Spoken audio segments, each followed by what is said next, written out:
Hello. Hello, hiya. Afternoon, lads. Afternoon. It is me. I am back. Sorry for no stream yesterday. I most certainly was 100% not feeling up to it. Yeah.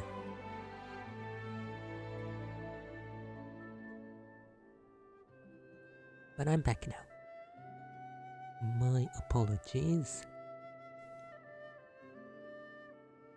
Well, today we're gonna be playing, as you can see from the title, the Lanternlit quest. We finally caught up with the entire Archon quest line, so yeah. That's the plan for today. We'll be playing through, hopefully, the entirety of the Lanternlit quest. Got around about 5 hours, 4 or 5 hours to do so. I might have to skip some of the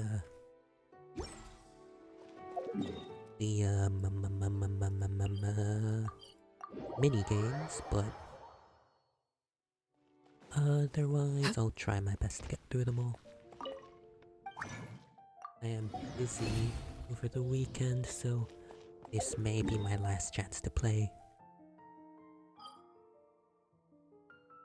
Anyway, I reckon it's a quick daily run around, and then we'll get on with the quest. Nothing much has happened in between streams. The only thing I have been doing is gathering Varka materials.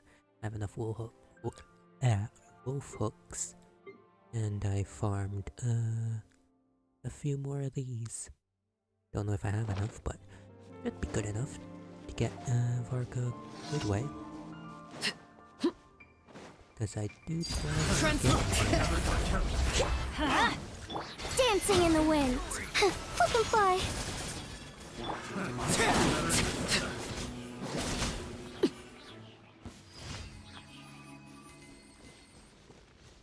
Well, considering my Primo situation, I have 170. I am guaranteed for at least one Never mind. Let them do as they please. one limited 5 stars, so yeah, if I get Varka, I'll be happy, and if I don't, I'm planning on saving for the next character, cause yeah, hopefully it's gonna be Nicole.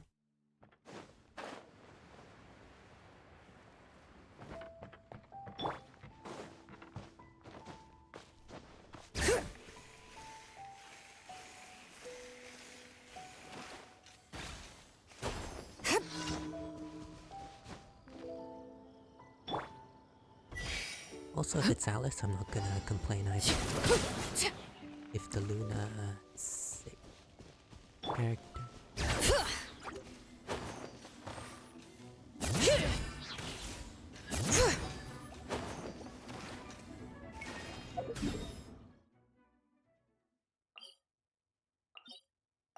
Either Nicole, Alice. Don't know if there was any other yet unreleased teased Nodcry character, but oh well, them be the plans. I'll have to look into which characters are at least revealed to be coming out soon.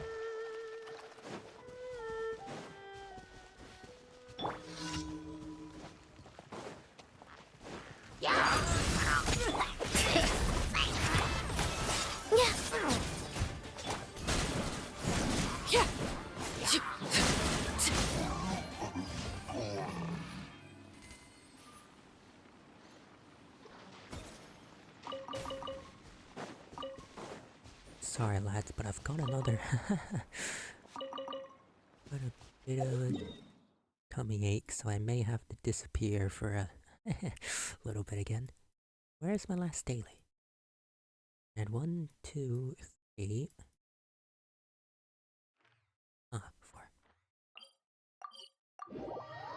Okay, I shall.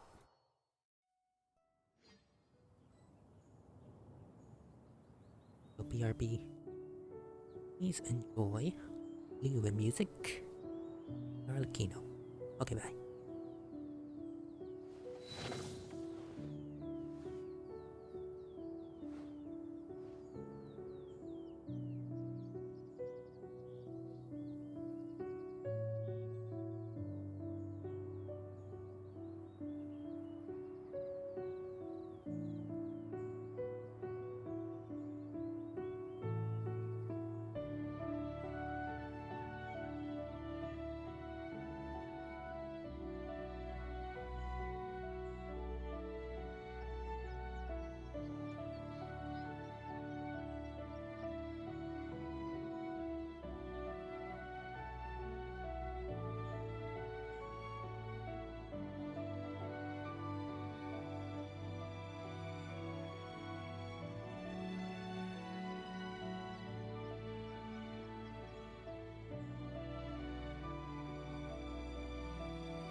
Something you wish to report?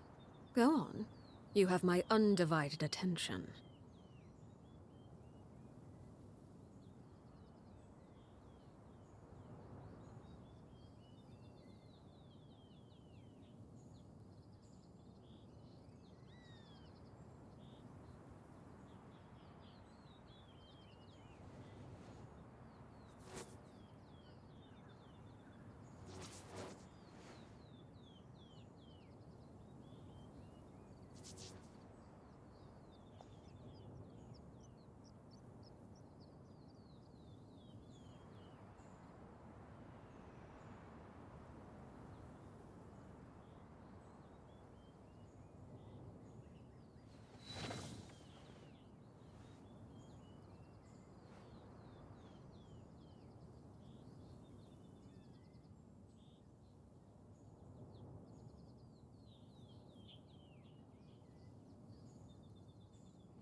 Staring into my eyes is ill-advised. I can't promise you'll like what you see.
Okay, now as our list ends up, I'm back.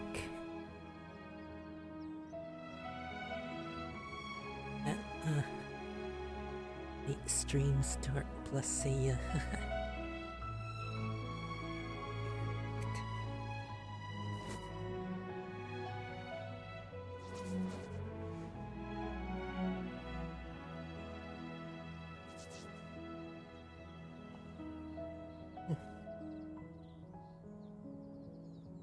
Okay. Okay. Oh. It escaped somehow. Something you wish to report?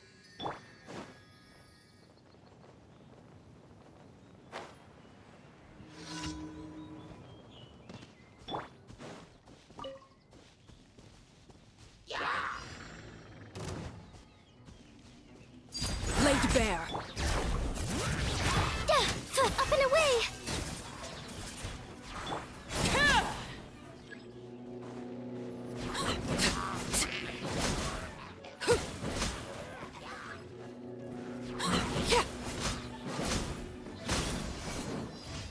There we go. Right. Let's see. Where does...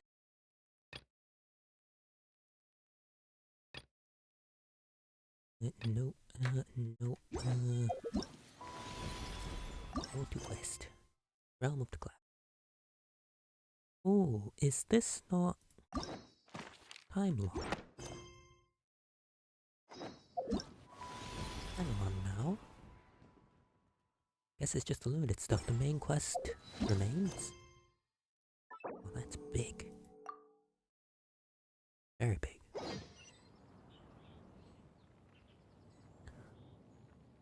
Well, time to get on with it, I suppose.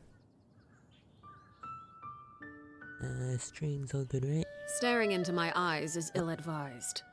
I can't promise you'll like what you see.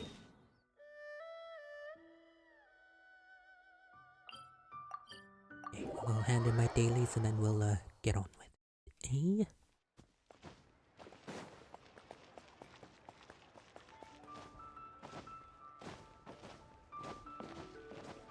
Add Astra. Thank you for Add Astra.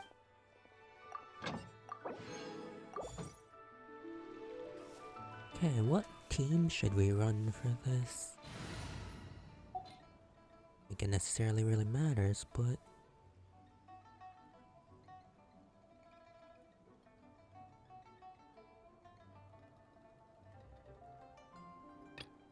let's do something fun.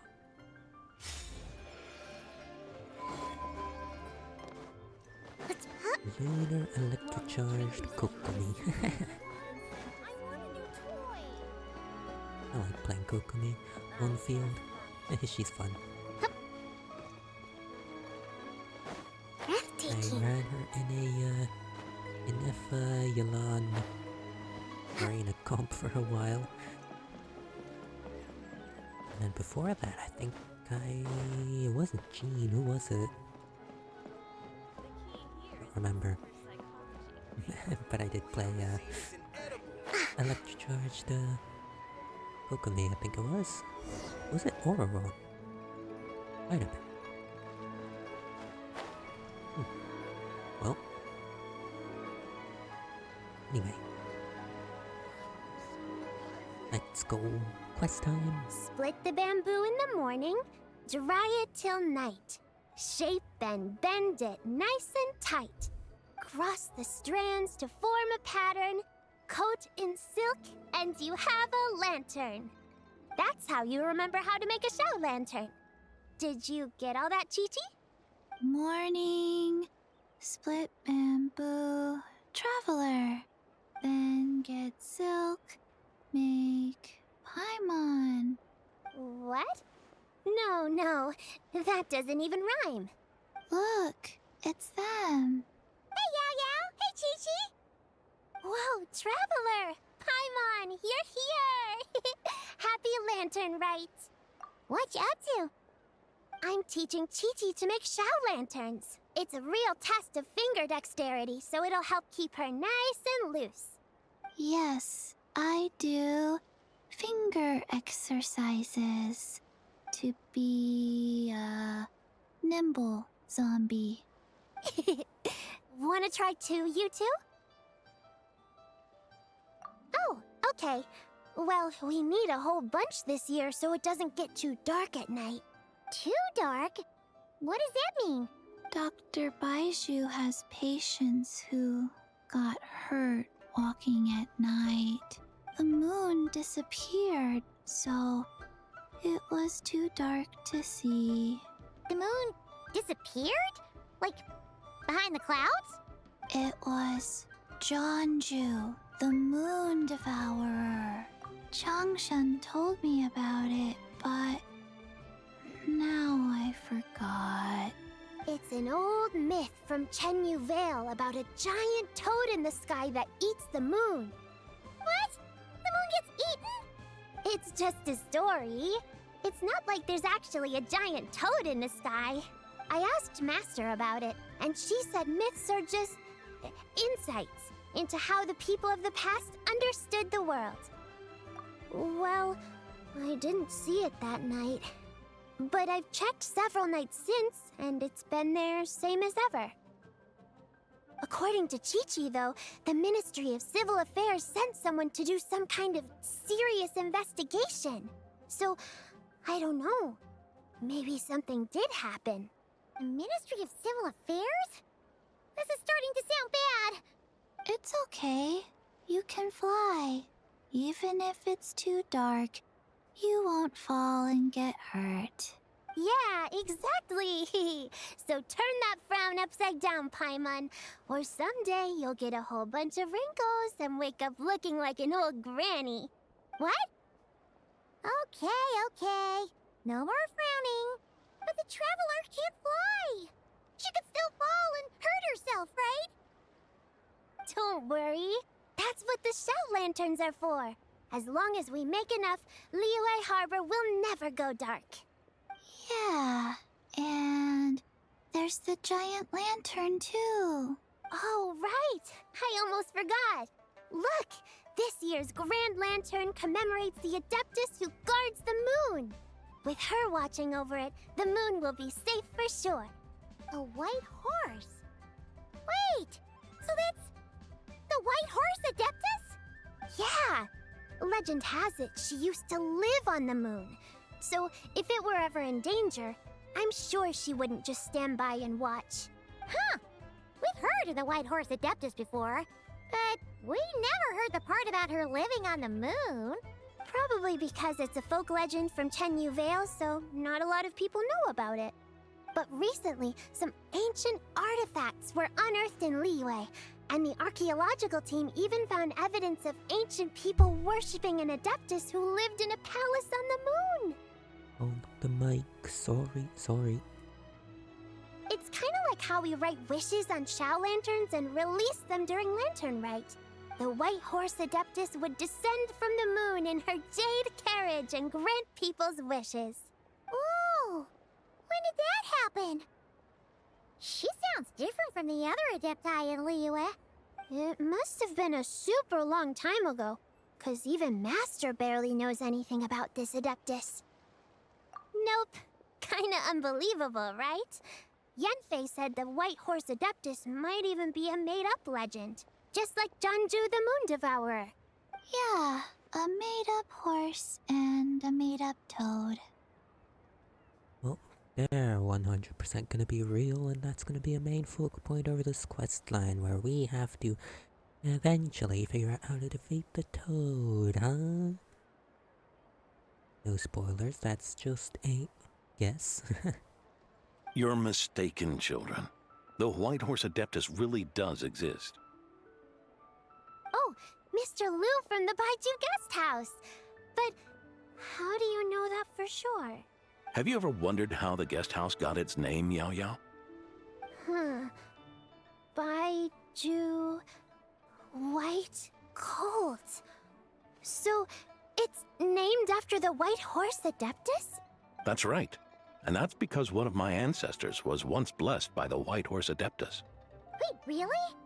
Tell us more! Tell us more! It was a long, long time ago, when this ancestor of mine was still a young girl. She was out gathering herbs and accidentally fell off a cliff, but the White Horse Adeptus rescued her. Oh, that's it? Paimon was expecting something a bit more... special? We've heard a whole bunch of stories like that before. Rude, aren't you, Paimon?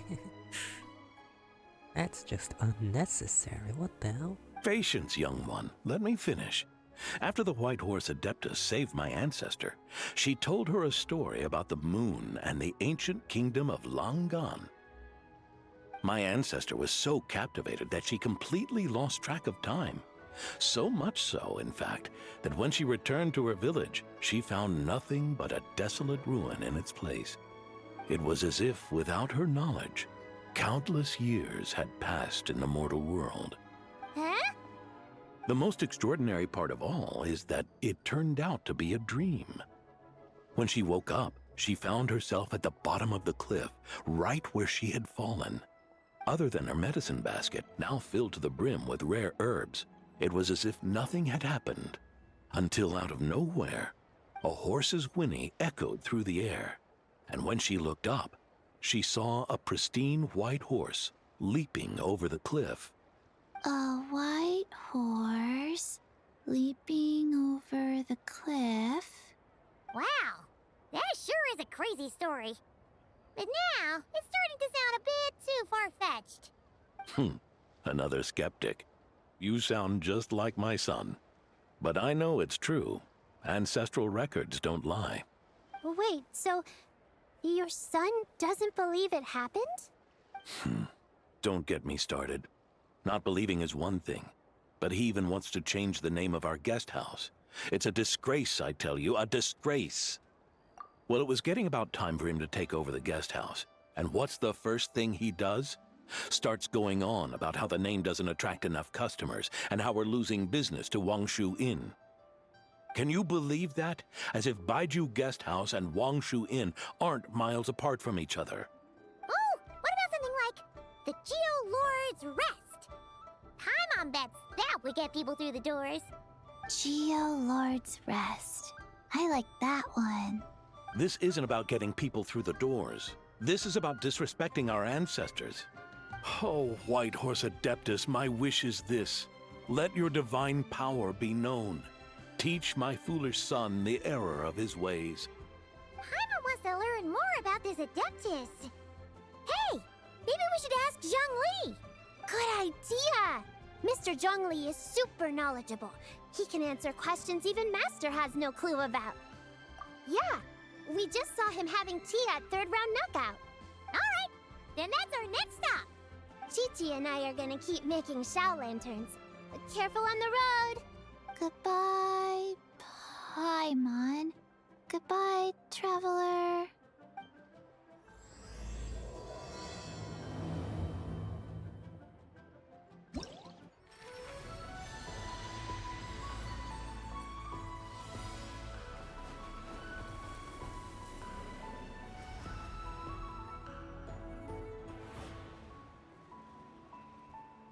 Nice.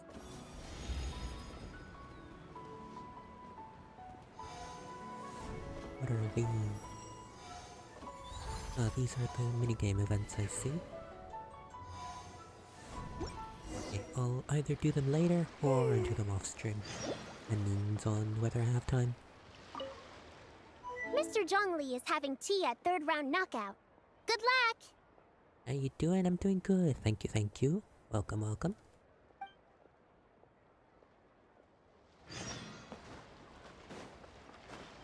How are you doing today? This fine... What day is it? Friday today? Friday afternoon for me. How has your day been going? Not that well, I'd assume, for you to end up here. Hey. I'm kidding, I'm kidding. Join the adventures. I need to find a spot where I can raise.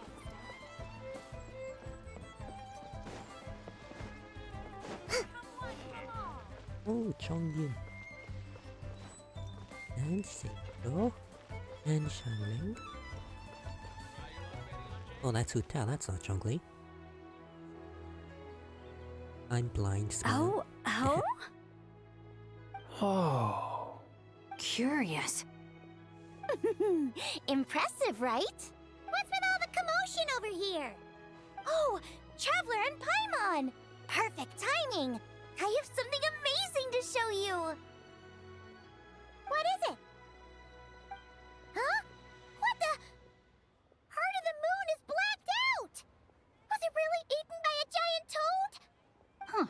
I didn't expect you to know the story of Jonju the Moon Devourer, Paimon. Don't underestimate Paimon. She learned a whole bunch of things in Sumeru. But Jonju the Moon Devourer is a Liyue legend. Well, knowledge knows no borders, so... there. Hang on. I got +1 follower. When did that happen?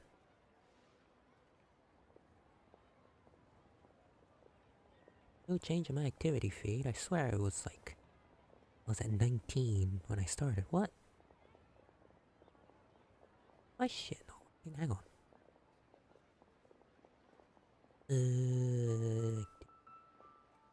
Huh? Huh? Oh well, whoever it was, thank you. Appreciate it, I appreciate it. Sorry if I totally missed it.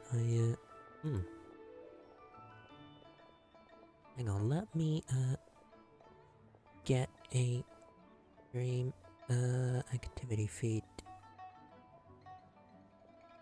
Activity feed on my, what the am I doing?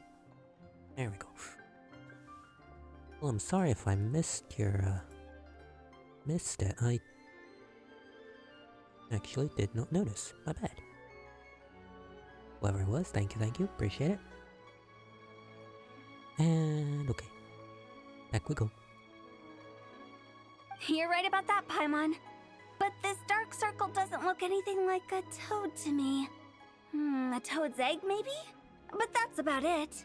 Oh, wait, Traveler! You've been in Nodcry, right? The people there worship the moon goddess. So you should know what's going on here. Really? Not even in a place where people worship the moon? Huh. Oh yeah! Master told me that the tale of Jianzhu, the Moon Devourer, was how ancient people explained a certain celestial phenomenon. But what is it exactly? Some kind of omen of disaster? How so? Oh, but in this picture, the moon is being covered from the center. So this can't be a normal eclipse. And if there's an object here, that means it's between the Earth and the moon. Either that, or it's the shadow of the planet on the moon. But if the planet shadow is this size, that means the moon be bigger, meaning the planet itself is the satellite orbiting this rocky planet now, wouldn't it? Not much of a science person, but that's a random guess. Then it's still an omen of some impending calamity? Oh yeah, it could totally be a meteorite coming down on us, huh? We never said that! Ugh, some crazy customer left it at the restaurant. Just thinking about it gives me the chills. Attention, everyone! As the auspicious festival season approaches, I have an announcement to make. I, Lu Xiong, am on the verge of becoming one of the most renowned archaeologists in all of Liyue Harbor. No, scratch that, in all of Tibet. Stream hitting today or chill?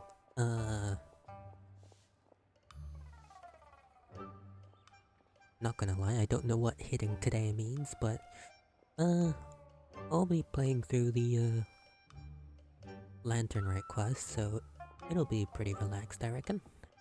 I'll be more quiet during the quests at least. let the game and all the voice actors do the heavy lifting. Otherwise, I'll be yapping for a bit.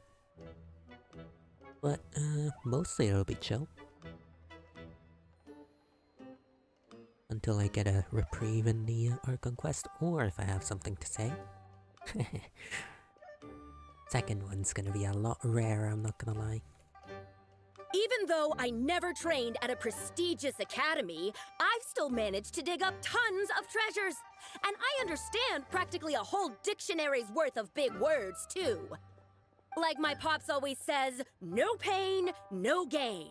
And I haven't had it easy, that's for sure. So, it's definitely my turn to make a name for myself. Yep, cool, man. What's the deal with her? No idea. Maybe she ate a bad batch of perch stew? What? You don't believe me? I'm telling you, I dug up treasures from the ancient nation of Longan.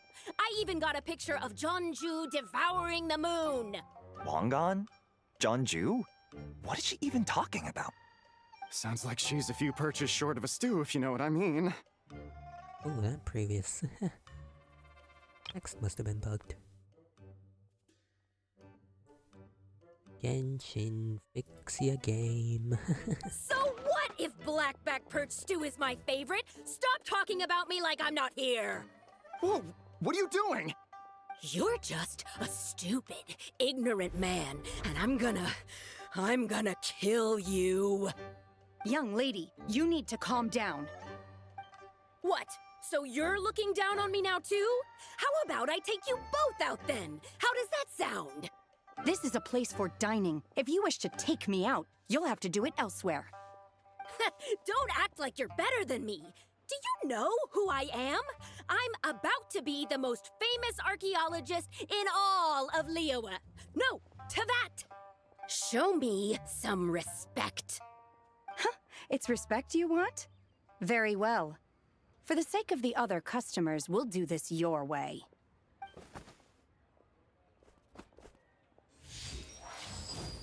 What? So Shen has started the fight? Oh hell no, she didn't. What was that? Obvious self-defense, I gotta say. She had no choice. The woman pulled a shovel out of nowhere and started going crazy, flipping tables left and right. She even injured 2 other customers. Can I ask you something? Sure, if it's not about stream artwork, cause I do all that. Otherwise, it's fine. Go on. Whatever you'd like. Shenna did what she had to do to restrain her, then took her to the Ministry of Civil Affairs. Thank goodness Aunt Shenhe was there. Or who knows what might have happened. Yeah. I started cleaning up after all the commotion, and that's when I found this photo. I thought it might be the one she dropped, so I rushed over to show someone. She said she took a photo of Jeonju the Moon Devourer. This must be it. Can we really trust what she said, though? Clearly, something is going on with her. Paimon's got a point. It sounds like she wasn't acting right at all. How do we know she wasn't possessed by some kind of evil spirit? Or she's just got a few screws loose. Aunt Shenhe would have noticed if she was possessed. All right. But what about the part about Longan and the treasure she found? What about it? What if she raided a tomb and dug up some super special relic, then got herself haunted by an ancient ghost? One so powerful that even Miss Shenhe couldn't sense its presence. Your imagination is something else, Hu Tao. Why would an ancient ghost come to Wanmin restaurant, huh? To eat my blackback perch stew? Hey, it could happen. I'd want to eat your food if I was a ghost. Wait a second. She mentioned the ancient nation of Longan, right? You know what? Sorry. My brother mentioned that some ancient artifacts were unearthed in Liyue recently. Mostly colored glass, fine jade, and bronze relics. Some of the text inscribed on them has already been deciphered. There were some poetic verses, but the word Longan popped up as well. So, Does that mean this long-gone place is real? Still, Paimon knows we've heard the name somewhere before. Do you remember, Traveler? Right! His ancestor heard about it from the White Horse Adeptus. The White Horse Adeptus? Oh, so you must have been to see the giant lantern already. Yep. And it turns out that the White Horse Adeptus is super mysterious, too. Even Madame Ping hasn't met her. Wait, I thought she was the gold-eyed Celadon mare of the 8 Adepts. That's just the interpretation you believe in, Hu Tao. There are other theories out there, too. The elders of Qingce Village believe that during the Archon War, a white horse leapt from a clear spring, transforming into an Adeptus who aided Rex Lapis in battle. In Chenyu Vale, some of the tribes take her to be the daughter of time, and trace her deeds to an even earlier era. Yet in other ancient texts, including the relics I just mentioned, she appears as an emissary who listens to mortal wishes, bestowing the blessings of the heavens and moon upon the mortal realm. Which is why we write our wishes on Shao lanterns. That's so complicated. So what's the verdict? Which version is the truth? I'm afraid there's no definitive answer to that. You two have been all over Teyvat. Do you have an idea? Would I be interested in seeing some of your work? I appreciate it, but I'm good, thanks. Cheap the offer, but I'm in no position to do anything with artwork or commissioning or anything of the sort, so yeah, appreciate the offer, but I'm good, thanks. Nope, sorry. We were actually on our way to ask Zhongli. He knows even more about this kind of stuff than us. Ah, looking for a consultant, huh? He's having tea with Miss Linlong.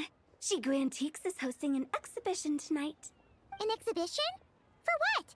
All those antiques Xingqiu just mentioned. So if you head to the big ship docked in the harbor tonight, I'm sure you'll find him. So, where to next?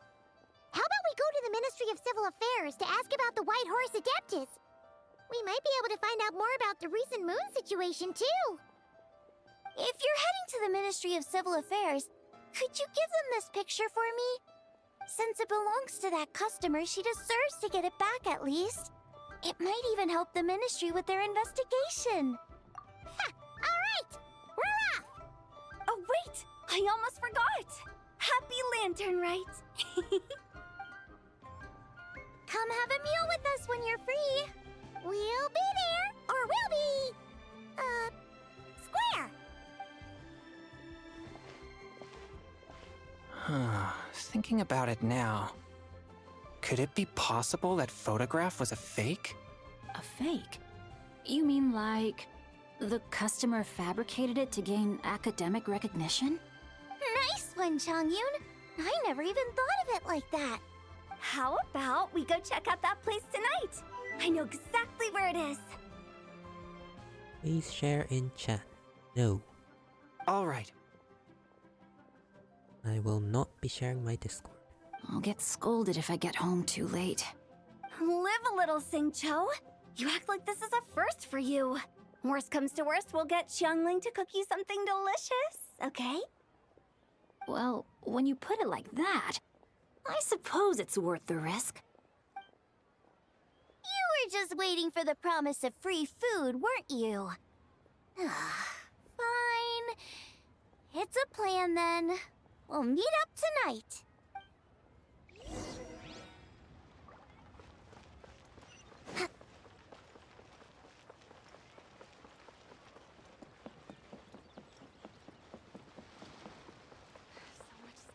Come up. Ministry of Civil Affairs. I believe that is, Itching's thing? Or was it Ganyu? Or were they both in it? Been a while since I've, done anything in regards to Liyue. Yeah. Big. Easily one of my favorite Liyue characters. Jeez. back after appearing last year out of nowhere. And your grandfather is of the same opinion, Miss Lanyan? The goat shielder. Hey. Yes. On Lanternlit, the moon shall go dark. That's what the signs are indicating. Celestial observation isn't Grandpa's strong suit. But he discussed it with several other elders from our clan, and their conclusion was the same. It's consistent with the information we've received from other sources as well. That's a new voice actor. Hang on.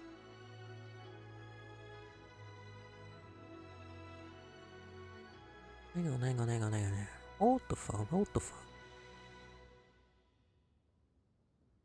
Are they revealed?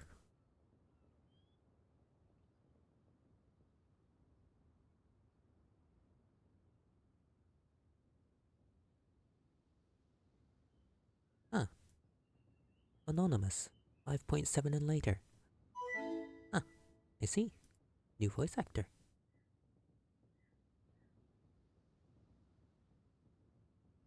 You mean the whole thing? About the legend of Jeonju the Moon Devourer? Happening in real life? Yes, that's one of them. So it's true. I thought it was just a rumor. It's true. But right now, the bigger issue is that all our sources indicate the phenomenon's gonna happen again. I'm not sure this bodes well. Let's remain optimistic for now. We're making progress interpreting the artifacts, and Ganyu is consulting with the Adepti as we speak. Besides, apart from the incident at Wanmin Restaurant, there haven't been any other moon-related disturbances. Ningguang, Keqing, and Lanyan! You're all here! Oh, Traveler! And Paimon! It's been a while. Happy Lanternlit. Yes, happy Lanternlit. What brings you here, though? I thought you'd be in the harbor enjoying the Shao lanterns. You're certainly not the type to visit Yujing Terrace for no reason. Is there something I can help you with? What? We're not allowed to just drop in on our friends during the festive season? I was only teasing. You're welcome to visit us anytime you wish. Happy Lanternlit. Oh, and about all the moon business you were just talking about? We have something to show you. Here, take a look! Whoa! Something really did take a chunk out of the moon. Someone managed to capture a picture of it. Is this Jeonju, the Moon Devourer, then? Even though we confirmed this event took place, I still can't quite believe what I'm seeing. Where did you get this picture? From Xiangling! She found it when she was cleaning up after that customer caused a scene. She thinks they must have dropped it. Wait, is this Chawang Terrace? No, it's just where I'm from. It said that Chawang Terrace was where the ancient people of Chenyu Vale communicated with the heavens. And in this picture, the moon happens to be right above Chawang Terrace. I was just surprised, that's all. It's probably just a coincidence. That's interesting because the ancient people of Chenyu Vale migrated there from the chasm area. The chasm? So, that place is involved too?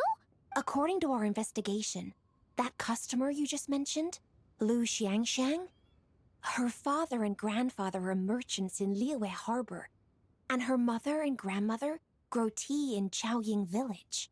A few days ago, she left her home in Chaoying Village to join a civilian archaeological team funded by Hoishan Hall, and ended up excavating some artifacts in the chasm area. These artifacts were then entrusted to Shigu Antiques and are set to be featured in an upcoming exhibition. Then, of course, the incident at Wanmin Restaurant occurred. We suspect something happened during the excavation that left her with quite the shock. And now, it seems like she also went to Chawang Terrace and took that picture of the moon disappearing. The chasm? Chawang Terrace? Things are getting pretty complicated. She's not in a good mental state, so we took her to Boo Boo Pharmacy to get some help. Why don't you come with me to check up on her? At this point, you seem invested in this case too. Then let's head there now.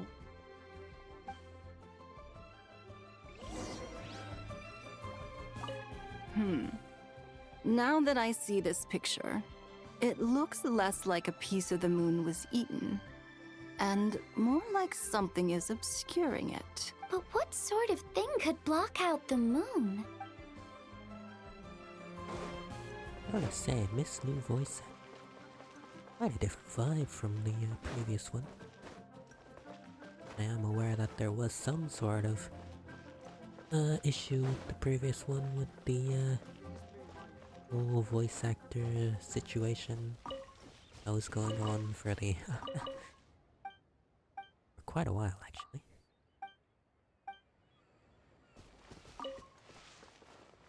Though I don't know much about it. Different vibe.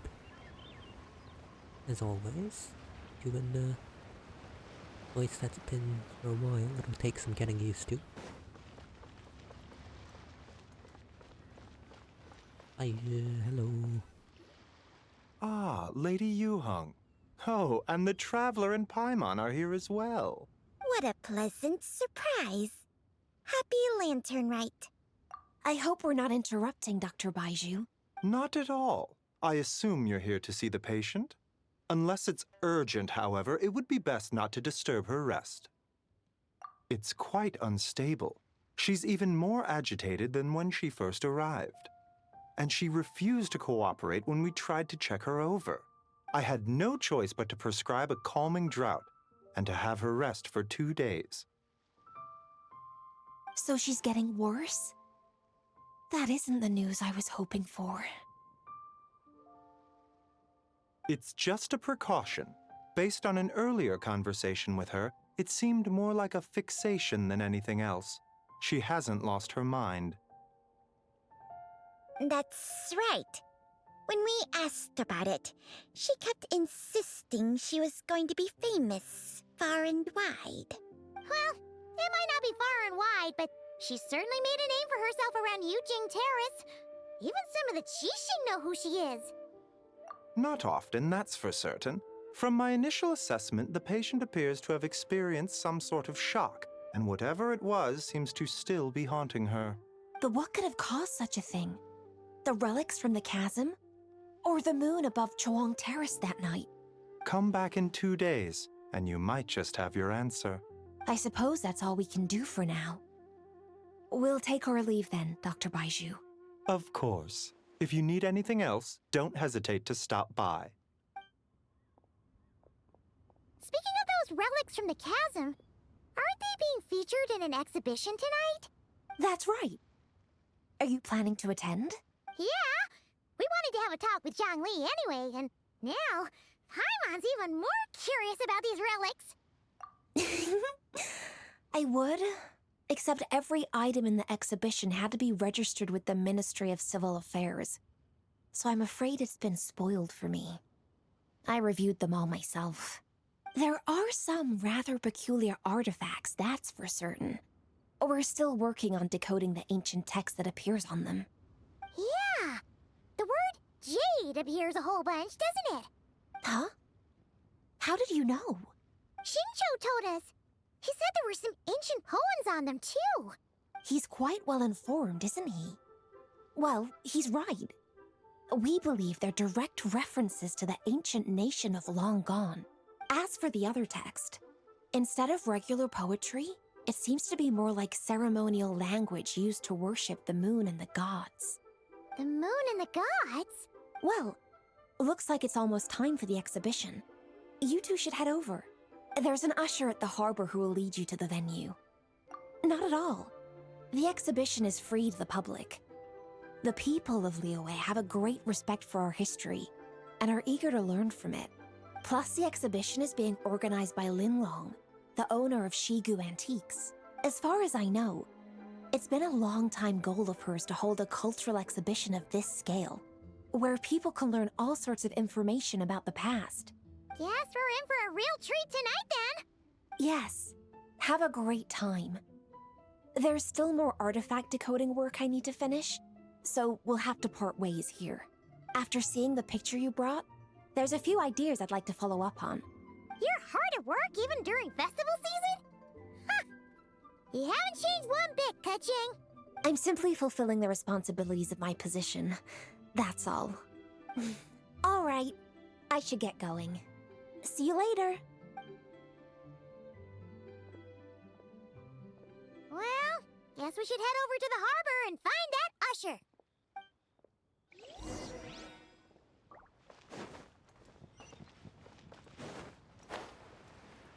We go.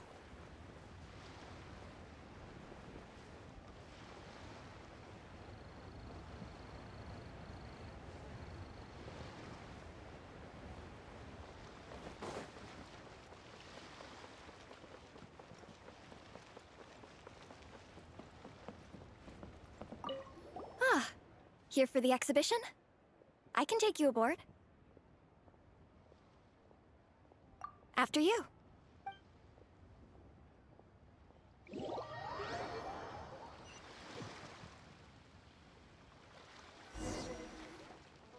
Whoa! Look at all the antiques on this ship! It's almost too much to take in! Greetings. I trust you've been well since last we met? He's here. Big. Aha! Speak of the devil! You're right where Hu Tao said you'd be. Ah, so Director Hu gave me away, did she? Don't act like you're up to some super secret business. We know you just do whatever you feel like. Yo, Traveler, Paimon, what's up? It's been a while, you two. Happy Lanternlit. Beidou! Yunchin! It's great to see you! You're here for the exhibition too? Yes. When I heard these artifacts were from ancient times, I just knew I had to come learn more about them. I mean, what a discovery, right? Yeah, Ningguang pretty much said the same thing. She thought coming here might help culture me up or something. But as you know, I'm more of a fists and punches type of person. I doubt one exhibition is gonna change that. You're too modest, Captain. You're the leader of the Crux fleet. That takes far more skill than just fists and punches. Plus, at the end of the day, you still decided to come, even though you didn't have to listen to Ningguang. Well, she's the Tianquan. If she can't even get an average ship captain like me to do her bidding, how's that gonna look? You sure know how to think from her perspective, huh? I guess I do. Anyway, how's everyone enjoying the exhibition? I heard that if you see something you like, you can negotiate the price with the owner and take it home. Wait, so we can buy this stuff? Indeed. Although Shigu Antiques is hosting this exhibition, many of the items come from private collectors. As long as both parties reach an agreement, you can make an offer of mora or an equivalent trade. Well, shall we continue our conversation as we look around? Let's go! Paimon's super curious about all this stuff.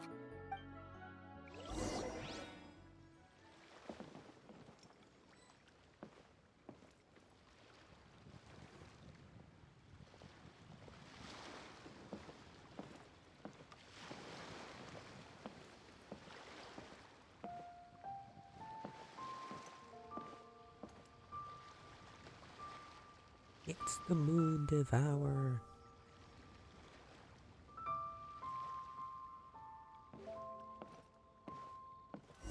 Oh. Whoa! Look at this painting!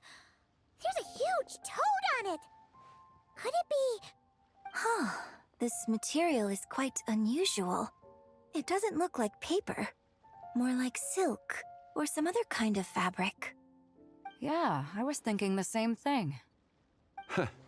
Well spotted. This is a painting of Jianju, the Moon Devourer, made primarily with mulberry silk. Such craftsmanship is rarely seen in modern-day Liyue. Ha! Jianju the Moon Devourer! Paimon knew it! That toad made it super obvious. What's that? A new dish at Wanmin restaurant? No! It's a kind of lunar eclipse. You heard about how the moon disappeared recently, right? Oh, yeah. You're saying a toad did that? That's what the legend says. So, nothing to do with food then. Noted. And the figure next to the toad. Is that the white horse Adeptus? From the stories I've heard, her palace lies on the moon. That would seem to be a logical assumption. No. In fact, this item was discovered in Chenyu Vale, and many years ago at that. Oh, so it's from Chenyu Vale? Actually, that's not quite right. You see, this painting is primarily comprised of mineral-based pigments, such as cinnabar and azurite, which are usually found within stratified rock. This suggests its place of origin may very well have been the chasm. You could have just started with that. You're as knowledgeable as ever, Mr. Zhongli. I had only ever heard the legend of Jianzhu the Moon Devourer, but now seeing it depicted in this painting, I wonder. If I purchased it, perhaps it could serve as inspiration for a new opera. Though I'm not quite sure who the painting belongs to right now. A splendid idea, Miss Yoon. Perhaps in lieu of Mora, you could offer the lyrics to said opera as recompense. The lyrics? But to whom? Why, to me, of course. I am the owner of this painting, after all. Wait, so you're one of the private collectors of the exhibition? No wonder you knew so much about the painting. But lyrics in exchange for a precious antique? My work could never possibly be of equal value. I don't know about that. I'm not much of a scholar, but even I know your operas are in a league of their own. An astute observation, Captain Beto. In my possession, this painting is nothing but a lifeless artifact. In your hands, however, it could be transformed into a new piece of art entirely. Quite the worthy exchange, no? But I'm not sure when I'll be able to finish writing it. It certainly won't be ready this year. Allow me to be equally forthright, Miss Yoon. This silk painting is merely a copy I made of the original work. There is no need for such concern over its value. Huh? So it's a fake? I had no idea you were such a skilled artist, Mr. Zhongli. I pride myself on having some knowledge of antiques, but I didn't notice anything that would point to it being a replica. You never cease to amaze me, Mr. Zhongli. You flatter me. All that said, Miss Yoon, you must accept. Truly, I insist. He's gone from handing out fake Mora to fake paintings now, huh? Your kindness is impossible to refuse, Mr. Zhongli. Rest assured, I'll be sure to return the favor. I shall look forward to it. Man, that was quite the find. I should buy something too, if only so I can show it off to Ningguang. Let's keep going and see what we can find.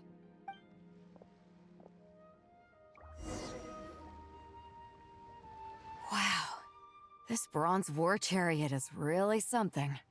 It must have quite the story behind it. I've never seen anything like it before. Do you know what this is, Zhongli? Ah. I heard from Miss Linlong that a carriage made of Celadon jade was unearthed in the chasm. A copper canopy, a body adorned with flowing clouds and geometric patterns. Yes, this must be the one. A precious piece indeed. This thing's gotta be thousands of years old, right? Crazy to think people back then were capable of such intricate metalwork. Too often, we view the past and future through the lens of the present. Objects that fascinated us as children seem crude later in life. And that's only after a few decades or so of separation. If one were to stretch time across hundreds or thousands of years, one might discover that time is not always a force that pushes things forward. It would seem the people of that era managed to create a remarkable civilization in their own right. Makes me want to get my hands on this even more. Ningguang's gonna be so jealous, don't you think? Has this war chariot caught your eye, Captain Beto? Oh, you must be Linlong from Shigu Antiques. Nice to meet you. This exhibition has been amazing so far. Well, that's all thanks to supportive patrons like you and Mr. Zhongli, of course. As for this war chariot, it was discovered by an archaeological team sponsored by Hoishan Hall. The price comes in at 90 million Mora. How much? 90 million? Woo, looks like my eyes were a bit too big for my wallet. Quite a bargain. A bargain? 90 million more I could feed Paimon for like 1,000 years! And if you actually went on an eating spree that long, perhaps you'd be considered an antique worth that kind of mora, too. What, 90 million? Nuh-uh! Paimon's worth way more than that! Well, if Mr. Zhongli thinks it's a good deal, I'm sure it's worth it. Beto's putting way too much faith in Zhongli. What if he's only here to drive up sales? I'll take the chariot, Miss Linlong. Someone will come by with the payment. Quite the discerning eye you have, Captain. After the exhibition ends, I'll have someone deliver it to the Alcor. Actually, could you send it straight to Yujing Terrace? I'd like for the Tianquan to see the proof of my discerning eye for herself. Understood. Great! Yunjin and I both found something. What about you three? Want to keep perusing? And don't worry about the mora, it's all on me. Nobody's going home empty-handed tonight. I appreciate your kindness, Captain, but I'm afraid I have some private matters to discuss with Miss Linlong. In that case, don't let us keep you, Mr. Zhongli. Right this way. Traveler, Paimon, perhaps you would like to accompany me. What? So you can show us another bargain antique that's so far out of our price range it's not even funny? Other people are always demanding Mr. Zhongli's time, but it's quite rare for him to extend an invitation himself. I wouldn't pass up this opportunity if I were you, Paimon. Yeah, just don't forget to come aboard the Alcor for a drink later. Yeah, guess you're right. Taking a quick look isn't gonna cost us anything. Let's go!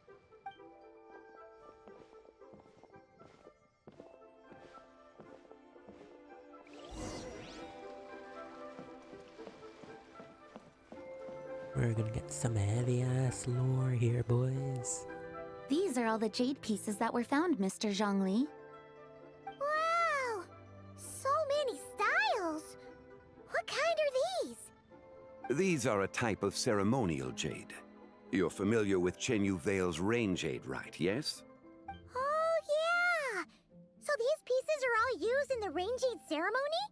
Well, you may not know, Paimon, but before the rain jade rite came into practice, Chenyu Vale was known for a different ceremonial tradition that also involved jade.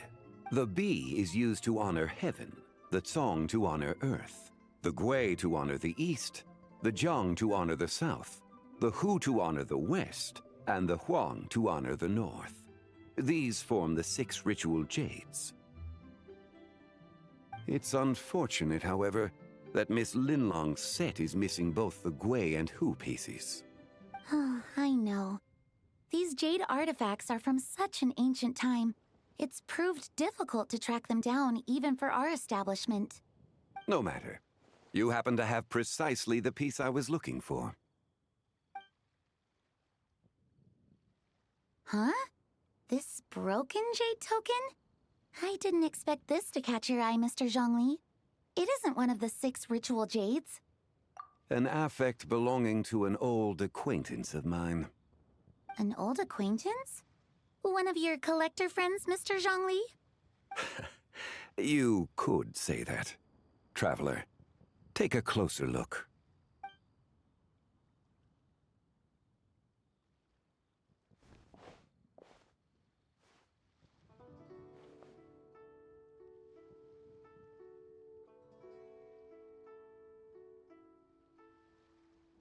Huh.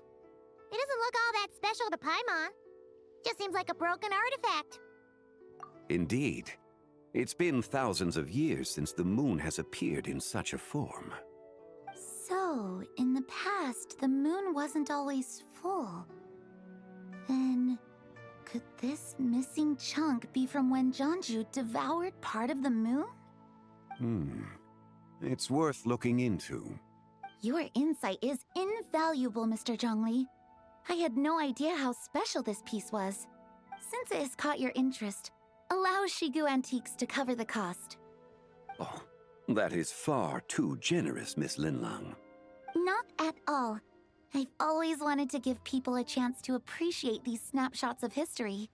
So holding an exhibition like this has been a lifetime wish of mine. And it never would have been possible without your help, Mr. Zhongli. I merely put in a good word with a few acquaintances of mine.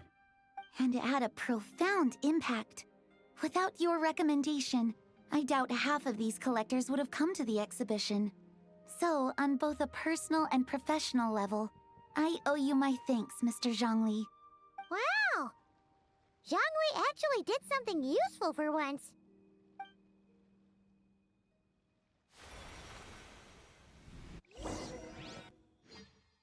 I've been kidnapped. I've been yoinked. How did I get here?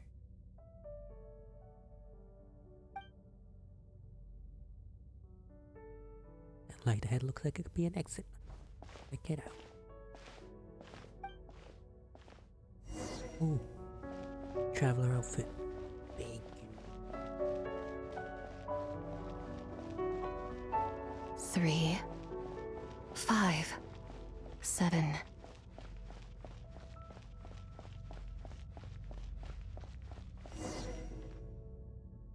$11, 13, 17, 19, 23, 29.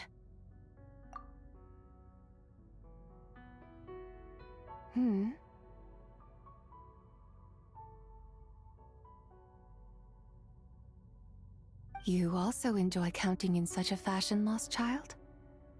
The same loneliness as them. It seems to exist in your heart as well. Me? I'm sorry, I don't remember. The shadow of the moon? Or a dream of time?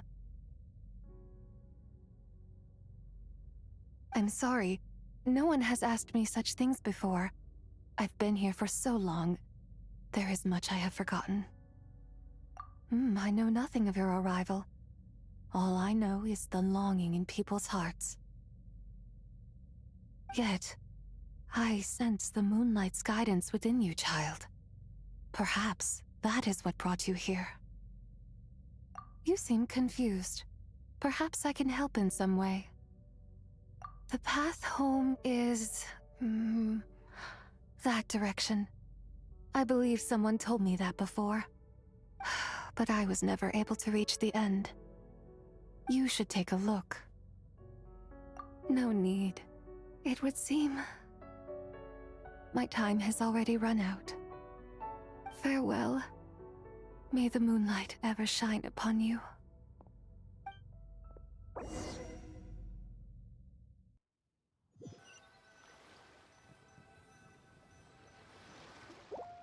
Wow! Zhongli actually did something useful for once. Your complexion looks rather ashen, Traveler. Are you feeling all right? Yeah, what's wrong? Does your stomach hurt? Huh? What are you talking about? You were right here the whole time. Ah, I see. I'm afraid we must take our leave, Miss Linlong. My friend has taken ill and I must escort her to get some rest. Of course. Traveler, Paimon, please, come with me. Ah, yes. Regarding the payment for the Jade Token. Charge the expense to the Wangsheng Funeral Parlor if you would.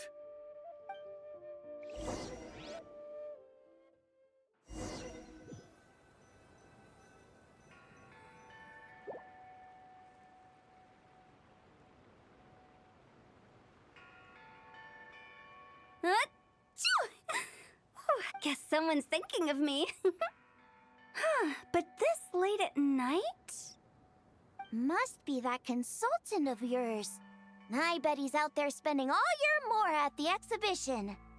Yeah, he'd be the perfect employee if he just knew how to rein in the spending. But never mind him. Let's focus on the moon. We gotta see if it gets eaten tonight. I don't think it's going to happen. We've been out here all night and the moon's the same as ever. It is quite late, and Chongyun's getting tired. How about we head back? We can come back another time. Head back? Already? Actually, I do have a new dish I'm testing out tomorrow. And as part of my New Year's resolution, I'm trying not to oversleep. Alright, alright. Guess it just wasn't meant to be. Let's go.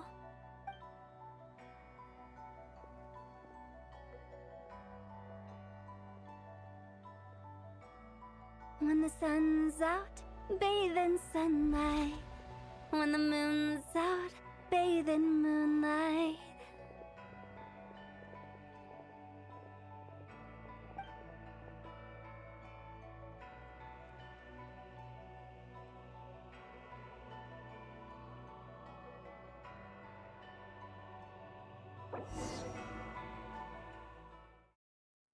That circle's getting points on it.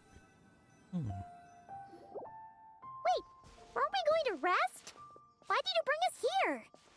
Because I imagine the traveler would like to know what just happened to her. Oh, right. Ugh, Paimon's confused, though. She could have sworn you were there the whole time. Oh, how is that possible? It sounds like her spirit formed an inexplicable connection with the being in that space. Ah, you suspected from the beginning, didn't you? Indeed, the being you met is the fabled White Horse Adeptus, and the original owner of this jade token. Her name is Tibai. Wait, does that mean she's inside this token? No, she does not reside within this token, but rather within the moon shadow. This token is merely a medium. Word has it you accomplished quite the feat in Notcry. You and your friend brought the Frost Moon back to Tevat. Tell me, did you ever wonder about the other moon? The one that hung in its place for thousands of years? We never really thought about it, but it must have been a fake, right? A fake moon! Indeed, it was false. Its true nature, nothing but a projection of the moon. It also happens to be the prison that confines Tibai to this day. Oh, I guess this is why they recommended completing the entire Nordcry Archon quest, because that is some massive fucking spoilers. Goodness me. Fair enough then. I'm actually glad I actually grinded through like 30 plus hours of Nordcry AQ then. Big worth. Wait, the White Horse Adeptus is trapped inside that projection? Then we need to rescue her! But the moon in the sky right now is the real one, right? Where did the fake moon go? And why can't Paimon see it? With the return of the true moon, the shadow naturally lost its place in the heavens. Now, it is disintegrating bit by bit. It's a process that comes and goes. When it occurs, it looks like the moon is being obscured by a black shadow. But when it stops, the shadow disappears and becomes invisible to the eye. So, you're saying there's an invisible fake moon blocking the real moon right now? Indeed. Okay, this is not what Paimon was expecting. My hypothesis is that people's wishes could be what trigger the periods of disintegration. After all, when you experienced that episode just now, it was precisely when Miss Linlong spoke of her own wish. Wait, is that because the White Horse Adeptus answers people's wishes? The legend must be true then. So, that means the more wishes we make, the faster the fake moon will disintegrate, right? Then it won't be long before the White Horse Adeptus is free! Quite the contrary. After countless years trapped inside, the two have merged into one. When the moon shadow is gone, Zibai will cease to exist in this world. Oh no! So, by bringing the moon back, we actually hurt the White Horse Adeptus? Do not burden yourself with such thoughts. Because of your actions, a promising opportunity has presented itself to us. Let us not forget, what is crumbling is also precisely that which imprisons her. Yes, and that is why I invited you here tonight. Your connection to that broken jade token confirms that you can do what I envision. However, while I had hoped to receive your assistance, this matter could have significant ramifications. I must admit a certain reluctance to implicate you in more of Tevat's secrets. Often, the deeper one's knowledge of such matters, the harder it becomes to extricate oneself from them. You are someone who once traveled through the boundless sea of stars. I cannot help but wonder, perhaps it is wrong for your fate to become too entangled with the fate of any one world. Such is your conviction, then. Since journeying beyond Liyue, you have had ample time to reflect on these matters, it would seem. Very well. The first secret I must reveal is that Zebai has long since passed away. The being within the Shadow Moon is merely one of the 3 deadly selves she severed before her death. Wait, the White Horse Adeptus is dead? Weren't you supposed to tell us how to fix this? Now it just seems even more impossible! Please, remain calm, Paimon, and allow me to explain. The 3 deadly selves is a practice used by those engaged in spiritual cultivation. The intent is to sever the 3 vice-laden mortal selves to reveal one's true, pure self beneath. However, Zebai's 3 selves are more complicated in nature, because in the moment before her death, someone preserved the shattered essence of her soul and placed the fragments within her 3 deadly selves. If we retrieve the 3 fragments of her soul, there is a chance we can restore her presence in the mortal realm. So that means we can bring her back to life? Yes, provided we retrieve the fragments of her soul's essence from the 3 deadly selves. Indeed, the being you encountered was Zebai's first deadly self, Ziju. After Zebai's death, she ascended to the heavens and became one with the Shadow Moon. The essence that resides within her is a heavenly soul, also known as Taiguang. Thus, this self is the closest to Zebai's true nature. That said, because she is trapped within the Shadow Moon, we have no choice but to seek out the other 2 soul essences first. Then we can unite them as one. Her second deadly self is called Ziju. After Zebai's death, she fell into a slumber deep beneath the earth in what is now known as the Chasm. The essence within her is the Earth Soul, also known as Xuangling. She is the self that inherited most of Zebai's memories and wisdom. The chasm? So, do we have to go there to find her? That won't be necessary. I sensed her presence on the jade carriage from earlier, the one at the exhibition. It's possible the return of the Frost Moon awakened her, and she emerged from the chasm alongside that batch of ancient artifacts. Wait, that must be why you agreed to help with the exhibition! To investigate the artifacts! Indeed. So in truth, Miss Linlong was the one who helped me.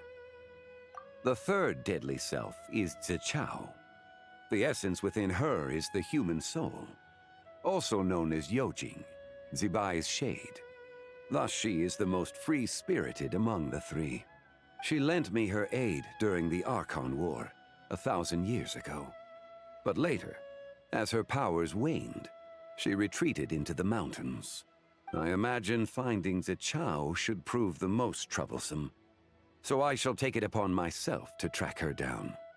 So, we need to find the second deadly self, right? But where do we even start? Locating her should not prove difficult. In life, Zebai was fond of mortals, and as the self who inherited most of her memories and wisdom, Ziju should be the same. It's possible she has possessed someone, and is meandering the bustling streets of Liyue Harbor as we speak. Possess someone? Wait, are you thinking what Paimon's thinking, Traveler? What if she raided a tomb and dug up some super special relic, then got herself haunted by an ancient ghost? Exactly! Lu Xiangxiang! It seems you have a lead in mind already. Should still be at Boo Boo Pharmacy. She was super agitated when she first got there, so Baishu gave her some calming medicine and told us to come back in 2 days. Do you think it could be her, Zhengli? It's quite possible. The deadly selves are impure beings that can easily influence mortal minds. A sound plan. Well, I should get started on my own investigation then. But you're leaving already? I must. Zichao went into hiding after the Archon War. If I am to have any success tracking her down, and there's no guarantee, I should start sooner rather than later. But there's still so much you haven't told us! Like, who the White Horse Adeptus actually is, and how she died in the first place! Not to mention who it was that preserved the fragments of her soul. Should our endeavor prove successful, then naturally those answers will follow. If not, speaking of them would be rather meaningless. Aww. It would seem that this is a question you are unwilling to set aside. Very well. I shall tell you. It was the Avatar of Time. Ah, so you know of her existence. The ruler of time saved her soul. Indeed. Preserving what remained of Zibai's soul in the moment before her death. Only the power of time could be capable of such a thing. However, there is no telling what effect it has had on the 3 deadly selves. In other words, you must exercise caution when seeking out Zizhi. On the night of Lanternlit, countless Shao lanterns, and the wishes written upon them, will be released into the sky. I estimate that this event will trigger the Shadow Moon's collapse. When that happens, the cage that confines the first deadly self will open. That is our moment to act, but also the moment where all could be lost. For if we fail to retrieve the other 2 soul fragments in time, Zibai's resurrection is hopeless.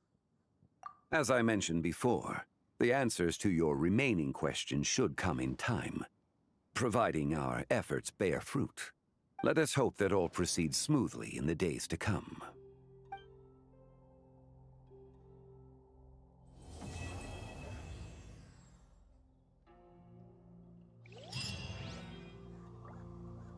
Okay, some real funky lore, eh?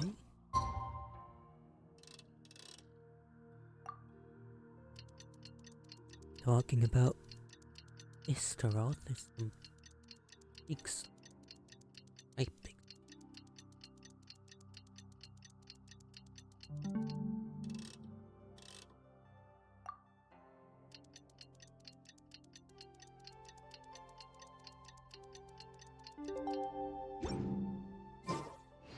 To survive! Should we head to Boo Boo Pharmacy today? Fingers crossed we learned something useful.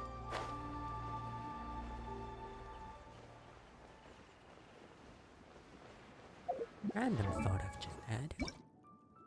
What cry wings are gonna look great on Kokami.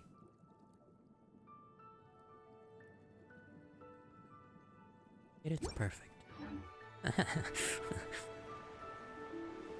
Alright. Anyway. That's not important right now.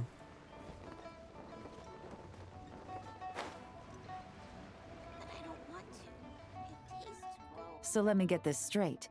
The patient disappeared right as you were delivering the medicine. I know it's hard to believe, but that's exactly what happened. It's true. 1 minute she was there, and the next she was nowhere to be seen. Hey, it's Yelan! Fancy seeing you here! Oh, is this a bad time? Not at all. Just a small roadblock in the case I'm working. Ningguang asked me to investigate a patient named Lu Xiangxiang. If you're here to find her too, then you're out of luck, I'm afraid. She went missing this morning. What? According to Dr. Baizhu, the patient vanished right under his nose. But it just seems like that should be impossible. There 1 second, then gone the next? Pretty sure Xiao can do something like that.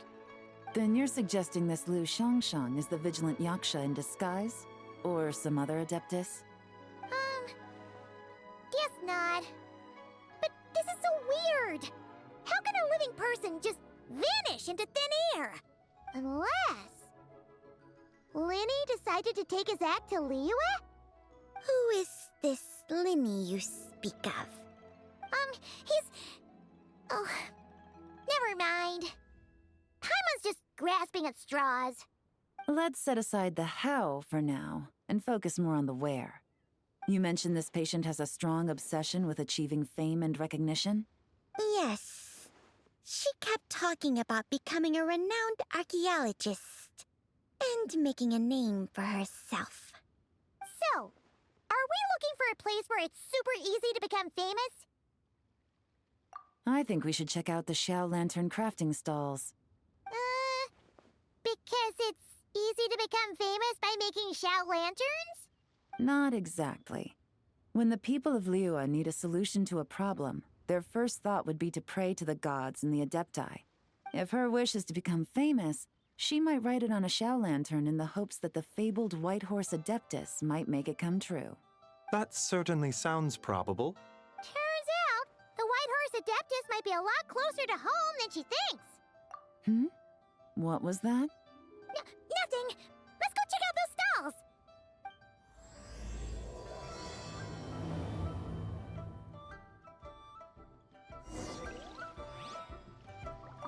Is it possible I was just imagining things? But I saw it too. We can't both have been imagining it. Imagining her what? Disappearing? Or is there more?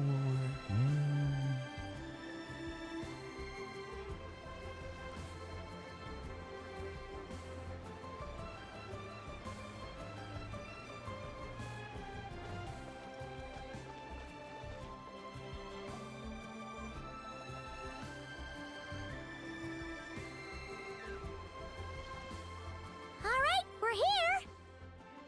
Still no sign of Lu Shangshang, though. As long as you're patient enough, Paimon, you'll find that hunting down people is no different from hunting boars. We need to blend into the environment, or we risk alerting the target. So as far as everyone here is concerned, we're just ordinary tourists. Oh, okay. If we need to blend in, then let's make some Xiao lanterns and write our wishes down, like everyone else. What's your New Year's wish, Yelan? I haven't given it much thought. Oh, and it can't be work-related. You gotta take a break once in a while, right? You're always sticking out this suspect, tailing that criminal, hunting down this gang or that. Which is super amazing and all, but it's gotta be exhausting. Really getting into this, huh? You said to blend in, right? Come on, it's all part of the act. So you gotta think of something. Then, I suppose, it'd be to go traveling, the next time I get the chance. Traveling? That's our bread and butter! Wanna join us? Thanks for the offer, but my desk is piled high with reports on your exploits. And that's not quite the kind of traveling I had in mind. I was thinking more the lie down and do absolutely nothing kind of travel. Ah, something a bit more easy and breezy, right? Hey, wait! We know just the place! The Easy Breeze Holiday Resort in Netland. It's super relaxing and full of fun activities. You've got the beautiful ocean and tons of cute little creatures called Asha. Seriously, you gotta go! I suppose I'll have to check it out. Hey guys, happy Lanternlit! What a coincidence! You here to make Xiao lanterns too? Well, it's that time of year, am I right? Thought I'd join in on the fun. You can't have Lanternlit without making one of these. What you gonna wish for? Aw, man, it's kind of embarrassing, but... whatever. The truth is, the mighty mythical beasts are seriously struggling with recruitment. So, I'm hoping to find a few apprentices and teach them the art of wushu dancing. Awesome! Shurfugami, here we come! Whoa there, Paimon! One step at a time. I actually need to find people first.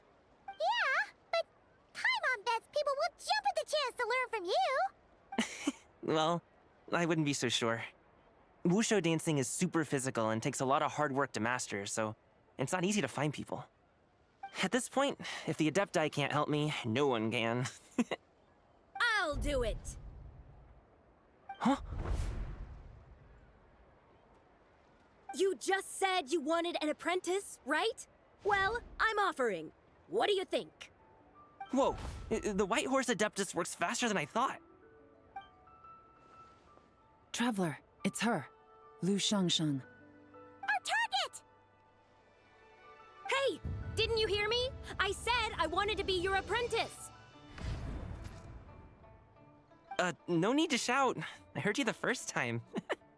What's your name? Step back a bit, Gaming. This person could be dangerous. What? Hey! What are you trying to do? Do you know who I am? Get back! Lu Shangsheng, we have no intention of harming you. We just need to ask you a few questions. Get back, I said! Try to remain calm. If you come any closer, I'll...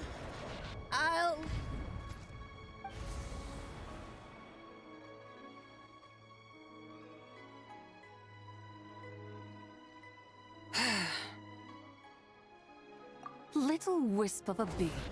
How are you able to see me? So what if I am? Leave at once! You, a mere mortal, whose own life hangs by a thread, would dare reach for the power of life and death? Unless you wish to be condemned to eternal damnation, you would do well to abandon this foolish endeavor. I shall speak on this no further. Don't come any closer. How did I get here? Who are you people? Playing dumb, are we? Save it. We know you attacked those people at Wanmin Restaurant. What? No, I would never. You must be mistaking me for someone else. You don't remember? Of course not. How could I do such a thing? What about the photo you took near Chuang Terrace? What photo? What's going on? It's like she lost her memory or something. Well, this complicates things. I'll take her back for questioning and let you know what I find. Take her away.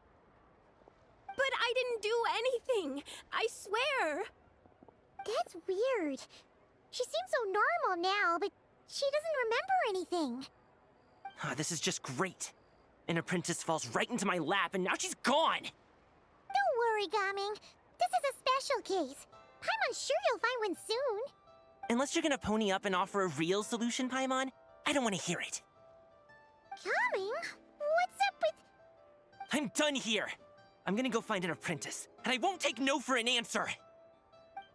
Gaming, wait! Is it just Paimon, or was Gaming acting super weird just now? What? How do you know? Oh! So you saw the second deadly self? And you think she moved from Lu Shangxiang to Gaming? Uh-oh. Then we better find him before something bad happens! Let's go!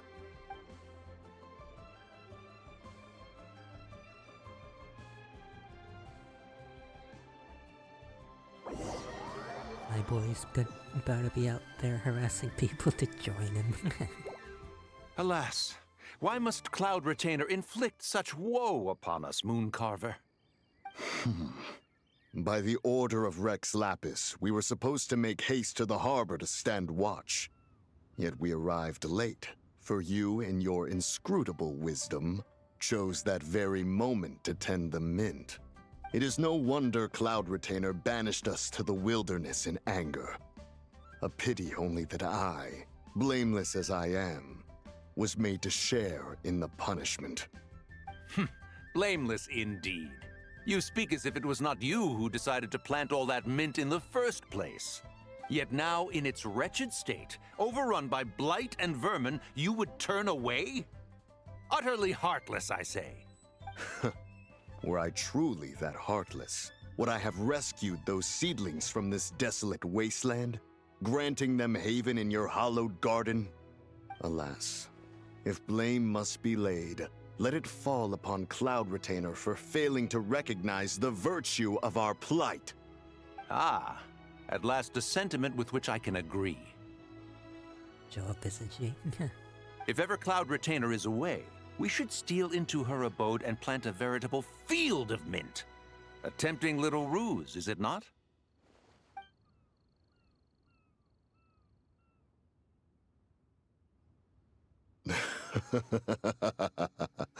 Positively ingenious. Please stop chasing us. Just let us go. Get back here! If you keep running, I'll kill you! Please, we don't know anything about wushu dancing. Just leave us alone. What? You think I'm not good enough to teach you? Just agree to be my apprentices, and then we can talk. That child looks somewhat familiar. Ah, it appears to be the wushu dancer from Liyue Harbor. I have seen him perform on occasion.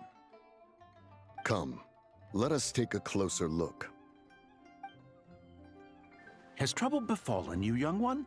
Perhaps we can offer aid. Oh, thank the gods. Please, sir, you have to help us. This guy's trying to force us to become his wushu dancing apprentices, and he won't take no for an answer. Oh, so it is you who require aid, not the other way around. Get out of the way, old man! This is between us. Preposterous. You dare to presume we are of a mature age? Listen here, brazen youth. Skilled you may be in the art of dance, yet your offstage demeanor leaves much to be desired. Hold on, Mountain Shaper. Something is amiss. Look closer. Huh. Indeed, he bears the mark of something unclean. It spells trouble. You there, depart at once. Hey! You drove off my recruits, old man! You'll just have to take their place, even if you're a bit on the decrepit side. Many years it has been since a being has dared speak to us in such a manner. Now let us see what evildoer has sought to use you as its puppet, young one. You two, you're Adepti!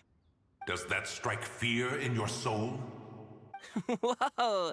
Two Adepti recruits just fall right into my lap? That white horse sure knows how to grant a wish. Coming! Slow down! Wait for us! Jeez, take a hint, will you? I told you to stop following me! Traveler, Paimon, keep your distance from this youth. Evil has taken a hold of him. We know! It's one of the White Horse Adeptus' deadly selves! She's possessing Gaming! The White Horse Adeptus' deadly selves? Could it be that Rex Lapis called us to Liyue Harbor for this very reason? Hey! What are you two whispering about over there? Who's gonna be first apprentice and who's gonna be second? It doesn't matter! I'm not the kind of Sufu who plays favorites. Insolent spirit! Be gone from this child at once!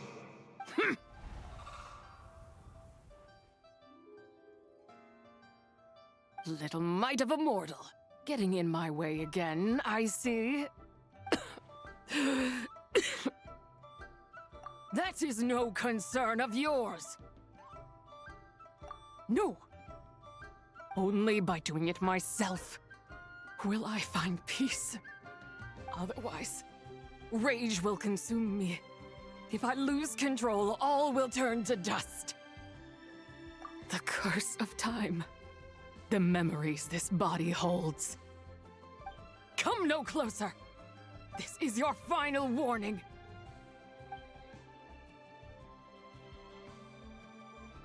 Insolent spirit! Be gone from this child at once! Huh? Traveler and Paimon? And two Adepti? Where are we? Weren't we just making Xiao lanterns in the harbor? Gaming! You're back! Ah! The sun is most scorching. Agitation stirs within me. I require cooling mint to beat this heat. And speaking of, Cloud Retainer has scorned this verdant wonder long enough. It is time for her to feel its wrath. The Wrath of Mint! Mountain Shaper, where are you going? Oh no! Now Mountain Shaper's acting weird! Oh, you don't think it spread to him, do you? Spread to him? Quickly now, explain to me what has been happening. What? Was I really that rude? Jeez, someone get my dad to throw a slipper at me. I'm so... Whoa! You okay, Gaming? He is fine. It is simply exhaustion. But to think Mountain Shaper would succumb to something like this, it is most unexpected. So, what do? We can't just leave Gaming like this, but we can't ignore Mountain Shaper either, right? My cultivation level rivals that of Mountain Shaper. Were I to give chase, Zizha would but flee from his form and take refuge in mine. Seek out Streetward Rambler. Cloud Retainer and the Conqueror of Demons should be with her. I shall take this child back to the harbor and join you post-haste. Whoa! What are all the Adepti doing together? Rex Lapis charged us with keeping watch over Liyue Harbor should danger rear its head. I dare say this is the very crisis he anticipated. Come, we must devise a strategy before confronting Zizha.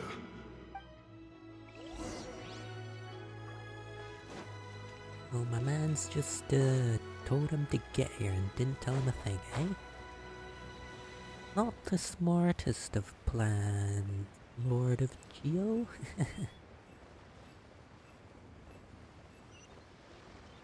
Ooh, that's gonna be quite annoying to get up. Teleport we go.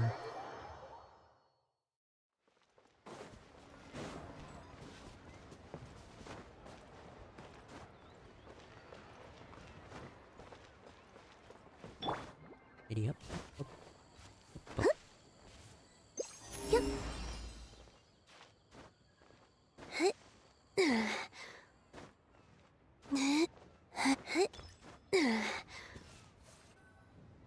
The White Horse Adeptus? You mean the mysterious white mare that aided Rex Lapis during the Archon War? Even if it's not her, there must be some connection. She always avoided us back then, and I never knew why. Rex Lapis's recent trip seems to be related to this person as well. Xianyun! Madam Ping! Xiao!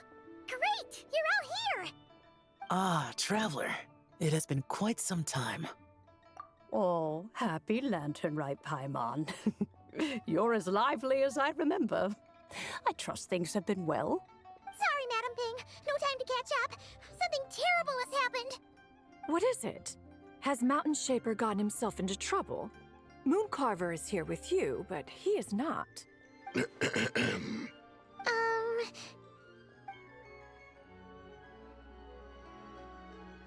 Wrath of Mint?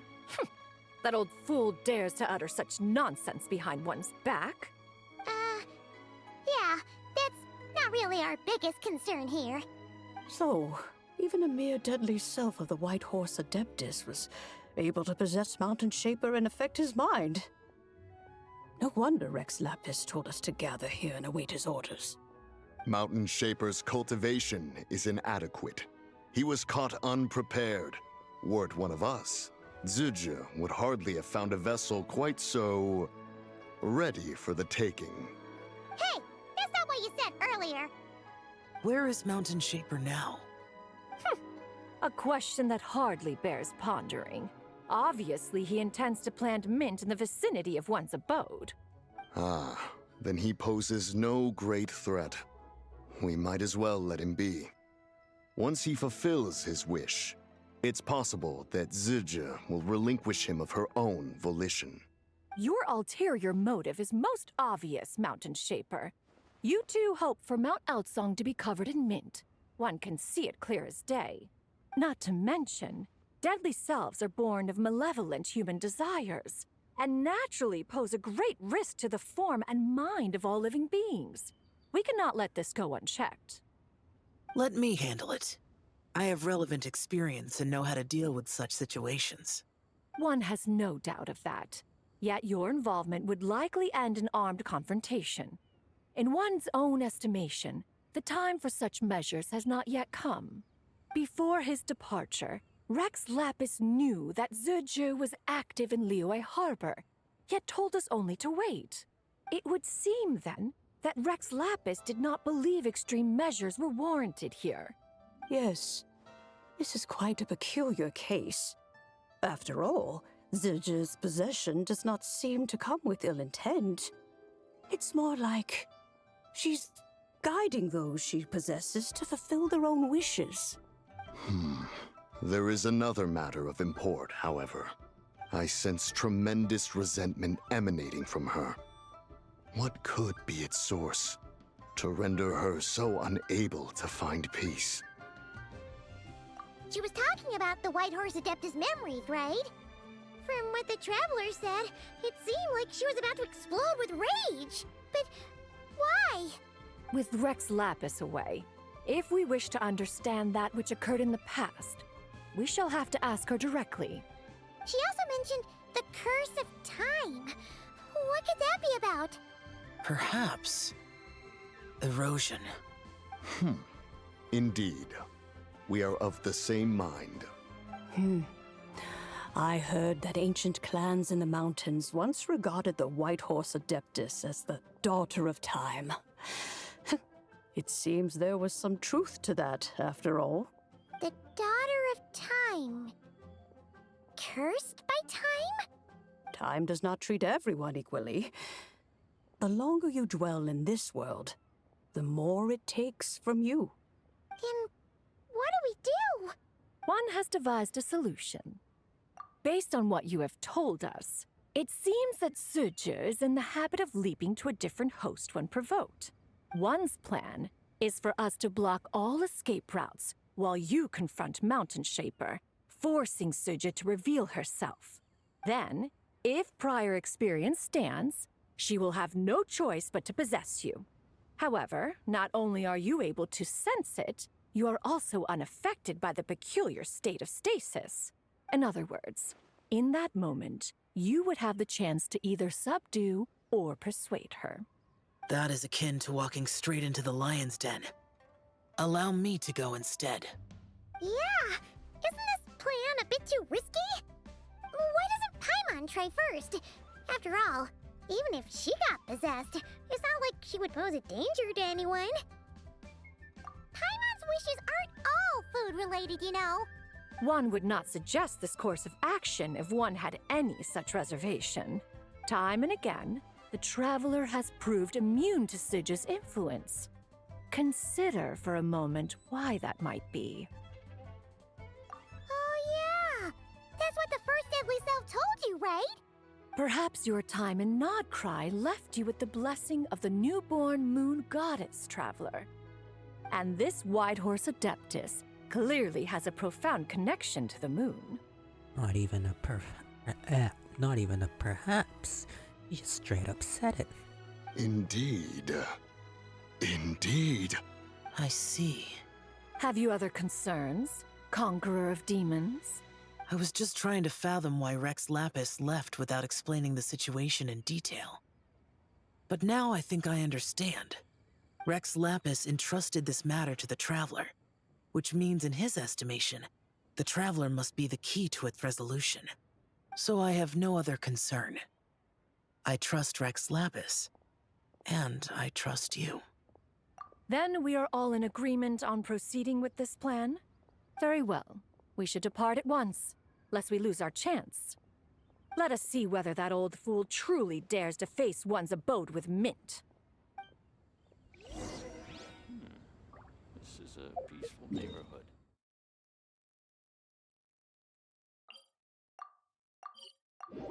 Okay, let's go.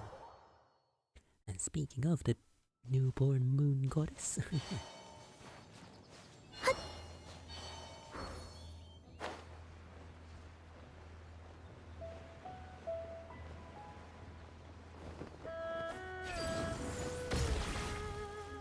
Hey man, you good? 1 mint, 2 mint, let us plant a whole slew of mint. Once I reach 10,000, Cloud Retainer's abode shall be Mount Outsong no more, but rather Mount Mintsong. Oh, to behold the look on her face when she is confronted with such verdant splendor! Mountain Shaper, you dare disturb the tranquility of one's abode. Do not take personal offense, Cloud Retainer. He is not in control of his faculties. Exactly. Let it go this once. Zidja is the one driving him to do this. Huh? But Zidja just helps people fulfill their own wishes and desires. Not now, Paimon. Oops. Sorry, Mountain Shaper. Paimon might have just thrown you under the bus. When he wakes up, we shall have words. Everyone, to your positions.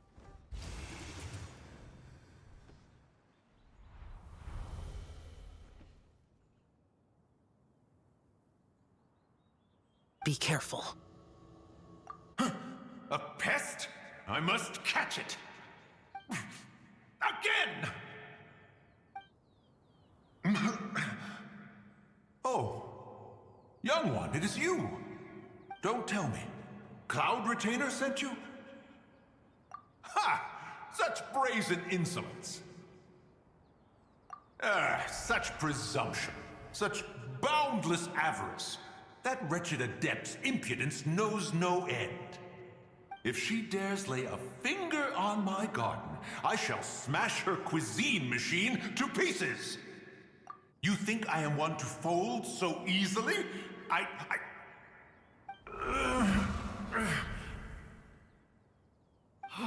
Insolent mortal! Time and again, you interfere in that which is beyond you. You make it exceedingly difficult to contain my rage. You have no conception of that which you seek. It is forbidden! You know nothing of my past. My warning was given. The cost entwined with this is beyond what you can bear. Stubborn mortal! You... Very well. If death is what you seek, who am I not to oblige? Come, let us see the extent of your resolve. Your wish is to behold the curse of time and the memories of this form? Then, let it be granted.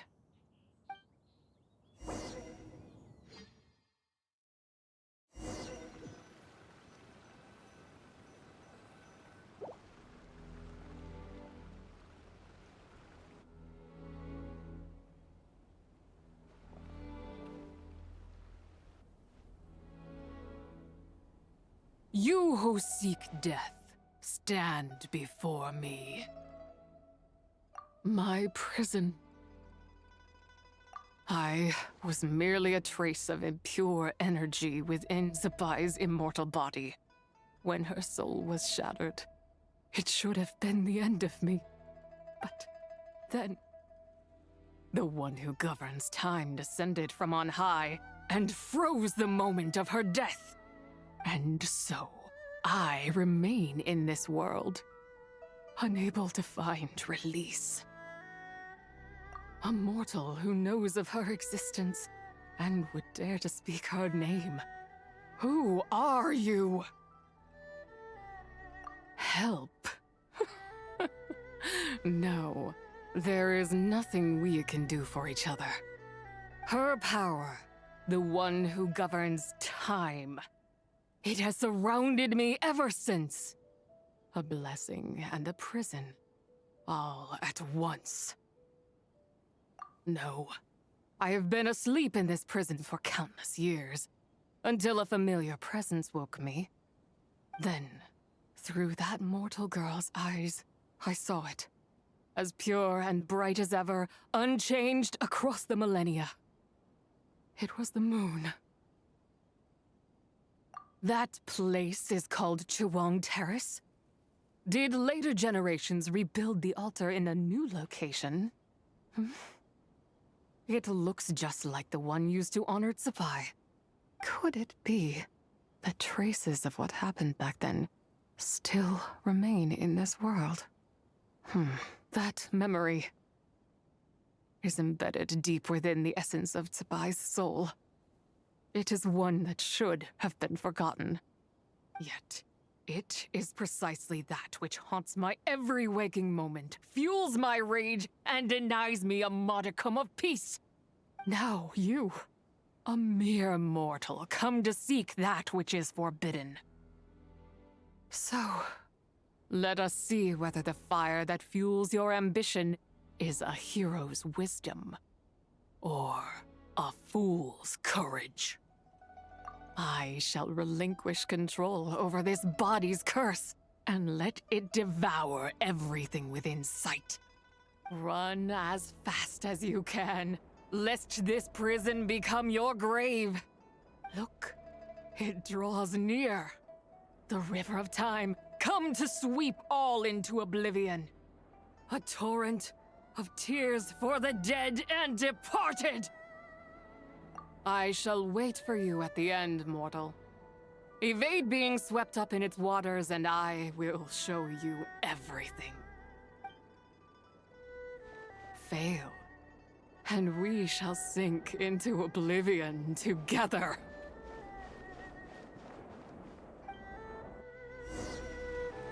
Okay.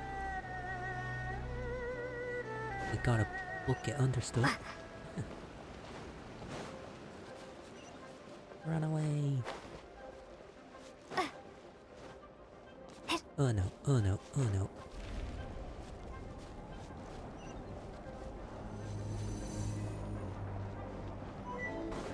Oh no, oh no, oh no. I heard that chat message. Please hold. I'll be with you in a moment. Sorry. Time-gated stuff. Gotta run, gotta run. Uh-oh.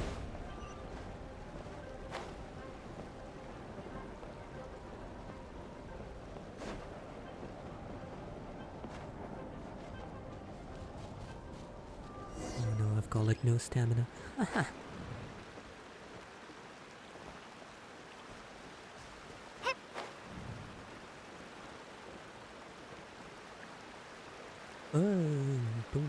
Don't drop me, no.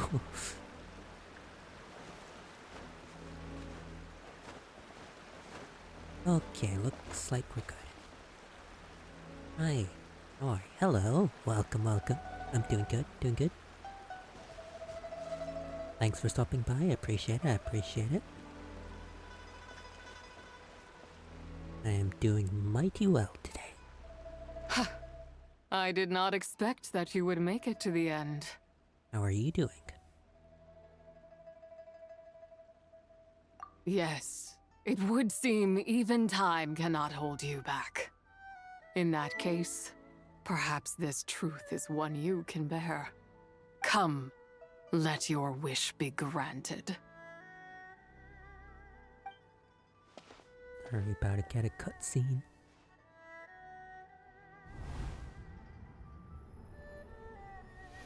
Under moon eternal, in radiant night, a maiden grants silk, soft and light. Under moon iridescent, in night divine, a maiden grants fiber for cloth so fine. Under moon of frost, in night so great, a maiden grants tools to divine our fate. What are Mom and Dad doing? Shh, just make a wish. The kind Adeptus on the moon is listening.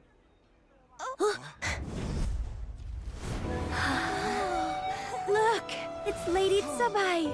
Wow, Lady Tsubai? Is she powerful? Of course.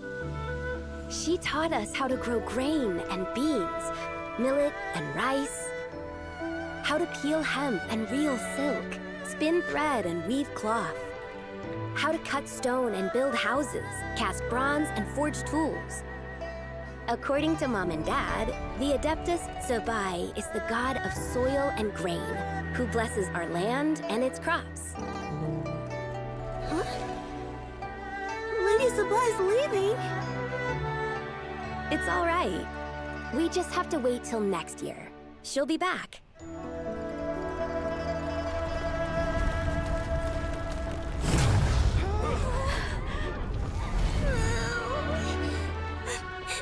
Mom and Dad are gone. Why hasn't Lady Tsubai returned? She'll come. We just have to believe. What is that?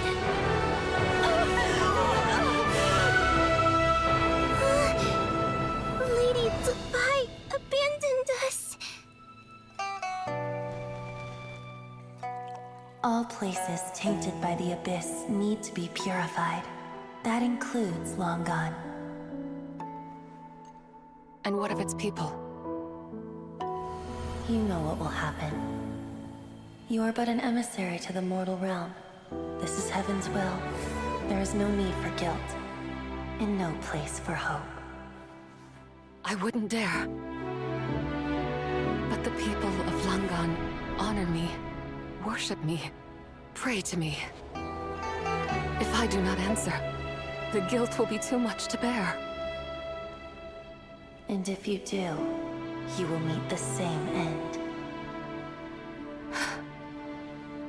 Then as their god, I shall die among them. Look!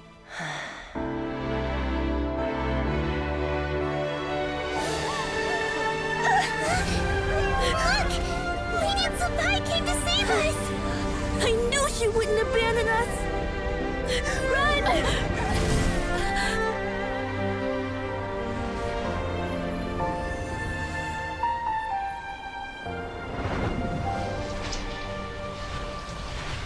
You have done enough.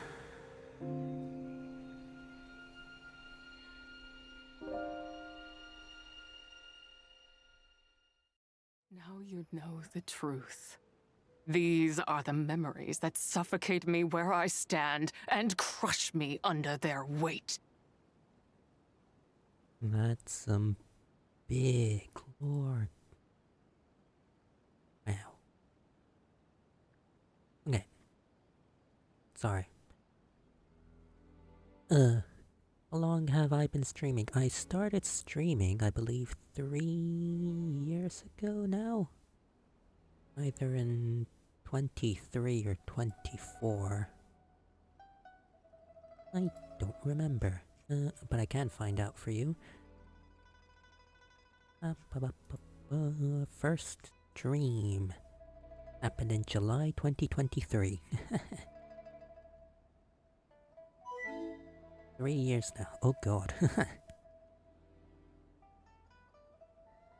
But I haven't really done that many streams in that time. 3 years, 900 days. 100 and, I believe this is my 8th stream. No, my 109th, actually.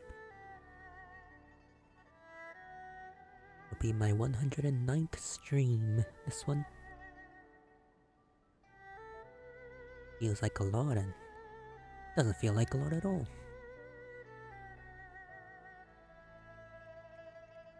Not just my nation, but the people I loved. Were it within my power, I would ignite a blaze fierce enough to burn a hole through the heavens themselves! Your voice is perfect for storytelling, is it? Thank you. Thank you. I also... well, I used to, and I do plan on returning to it, but I have done Minecraft and Terraria streams. Those are more me just yapping for a few hours and then ending off. So, yeah. If you'd like to hear more of it, I do have quite a few older streams where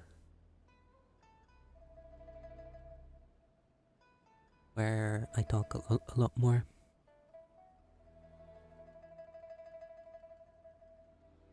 It was a time of war, one that ravaged heaven and earth.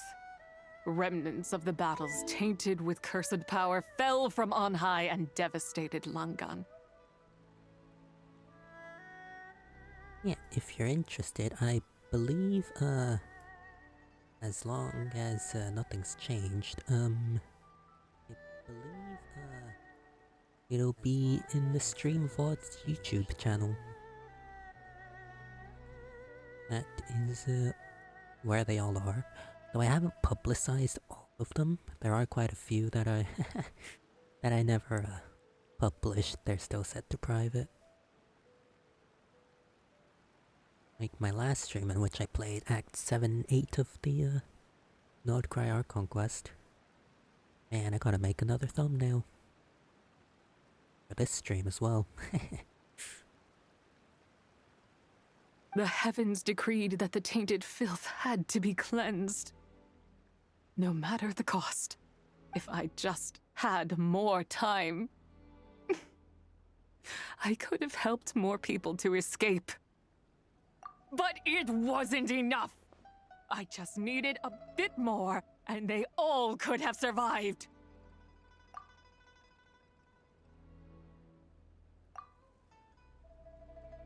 Wait.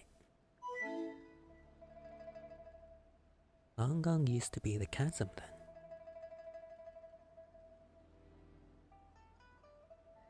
Huh. That's why there's a nail at the bottom. Wait, oh.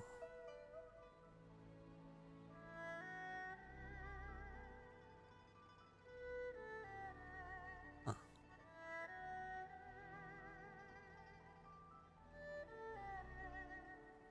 Guess I should have realized this like an hour ago because of all the lore explanations, but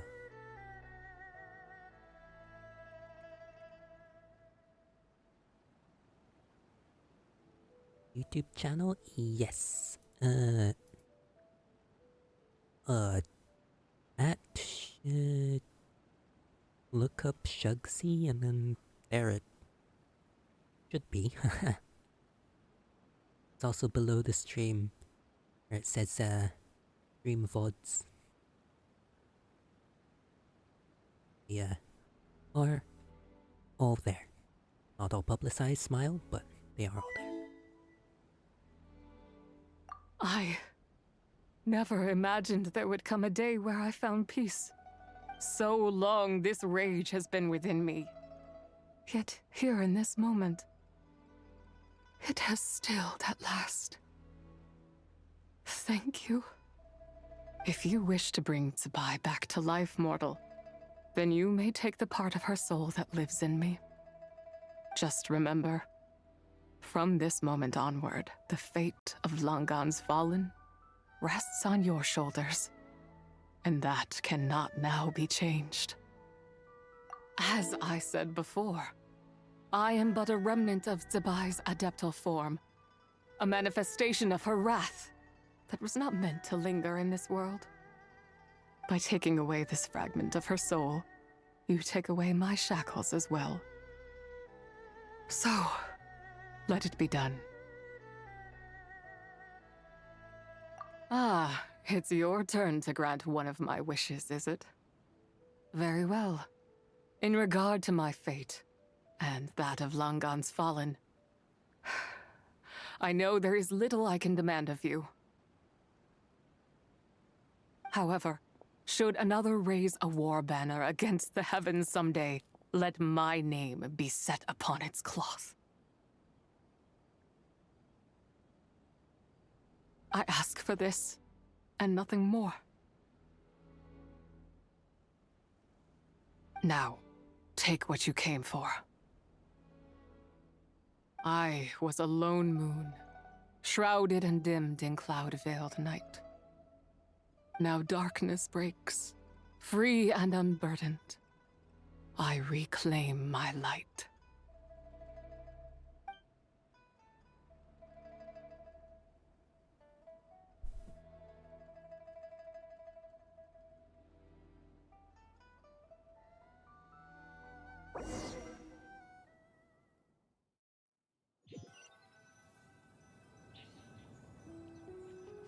Feel embarrassed? No need. You think I am one to fold so easily? even as a long-time Twitch viewer myself, there are times that, well, not even times, most times that I just don't even scroll under a stream to just look for a bit more. It's okay, I understand. Because I do it myself. Ah, young one. What brings you here? My, what exquisite mint seedlings. Was it you who planted them? I had not taken you for one so versed in the horticultural arts. I must insist that you visit Mount Hulao. There is much we could learn from one another. Ah, but this is Cloud Retainer's abode. She does not appreciate the verdant wonder that is mint. We should leave at once. If she sees us here, there is little I can do to protect you. You weren't? Was it Mooncarver then? My, what nerve he has. You. What? Looks like Mountain Shaper is back to normal. Has the matter with Zizhi been resolved then? Do I need any customizations? No. I appreciate it though. I've been doing all of my artwork myself, for the last, god, nearly 3 years, so, yeah. My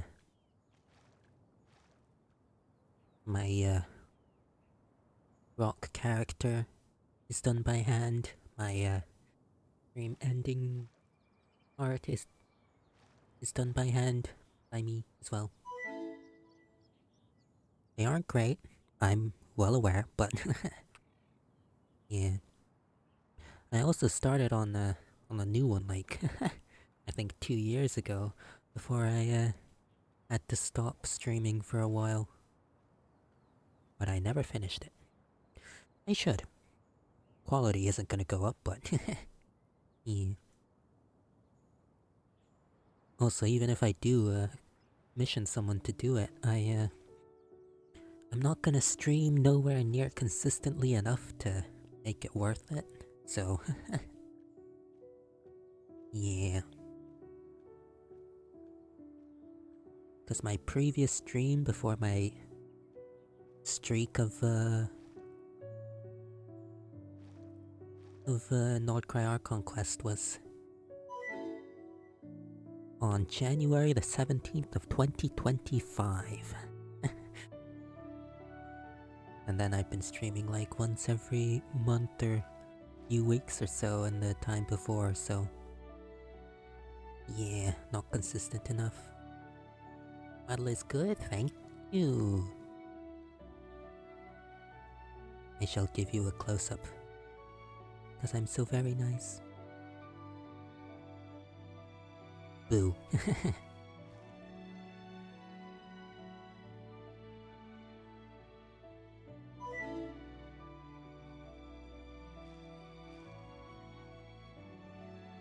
Making the things bigger is good, but I gotta make it smaller again so it fits. Oh no, bugging out. Don't auto clip. OBS, come on. There we go.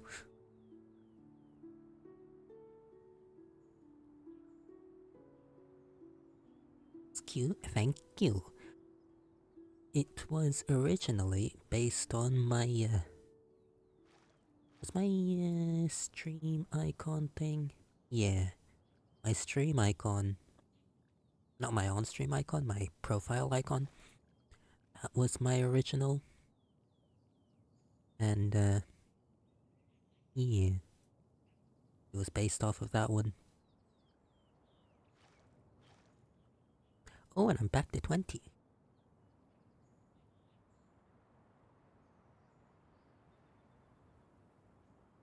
Why?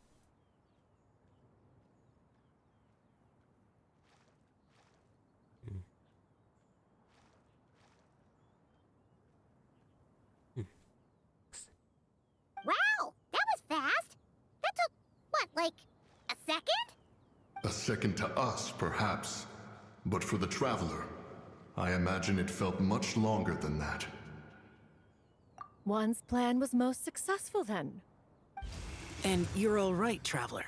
You don't feel strange in any way? Well, sounds like good news all around.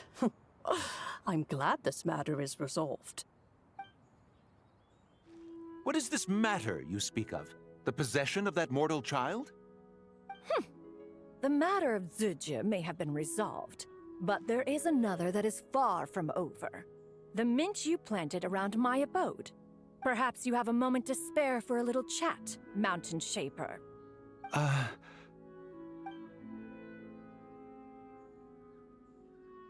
You seem reluctant to talk in detail about what happened with Zuje. 07, my boy Mountain Shaper.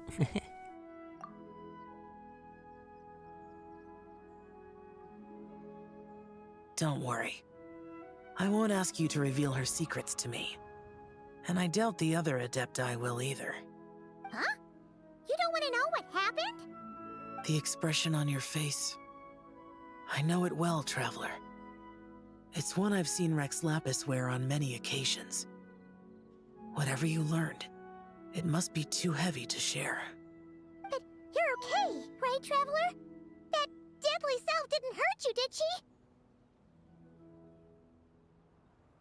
Gotta work, need to go other streams, yeah. Yeah, thanks for stopping by, I do appreciate it. Sorry I can't help you much with your situations, but with your artworks and stuff, but good luck, my mans. I shouldn't say mans. Good luck, friend. I wish you well on your journey through the many streams and rivers of Twitch. Appreciate you stopping by. Please do stop by again if ever I stream again. Hey, smile. That'll be entirely on me. Yeah, appreciate you stopping by. Bye bye. I'll still be here for the next 4 hours, I reckon. 3 actually. Well, as long as you're not hurt, Paimon doesn't need to know anything else. Even so, I hope you feel like you can entrust me with it.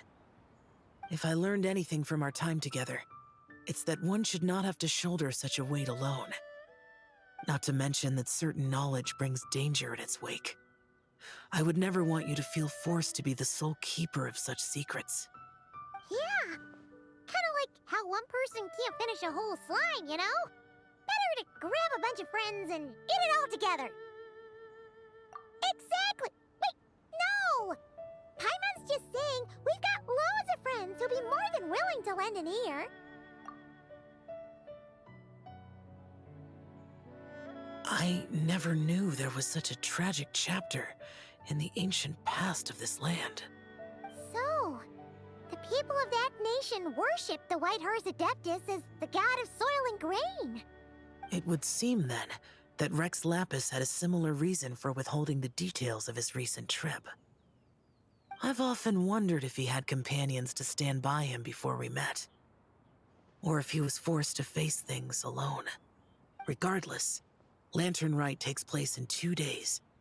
Let's meet back up again there. If there's no news of Rex Lapis by then, we'll have to come up with a plan. Fingers crossed it all goes well.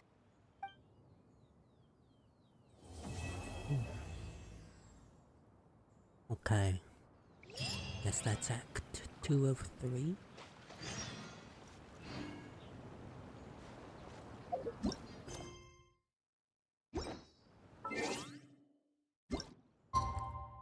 Whoop.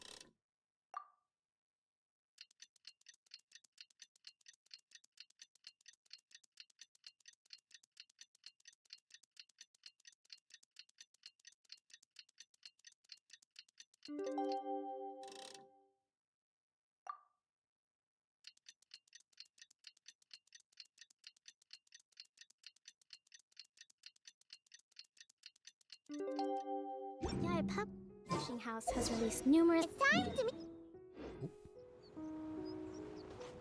What was that, Paimon? It's time to what? it'd have been something like it's time to meet the others at Mount Outsong. And there's Shao. Oh, and Cloud again. Hello, friend. Hello.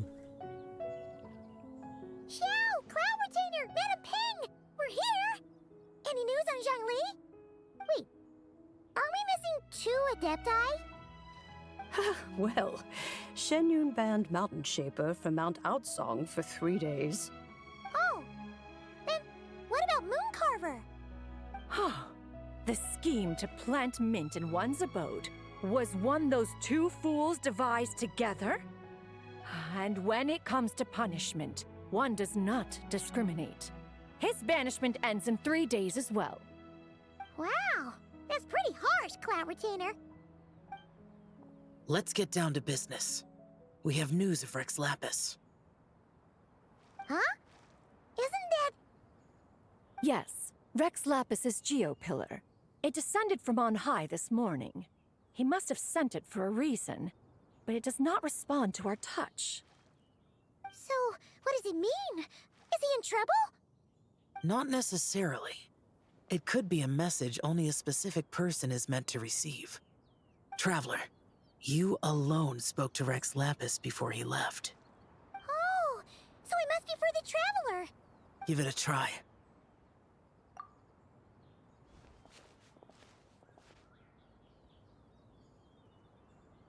Touch it. Pillar. Come to the spring on Mount Qingse. I have left an entrance for you.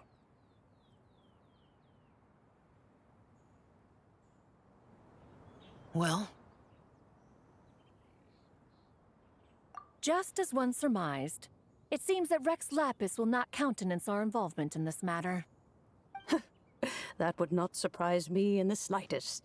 He's always had a soft spot for the Traveler, after all. But be that as it may, we have served Rex Lapis for millennia now. In other words, I'm sure this has nothing to do with favoritism. He's probably just trying to protect us. That's right. So you mustn't let your guard down, even if Rex Lapis is by your side. Alright, let's get going. We'll try not to keep you all waiting.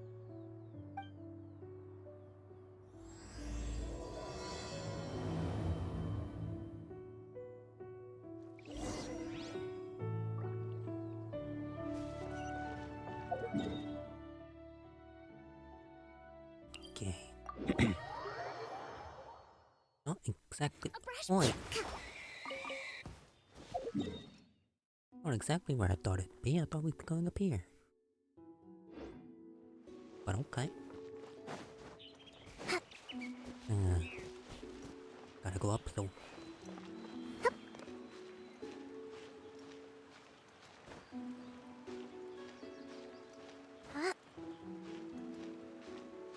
Oop.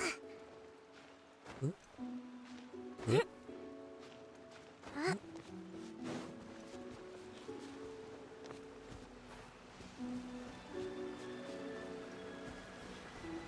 Keep your eyes peeled. He should be around here somewhere.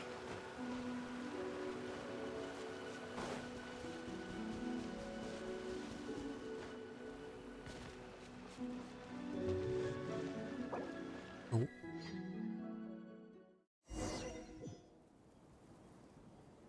Not what I expected. Thought I'd have to press F.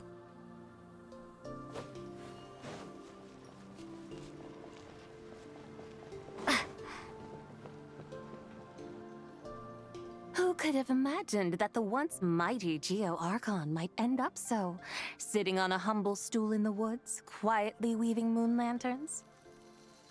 You really do look like an old man now. This is a Shao lantern, not a moon lantern.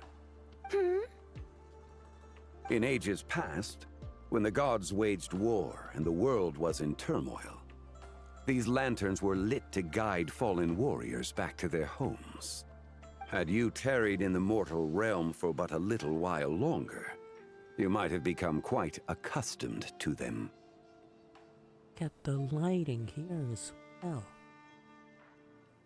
There, back there. Shadow there.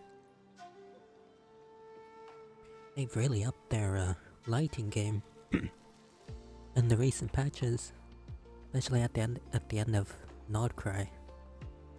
Those were good. Even so, it bears such a striking resemblance to the moon lanterns they used to offer up to the heavens. Could this truly be mere coincidence? Perhaps in some sense it is, yet in another, it isn't.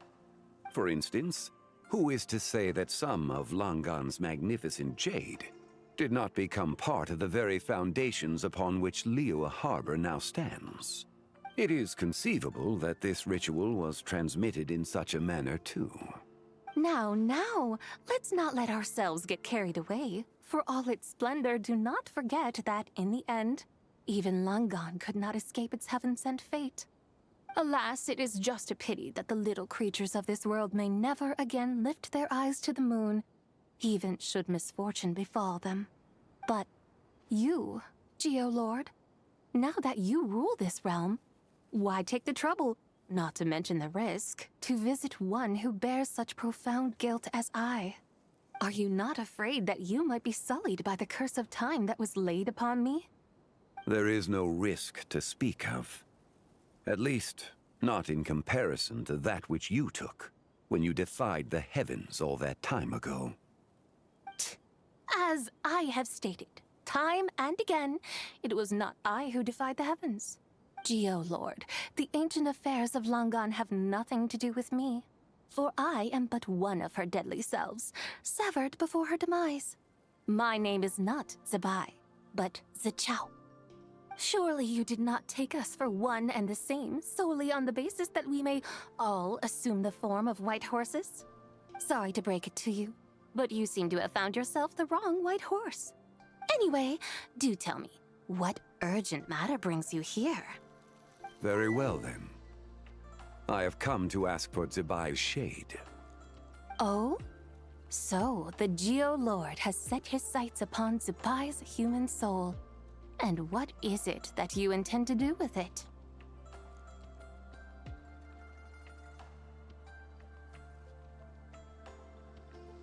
The world outside is changing. With the new moon's birth, the confines of the Shadow Moon are gradually disintegrating. In other words, the heavenly soul is set to return. Consequently, strange phenomena have manifested within Langan's former domain, leading to the earthly soul's reappearance as well. The last of the trio, the human soul, is in your possession.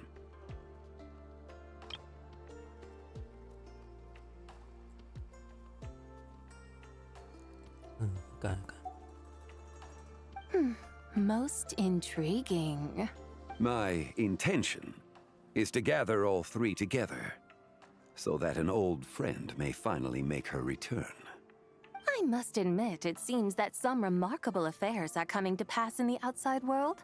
Yet there is one thing you seem to have overlooked, Lord of Geo. Back in the day, it was you that freed me from that painting. And afterwards, I took up arms in your name. Together we first subdued Chenyu Vale, then brought peace to Mount Qingse. It was for this cause that the contract between us was made. But now that the debt has been repaid, what cause have you to expect my aid? Zebai and I have long been friends. Given not only that you were manifested from a corrupt desire within her divine form, but that you also possess a fragment of her soul, how can you purport to be the wrong white horse? I think you'll find that we are now as separate and distinct as any two beings ever were.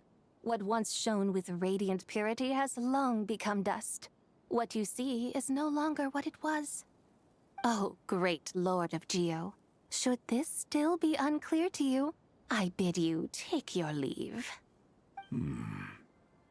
It seems that the fault lies in my own lack of consideration. As you wish. I shall let this matter rest. Wait! One moment, if you will.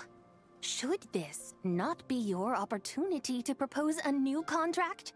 The part where you make me an offer I simply couldn't refuse? Even those puny mortals know how to haggle when striking their bargains. Should you, the famed god of contracts, not likewise strive for success through negotiation? Come now, enough with the posturing. It's time to name your price. Very well. I had, in truth, prepared a new contract for your consideration. I knew you would not come before me unprepared. Yet, you should know that I want for nothing, for I live in the mountains, carefree and untroubled. Occasionally, I even find sport in teasing the mortals who stumble into my presence. Then why persist in telling them those ancient stories? I speak of what transpired before the sky collapsed and the earth sank into itself. That is merely my way of passing the time. And what of it? Would any believe, much less remember, the ramblings of a mountain hermit? Those tales have long since spread throughout the mortal realm. Who? Should my words prove insufficient, I invite you to see the world for yourself. To this end, I have found you a pair of trusty guides. The Lantern Rite is presently underway in Liyue, and should prove quite intriguing for you. So this, then, is the contract you have prepared for me? Indeed it is. Think of it as a contract for a one-day festive excursion.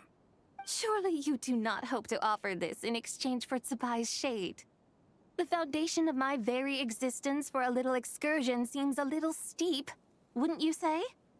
Why not see for yourself?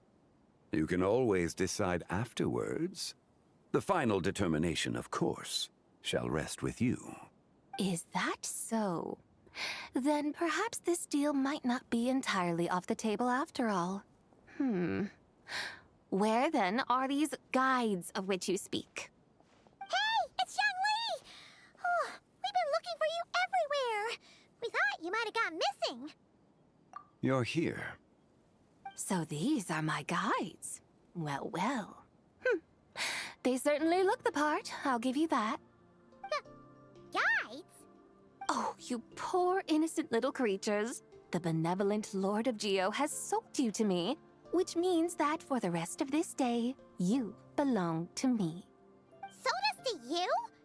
Just what have you gotten us into, Zhangli? The situation is not quite as dire as that would sound. I ask only that you accompany my Adeptus friend on a tour of Liyue. I would suspect that depends on how well you entertain me. Entertain you? Let us start with this Liyue harbor of which I have heard so much.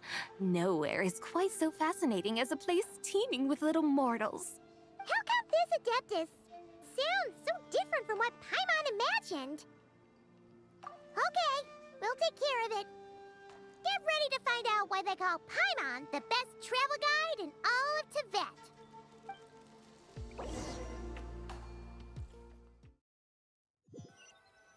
Are we gonna get paid for this, or are we just in it for the love of the game? Arrived at Liyue Harbor.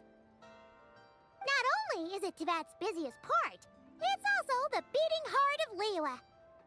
So, dear Madam Adeptus, where would you like to go first? With humble fare and wine to sip, in comfort clothed and soul at ease, one eats, and all the heart's ills cease. So we're heading straight for the good stuff? Well, you're in luck, because Paimon's an expert when it comes to food. There are two main cooking styles in Liyue. Li cuisine, which is all about mountain delicacies, and Yue cuisine, which is centered on seafood. The most famous restaurants are Liyue Pavilion and Shinyue Kiosk. Oh, now Paimon's starting to drool. Guess our only option is to go try them both. 2 meals back to back. Both sound like excellent options to me. Are these the kind of establishments that most people might visit on a regular basis? Not exactly. Both Li cuisine and Yue cuisine are known for their pricey ingredients. Definitely not what you'd call the budget options. But don't you worry about that. Just think of it as Zhangli's little treat. Come on! Aren't you supposed to be pals with Hu Tao? I'm unsure we can afford to spend a little more of her mora at least. Hey! All Paimon wants is to provide our Adeptus with the best possible experience here. Don't you want that too? Both certainly sound like worthy choices.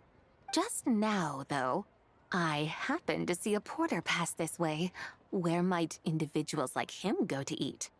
A hungry porter, huh? Oh! Paimon knows just the place! Yep. Nothing fancy schmancy there. Just tasty dishes made with simple ingredients in a variety of different styles. Most importantly, it's great value for money, too. No wonder everyone loves it, huh? Oh, and the owner happens to be a good friend of ours, too.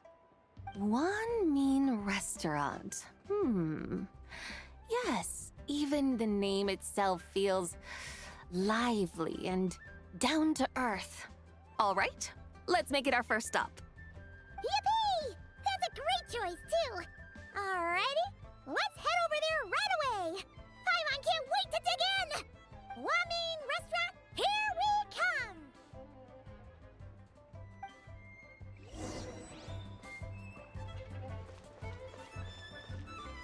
Aye. 1 minute is. He's in for the good stuff, eh? The true, what do you call it? Soul food?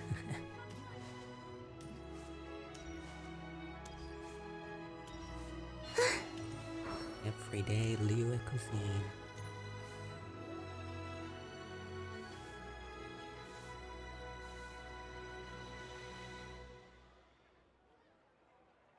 Xiangling! Chef Mel! We're here! Oh, hello there. What a surprise to see you two. Welcome, welcome. Hey there, Traveler and Paimon. We're a little busy today, so grab a table while you still can. But I don't think I've met this lady before. Is she a new friend? You could say that. Oh, I see. Well, hey there. A friend of the Traveler's a friend of mine, too. Don't worry, we'll take good care of you. Just order whatever you want, it's on the house. By the way, I'm Xiangling.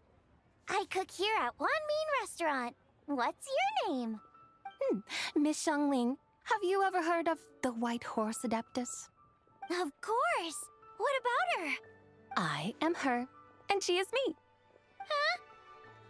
You mean you're an Adeptus?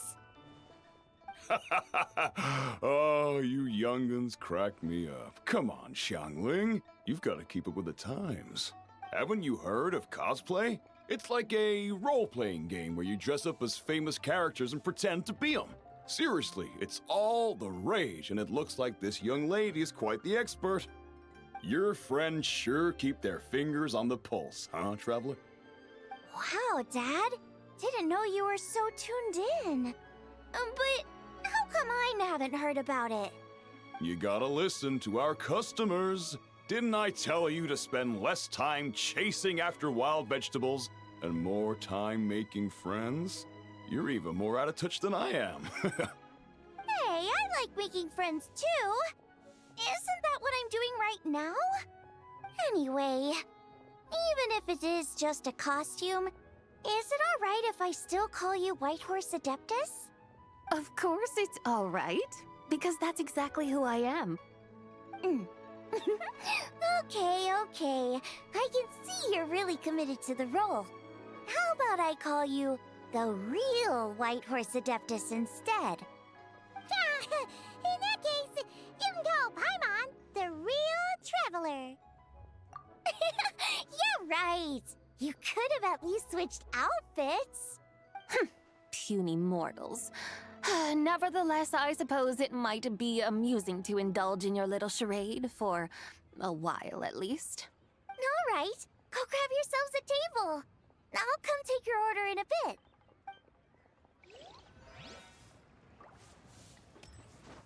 It goes, yep, I'm an Adeptus. Respect. Hello. may I ask if Miss Xiongling and Chef Mao are here? Yeah, they're just over there. Wait a sec. Aren't you? So, what would you like to... You're... Hello, Miss Xiongling. It's me, Lu Xiongxiong, the one who broke some stuff here at your restaurant a few days ago. I just wanted you to know how sorry I am. I honestly don't know what came over me. Please, please forgive me. Oh, it's you. You really gave me a fright that day, young lady. You didn't actually get food poisoning from our black-back perch stew, right? Come on, Dad. She's come to say sorry. It's all right, Miss Lu. You must have been feeling a bit off that day. You're looking so much better now, though. Why don't you grab a table, too? This one's on the house. No, I couldn't possibly. Hey, it's totally okay. We all feel under the weather sometimes, especially when we're away from home. Go on, find yourself yikes. Looks like all the tables are taken. Wanna come sit with us? We've got an extra seat over here. Thanks, guys. So what would you like to eat today? Feel free to order anything you like. I should very much like to sample your renowned poisonous blackback perch stew. It wasn't poisoned. That was all on me. So that's one portion of blackback perch stew. How about you guys? Paimon wants... Sure thing. Looks like Paimon's having trouble making up her mind. Anyway, I guarantee you'll love it. Let me think. Well, since the blackback perch stew is on the spicier side, I guess it makes sense to balance it out with a serving of stir-fried shrimp. And since it's Lanternlit season, you better try out the triple-layered consommé and come and get it too. Those are our seasonal specialties. As for the carbs, since we've got a full table, how about some right at home? Along with our special chili mince cornbread buns. Trust me, you won't be disappointed. Then for dessert, I'll whip you up some Lucky Snow Delight. I just came up with it a few days ago, and I can't wait for you to try it. Wow! Sounds like quite the feast. Looks like Paimon's in luck today. Am I the only one who thinks that's way too much? Not at all. Don't worry, I know what I'm doing. And to top it all off, our star dish, Adeptus Temptation. You should know that we don't often serve this here at Wanmin Restaurant. But since this is my first time cooking for the White Horse Adeptus, I'm pulling out all the stops. Okie dokie, just sit back and relax. I'll have your dishes out in no time. Hold on. Did I just hear Miss Xiongling mention the White Horse Adeptus? You did indeed. And you're looking right at her. That's a joke, by the way. She's cosplaying. Oh, I see. Phew, almost believed you there for a moment. Tell me, little one, what business might you have with the White Horse Adeptus? It's a long story. Basically, a while back, I took part in an archaeological dig over at the chasm. While we were there, we discovered a number of relics. Our findings show that they date back to the era of Long Gone, an ancient nation whose people are said to have been the ancestors of some of the modern-day inhabitants of Chenyu Vale. And why might such matters concern the White Horse Adeptus? Because some of those relics not only seem to contain textual references to her, but even depictions of what she looked like. There have long been legends claiming that the White Horse Adeptus was a deity of that era, but there are plenty of other theories out there too. If I could just locate some more detailed records, I'm sure we'd be able to find out so much more. So you're into history? Well, to tell you the truth, I actually joined the archaeological team by sheer accident. But once I'd started down this path, I knew that I wanted to make something of myself. Recently, though, things seem to have taken a turn for the worse. Still can't believe I caused such a mess and even ended up hurting someone. Oh, so you're considering becoming a martial artist now instead? No, I mean, they weren't seriously hurt. It was just a few scratches, and they let it go after my mother compensated them. Either way, my career's pretty much over. And even though both the victim and the Ministry of Civil Affairs say they won't be pursuing the matter any further, my father says he's going to punish me according to our family rules. Family rules? Yeah, he's decided to ground me. I'll have to return to Chaoying Village after Lantern Rite, and goodness knows when I'll be allowed to leave again. Wow, that's harsh. Sounds like the kind of thing only rich, super traditional parents would do. We're not exactly rich, though. All we own are a few tea fields in Chaoying Village and a guest house in Liyue Harbor. A guest house? It isn't Baiju Guest House by any chance? Yep, he's my grandfather. So you've heard of the guest house before? Small world, huh? Come to think of it, didn't Boss Lu mention something about hoping that the White Horse Adeptus would show up and let her divine power be known? Sure, but Paimon's guessing this wasn't exactly what he had in mind. Little one, it sounds to me that your family is rather well off after all.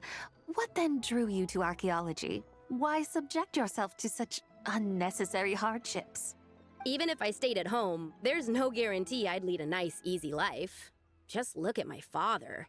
Recently, my grandfather put him in charge of the guest house, and he came up with a bunch of ideas right away, starting with changing its name.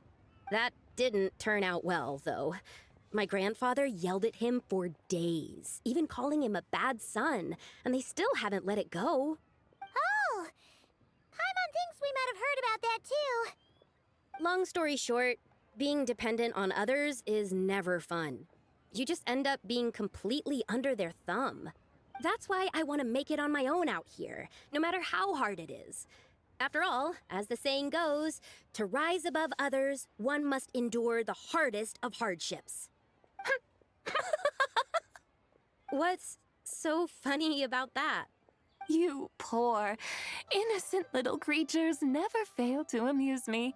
To think you would endure all manner of hardships in your brief time on this mortal plane, and all that merely to rise above others. I would have thought that the wiser path would be to simply roam this world as I do. Huh? Tell me, what is it that you truly delight in? Archaeology? Martial arts? Tea planting? Or perhaps the keeping of a guest house? What I delight in? Yes! Surely there must be something you don't find quite so exhausting. Whatever delights you should not feel like a burden. But do things like that really exist? Of course! Take Miss Xiangling, for instance. I defy you to detect even a hint of hardship on her face when she wields her walking spatula. So, since it seems you are resolved to tread the rocky path, you should strive with all your might to pursue that which brings you delight. You mean, like cosplay? I suppose you might say that. Looks like the White Horse Adeptus is really getting into her role. I think I get what you mean then. Maybe I should have a chat with Miss Xiangling before I head home. Okay, everyone. Sorry to keep you waiting. Here's your food. Wow. It all smells so good. Oh, finally! I get to try that famous poisonous stew. Hey! Didn't you hear what Shang said? It wasn't the stew. If anyone's to blame, it's that other you. What's up? How fiercely this mortal fare burns upon the tongue!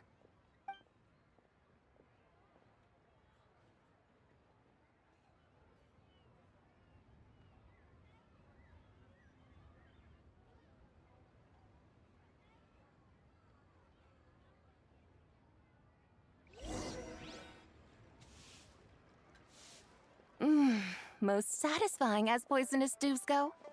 So, where to now? Time, I think, to seek out some diversion? Oh, there's plenty of entertainment options in Liyue. Paimon will tell you that. The locals like to drink tea, walk their pets, play chess, watch operas, attend storytelling performances. Storytelling performances?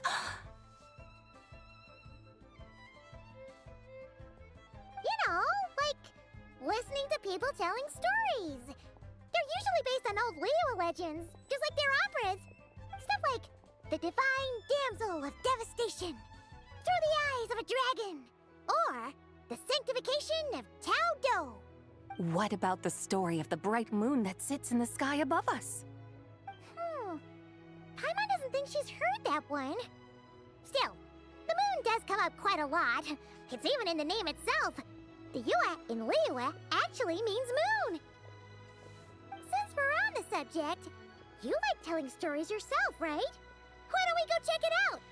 In that case, I'll have to trouble the two of you to lead the way. Awesome! Let's go! Third round knockout, here we come! Wow. Oh, I just noticed.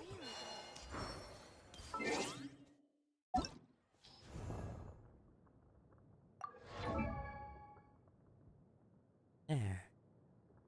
Moon. That's been a part of this. It hasn't it? It's not really in her character design, but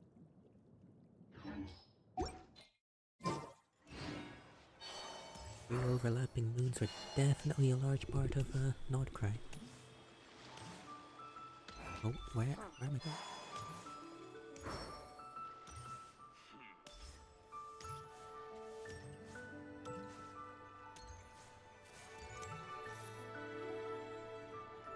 Definitely connected with the moons. Visually as well. What a tongue twister!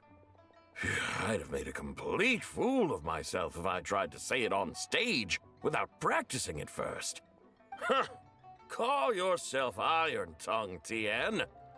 Wobbly Tongue, Tien, more like.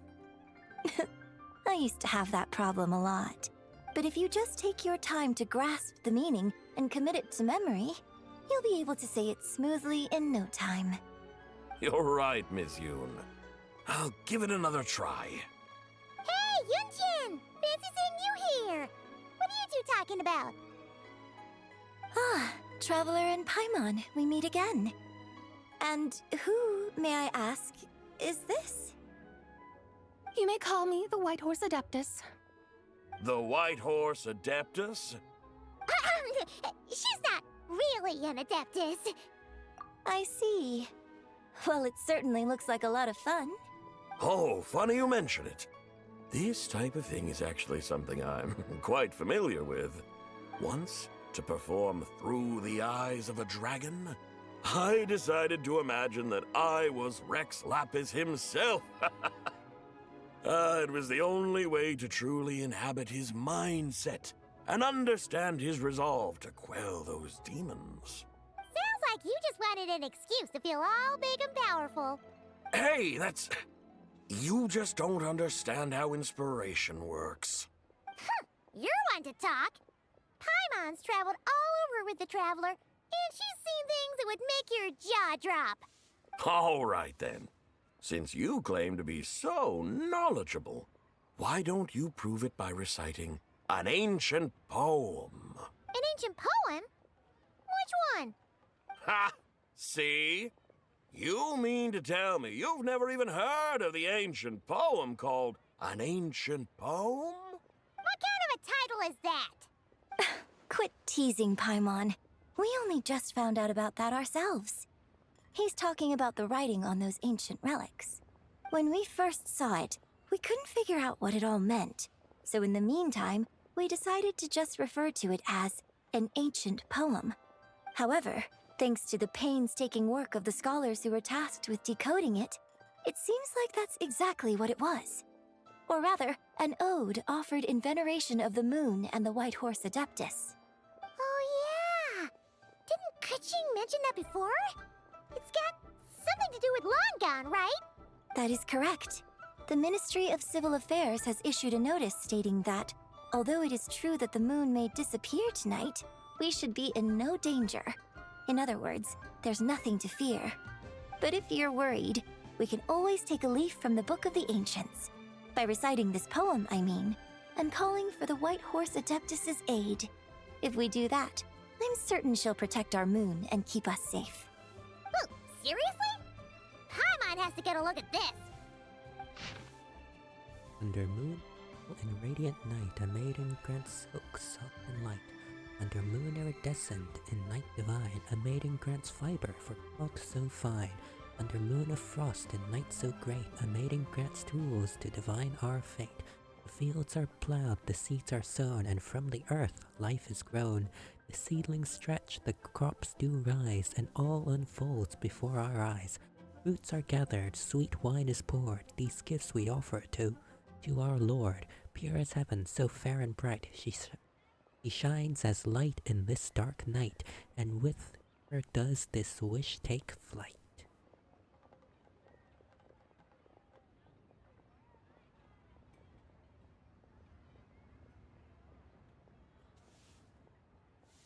Under moon eternal in radiant night, a maiden grants silk, soft and light? What in Tivat's that supposed to mean? Well, it's obviously in reference to the 3 moons of Tivat. 3 primordial moons. Eternal, frost, and iridescent, as it just quite clearly said. Under moon iridescent in night divine. Blah blah blah, something cloth so fine. Something about fields being plowed. Something else about seeds being sown from the earth. Seriously? What is this? The fields are plowed, the seeds are sown, and from the earth, life is grown. Whoa! You did that without even looking! Bravo! Bravo! We have an expert in our midst. Looks like this young lady really does know her role inside out. If I didn't know any better, I'd have taken her for the real deal. That's because I am the real deal. That's the spirit. This is exactly the kind of mindset I was talking about. Behold, mortals, I am none other than the indomitable Rex Lapis himself. Kneel before my godly splendor. Believe me, young lady, I know exactly why you do it. Back in the day, I was just like you. I must say you are rather amusing as mortals go. Miss White Horse Adeptus, it is a great pleasure to make your acquaintance today. I have some questions regarding the poem, and I was wondering, perhaps, if you might be able to shed some light on it? You want me to explain the full meaning of its verses? Your guidance would be much appreciated. Fascinating. Tell me, do all the people of Liyue still express such reverence for the ancient ways? Well, it's true that we hold a deep fondness for our history, but it is hardly our only pursuit. One of my good friends, for instance, is even more devoted to the modern Fontanian art of rock and roll. Exactly! And don't forget, great practitioners of the role-playing arts walk among us too. People like me and you, young lady. Yes. So rather than placing too much emphasis on our reverence for the ancient ways, it might be better to say that here in Liyue, 100 passions bloom, each with a voice of its own. I see. Then, I suppose it wouldn't do any harm for me to enlighten you. In truth, it is but a simple poem of blessings. Its meaning is this. As the eternal moon rises in the night sky, a maiden adorned with lustrous jade descends upon the earth. She blesses the kudzu vines and mulberry leaves, so that they may be used to make coarse cloth that is nevertheless soft, light, and comfortable to wear. As the iridescent moon rises in the night sky, a maiden adorned with lustrous jade descends upon the earth. She blesses the kudzu vines and hemp, so that they may be used to make fine, luxurious cloth. As the frost moon rises in the night sky, a maiden adorned with lustrous jade descends upon the earth. She blesses the mugwort and artemisia, so that they may be perfect for divination. So she really did come down from the moon? She shows the people how to use the plow and spade to purge the land of weeds, till the soil, and heap up the earth to make it fertile. Then with the hoe, she teaches them to sow their grain, bestowing the promise of life upon every seed. She blesses the millet and the beans, ensuring that their stalks and vines stretch forth without end. She graces the wheat and the rice, so that their heavy heads are filled with plump, glistening grain. Sounds like she's a real pro at all this farming stuff. The fruits of the field are harvested and brewed into sacred wine for honored guests. This we reverently present to the Divine Maiden, with every ceremonial step flawlessly observed, so that she may witness the depth of our piety and respect. Oh, Divine Maiden, how can your graceful presence in the sky not seem like that of a fairy descending from the heavens? Oh, Divine Maiden, how does your pure and radiant form not resemble the guardian spirit of our land? I send my heart's desire, ascending to the heavens, beseeching you to grant us good fortune and blessings in the coming year. Huh? So, that's what it's supposed to mean? I find myself speechless. Moved beyond the power of words to convey. Oh, young lady, you have shown me the heights to which a true role player might aspire. A truly remarkable performance. I did not anticipate that anyone could unravel this poem with such depth and clarity, and so soon after the Ministry of Civil Affairs noticed, too. I'd even begun to consider myself somewhat versed in the matter, but as they say, there's always someone more knowledgeable out there. Allow me to extend my thanks to you, Miss Whitehorse Adeptus. You are far too humble, young one. I must confess, it is I who have been surprised, not only by you, but also by this Liyue harbor of the present day. Ah, so you're not from Liyue. And what, may I ask, has surprised you about it? Oh, it's nothing really. Just some old memories scattered here and there. Very well, my guides. I suppose it is time we set forth on the next part of our excursion. I'd like to go see that wharf now. What say the two of you? No problem. We'll take you wherever you want. Oh, leaving so soon? Before you go, allow me to introduce myself. I am Yunjin, director of the Yunhan Opera Troupe. May I ask your name in return?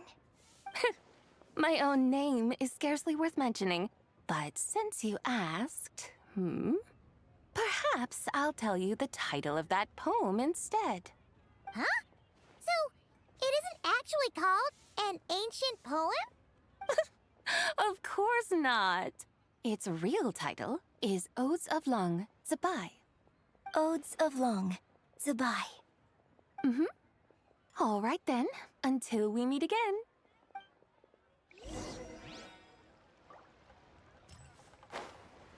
Gotta say, I do like me an actual Adeptus. I can't talk. An actual Adeptus is just like, nope, that's me. And not just to the traveler, but like, straight to like the public as well. It's very cool. And you... big.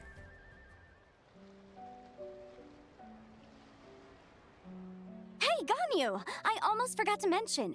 On my recent trip to Notcry, I came across something really fascinating in the Frostmoon Scion's library. I found records in their collection of another divine envoy living on the moon. A divine envoy on the moon? You don't think it could have been referring to the White Horse Adeptus too, do you? No way to say for sure. Still, the similarities between our legends are intriguing, to say the least. Isn't it amazing? Especially when you consider how far apart we are. It truly is. We might live in different lands, but when we look up at the night sky, we all see the same moon and stars. Right? It's like we're all bound together, no matter where we are. When you think of it like that, it's almost as if our friends from other nations will be right here celebrating with us. Isn't that a wonderful thought? No wonder you were so excited to go see the giant lantern when you first got back. Sounds like you're a real fan of the White Horse Adeptus, huh? I guess you could say that. Just a pity she's so elusive. Even Granny's never met her, you know? Maybe she really is just a legend after all. Hey, Yanfei and Ganyu! Trust, Paimon. The White Horse Adeptus is as real can be. Huh? Oh, look! It's the Traveler and Paimon! Feels like I haven't seen you two in, like, forever. Happy Lantern Rite. It's so good to see you again. Hey, you two. Happy Lantern Rite. Did I hear you right just now, Paimon? Does that mean you've actually seen the White Horse Adeptus? She has indeed. And now, so have you. Huh? And you are? Why, who else? The White Horse Adeptus, of course. Could you maybe start with something else next time? You're the White Horse Adeptus? Cosplay, why not tell them? Like, Ganyu's a full Adeptus, and Yanfei is a half Adeptus. But either way, they're master. Cloud Retainer and Madame Ping would tell them eventually, right? And like, at the very least, they aren't the types of people to just go around spreading stories. Like Yunjin, Utao, Xingqiu, Rongyin. Them I understand, but why not tell them? Actually, though. That's right. Allow Paimon to introduce you to our new friend, Zichao. She's been low-key obsessed with cosplaying the White Horse Adeptus ever since we met her. I see. Well then, greetings, Miss Zichao. My name is Yanfei, and recently I've been low-key obsessed with learning everything I can about the White Horse Adeptus. I'm sure the two of you will get along like a house on fire. Oh, and by the way, I'm Ganyu. So, Miss Zichao, you must be here to see the giant lantern too, right? A horse-shaped Zhao lantern? Is that what I think it is? That's right. A lantern made to honor the White Horse Adeptus herself. Isn't it gorgeous? Huh? What are you laughing at? Both the lantern and myself. What do you mean? Oh, this lantern truly is an artistic masterpiece. But tell me this. Have any of you ever seen a horse before? Come to think of it, Paimon can't remember ever actually seeing one herself. What about you, Traveler? Oh, this horse appears to be mid-trot, but it has adopted what is called a lateral gait, where the legs on one side of the body move together in unison. A rather rare sight indeed. Just now, I suddenly pictured myself, I mean, the White Horse Adeptus running the same way. The image was so absurd, I could barely contain my mirth. Oh, really? I never knew that. You learn something every day, huh? Oh, come on! It's basically a giant piece of fan art! Who cares if it's different than the original? I was merely laughing at my own ignorance. I came here thinking that the White Horse Adeptus's tale had been long forgotten.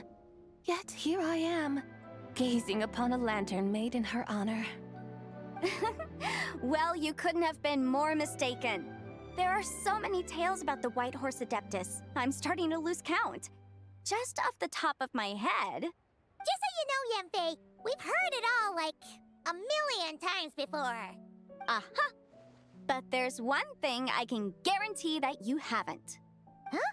You mean like a new chapter of her stories come to light? Mm-hmm. And I heard it from Ganyu just yesterday. Hey, why don't you share it with the others?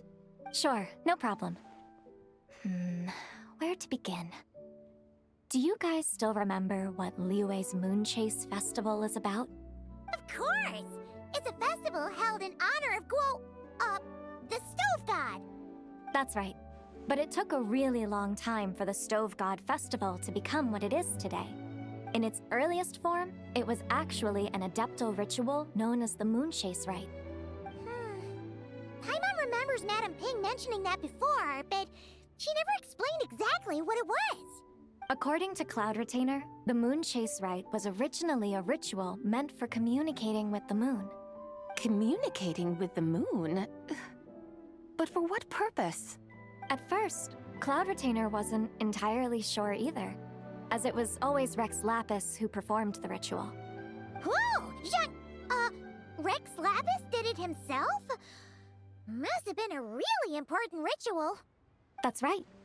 Unfortunately, despite numerous attempts, they never actually received any response from the moon, which is why they eventually stopped performing it.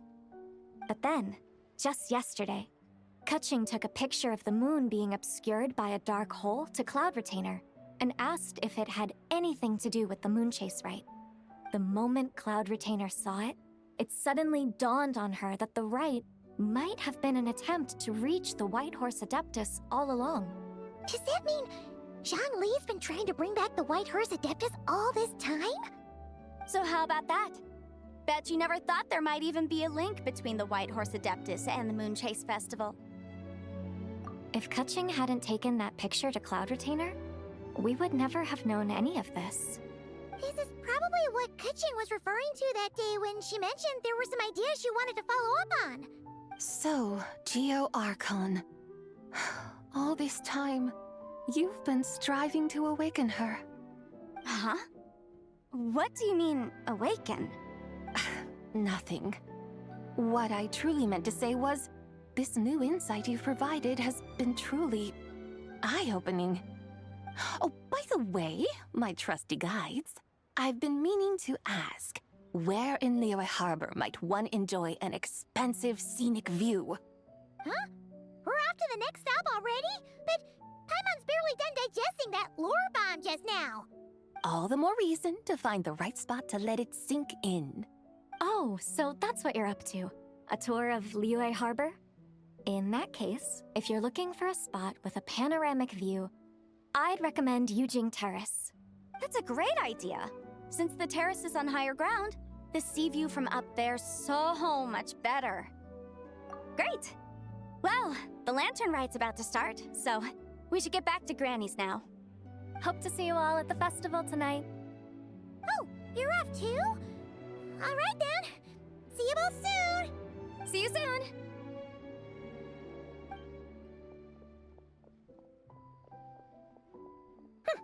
Very well, my guides. What are we waiting for? Okay, you're the boss. Yujing Terrace it is. After all, the customer's always right. Something else you needed to do? Oh, Paimon likes that idea. And what, may I ask, is a photo? It's this awesome invention that lets you record moments in the blink of an eye. Except, you've gotta try not to actually blink. Oh? What must I do in preparation then? Nothing. All you gotta do is choose a pose. The Traveler will handle everything else.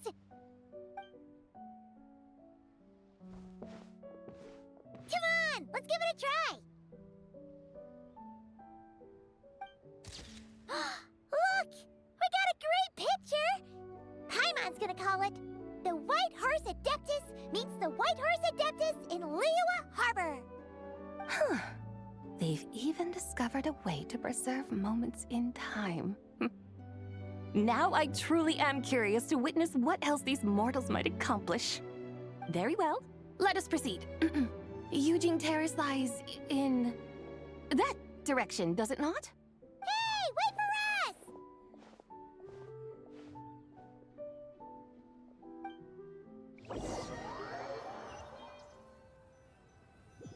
I assume we're gonna get a cutscene soon, so I'll prepare for me sliding down. Truly a marvelous view if ever there was one. It seems the charm of this Liyue Harbor is only heightened by the sun's dying light. And soon, people will start releasing their Xiao lanterns to mark the most important day of the year. Practically everyone will be with their friends and family, eating a big meal, chatting, and even setting off fireworks. Trust Paimon, it'll look even more amazing then. What do you say? Want to stay to see that? No need. Let us bring this weary day to a close. Weary day? You mean you didn't enjoy your tour? I had imagined you would arrange for me to witness some grand spectacle. Perhaps the descent of divine beings, the manifestation of the sacred before mortal eyes, or the appearance of a selfless hero come to aid the helpless and downtrodden. Or, should that not come to pass, then at the very least spend a little more coin. For that, it seems, is how one finds true enjoyment. Alas, but there was none of these. Instead, we merely filled our bellies, listened to tales, and gazed upon a crude imitation of my likeness. And now the sun begins its descent. What a day of quiet tedium. Well, we're so sorry. If we'd known that was what you wanted, we'd have done it all differently. It's all that Zhang Li's fault for not making the customer's requirements clear. Well, it's too late now. Do you still believe I would part with that soul fragment, now so intertwined with my very being? But... I knew you were the more astute of the pair. Huh? You were just trying to scare Paimon? It seems the realm of the Geo Archon has a way of making one more stony-faced. So, you were just pulling Paimon's leg? Of course. I was merely engaging in a little banter with the two of you. Long ago, I shared tales with various mortals who chanced upon my mountain abode. Never did I imagine that those stories would endure. It seems I greatly underestimated them.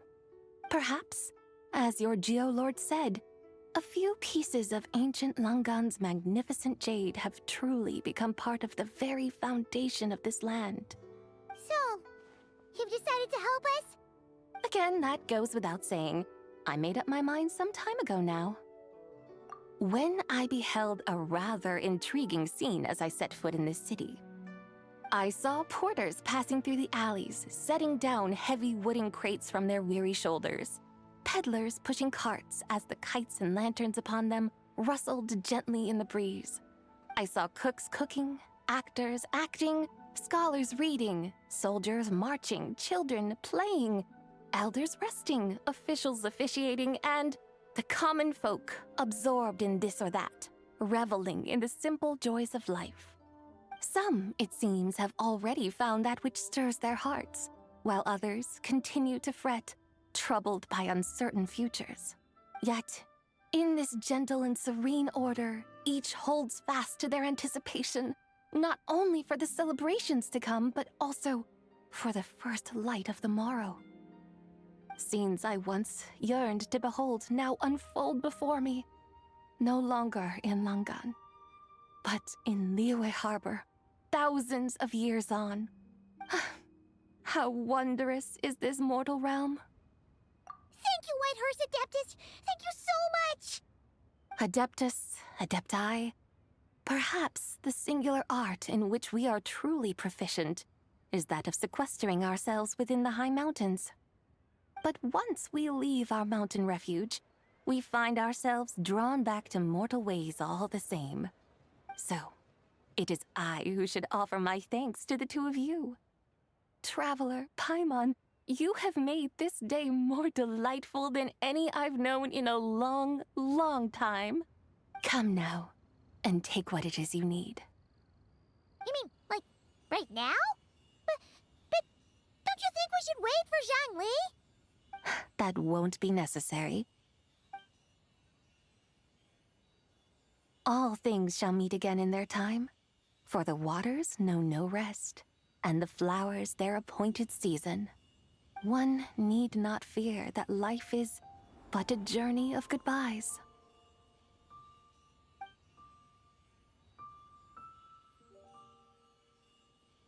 Is she gone?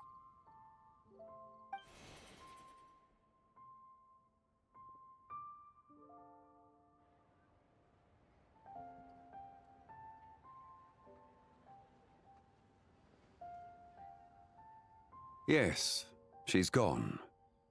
A deadly self is formed from the body's impure vapors, so naturally it cannot survive long in this world. Had it not been sustained by the remnant of Zibai's soul, it would have faded away a long time past. Now that the remnant is gone, it has severed its ties to the mortal world. Zhenhui! When did you get here? A while ago. Paimon would have thought you'd at least want to say goodbye.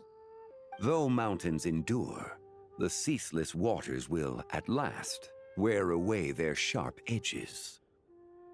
Thus must I meet the marks wrought upon her by the ruler of time with great caution.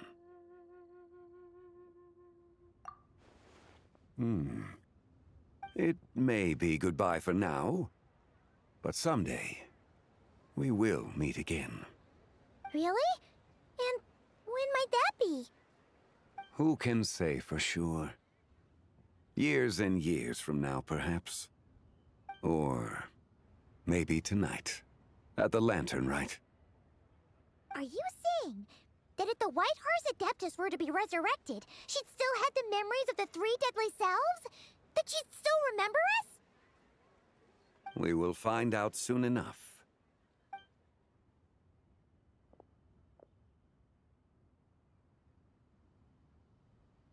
It is time. The rite is about to begin. Okay, I'm gonna fade into the ground. And, yeah. Time for peak cutscene action. Let's go.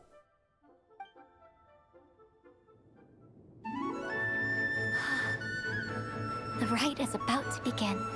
Is the moon really gonna disappear? Got your lanterns ready, everyone? All set. Might be about time to put eyes to the sky. Wouldn't you say, Tianquan? Look!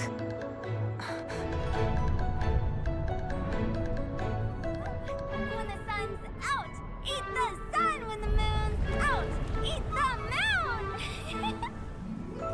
Whoa, is this the lunar eclipse? Under moon eternal, in radiant night, a maiden grants silk, soft and light. Under moon iridescent, in night divine, a maiden grants fiber for cloth For so you. fine. Under moon of frost, in night so great, a maiden grants tools to divine our fate. The fields are plowed, the seeds are sown, and from the earth, life is grown. The seedlings stretch, the crops do rise, and all unfolds before our eyes. Fruits are gathered, sweet wine is poured. These gifts we offer to our Lord. Pure is heaven, so fair and bright, she shines as light in this dark night. And with her does this, wish take flight.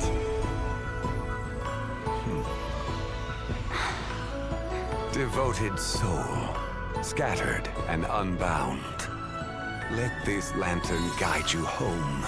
By its light be found.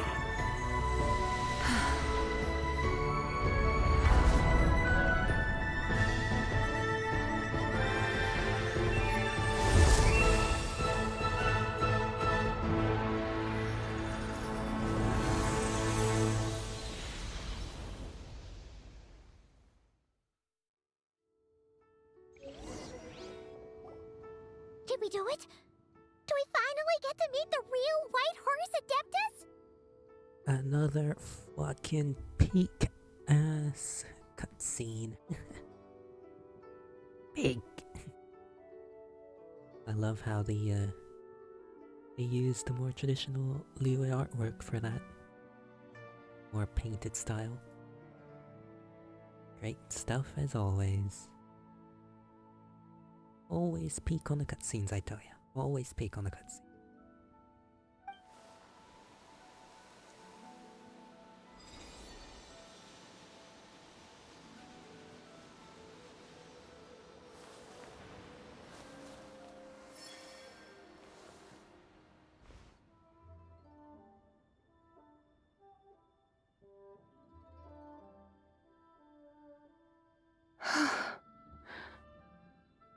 place? Where am I? A familiar land, now known by the name of Liyue. Liyue? The peaks adorn the clouded moon. Then, who might you be? Oh no! She seems to have lost all her memories after all. And those countless lights in the sky, what are they? These lights, each like a dwelling in glad accord, usher in this day of joyous rebirth. And whose rebirth might that be? That of my old friend, Zibai. Zibai? Yeah, that's you! Don't you remember anything at all? That's... me? Oh, yes. The envoy of the Lunar Palace. My name is Zibai, indeed. Then you must be... the Lord of Geo, Heaven's Star. Many years have passed since we last saw one another. Zibai, my friend. Welcome home. Home? But why does this place, this Liyue, feel at once so strange and yet so familiar? Who you are? Who are you? Ah, yes, I remember now. You are that treasure-hunting damsel, the one stricken by the poisonous fish stew. How goes your quest for treasure? You must have achieved both fame and fortune by now, I trust. Hey, you've got it all wrong! You're talking about Lu Xiangxiang. And how many times do we have to tell you? She wasn't poisoned! Sheesh! But I could have sworn... Oh, that's right. You're that impudent blonde youngster who kept meddling in my affairs. And to think you even had the audacity to presume yourselves worthy of being... What was it again? Ah, yes, of being my guides. How very wonderful to see you again, my most faithful and beloved guides. I trust all has been well in my absence? Well, she finally got it right. But that sudden mood swing felt even weirder. It's like her head's packed full of slimes. It is possible that her cells have not yet settled. After all, they've only just been brought back together. It may be some time before she fully recovers. Huh? You mean, kinda like she's still half asleep? That I cannot say for certain. Perhaps a few days. Perhaps a few years. A few years? Mortal years are but a poor measure when divine beings tread the realm of dreams. Well, if you say so. Anyway, at least she's whole again, right? That already seems like a pretty good outcome to Paimon. Yes, there is little cause for worry. We need only wait and let time take its course. Say, what are those little creatures over there up to? Celebrating Lantern Rite, of course. And those lights up in the sky? Those are all Xiao lanterns. This year, each and every one of them carries a little wish inside. Lantern Rite. Then, may I join in too? Of course! Why else do you think we've been running around like headless chickens these past few days? Tell you what, Traveler, why don't we take the White Horse Adeptus out to celebrate? Who knows? Maybe seeing some familiar faces might help her find her feet? Hey, Zhangli! You've got some time on your hands now, right? Why don't you come along with us? By no means a bad idea, Paimon. Oh, and Zibai, before Paimon forgets, when we meet the others later, remember to wish them a happy Lantern Rite! Happy... Lantern Rite? Happy Lantern Rite! Yes! Happy Lantern Rite indeed. Well then, let's go!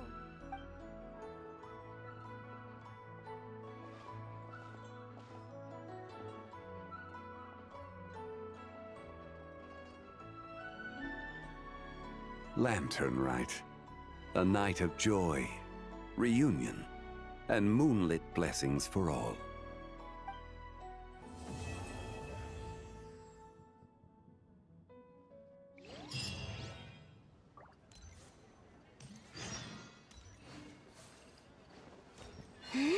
Absolute peak, I call it.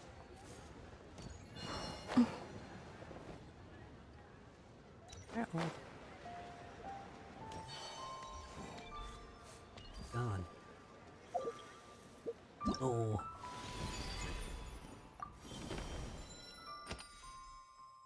We got a bit more.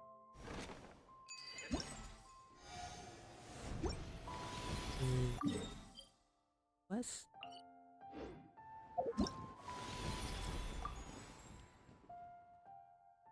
And we gotta collect all that to get for thing of the day after tomorrow. Oh, after morning.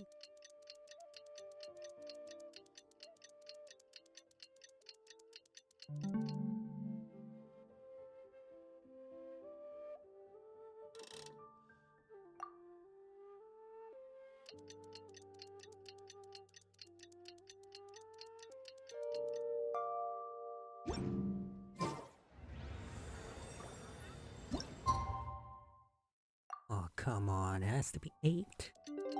Big difference. Big difference. Paimon wonders how the White Horse Adeptus is getting along. Maybe we should check in on her? We can ask Zhangli where she is.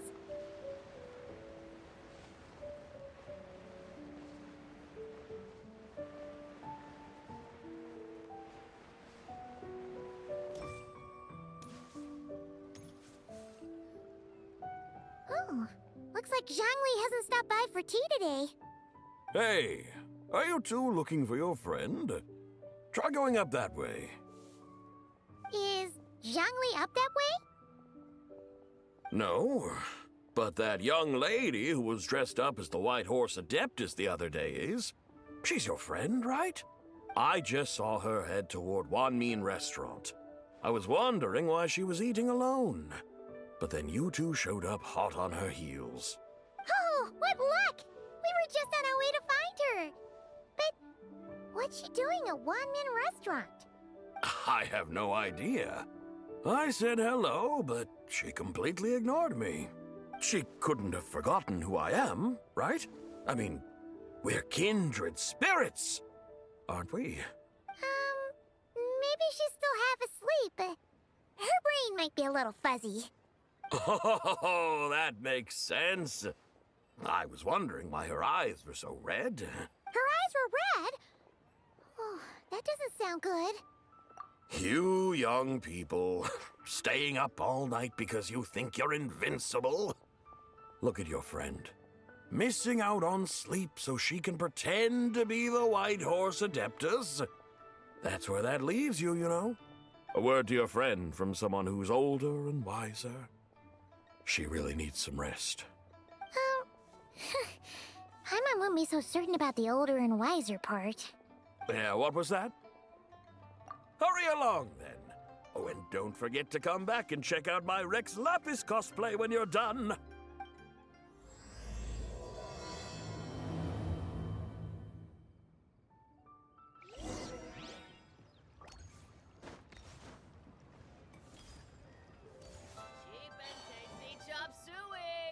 Where's the proprietor? Come out and see me at once!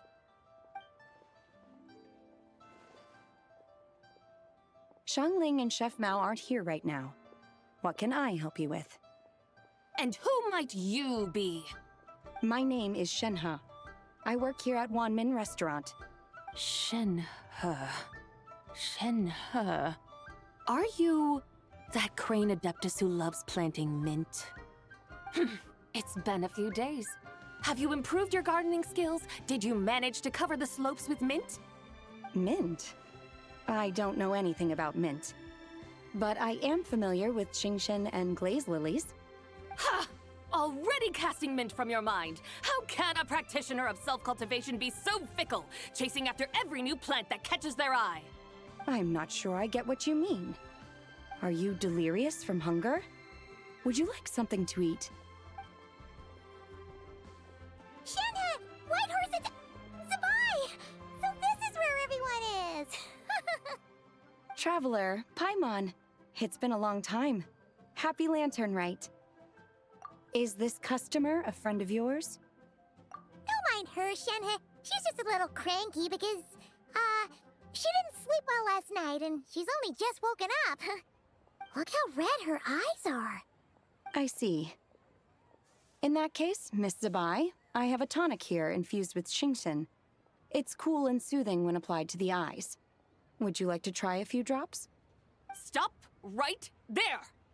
Who are you two noisy children? Hey! Have you forgotten about us already? Guides.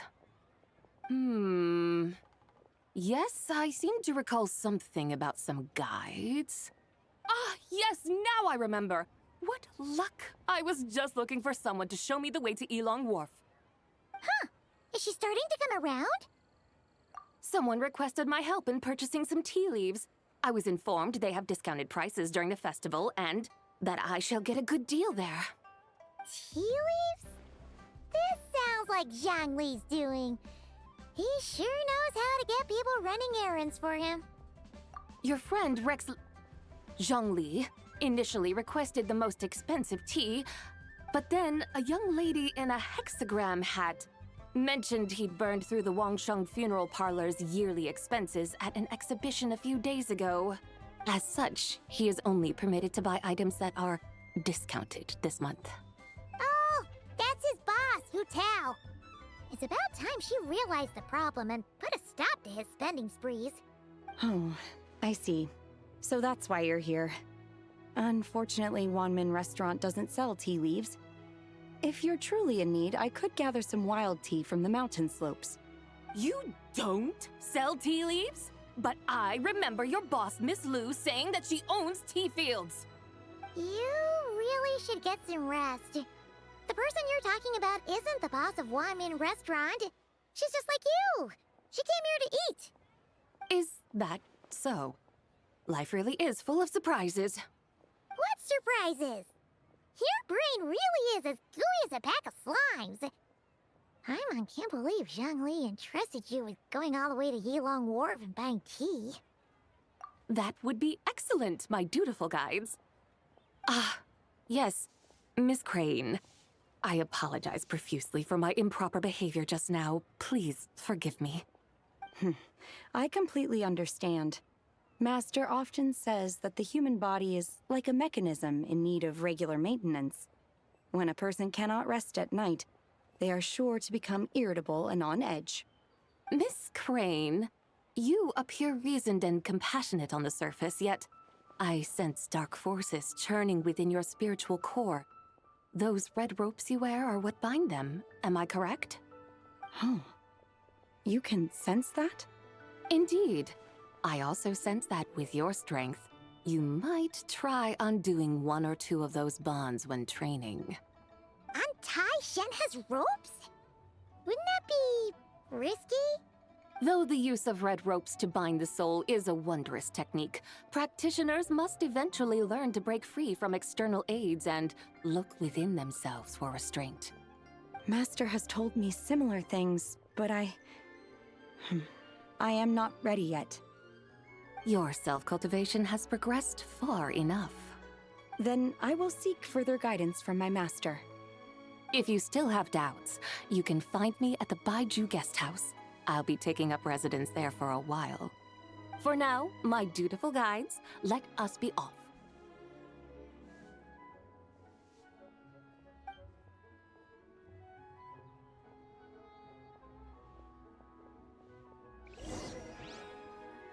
That's not being honest, that's just plain stupid.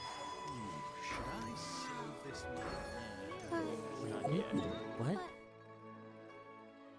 Oh, and he. Damn.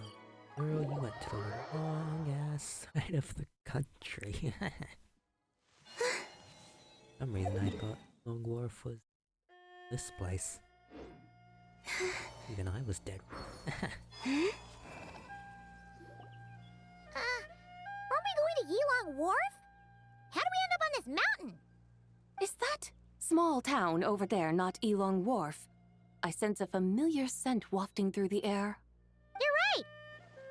Except for the smell part. Paimon doesn't smell anything. That is because this scent is the essence of jade, which can nourish the spirit. Oh, yeah! Shenyu Vale does have a lot of jade, but Paimon didn't think jade smelled like, anything. Naturally, this has reminded me of something. And what's that? A few simple tricks for mastering one's power.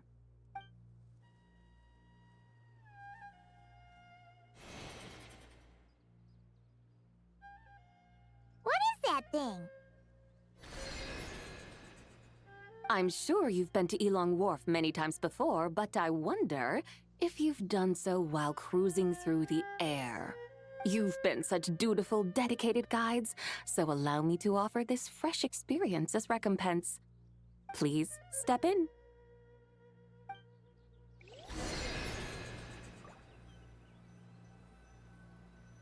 Is this another cutscene?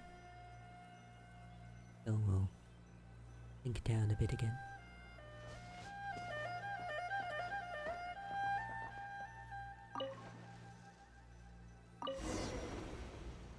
Oh, guess not.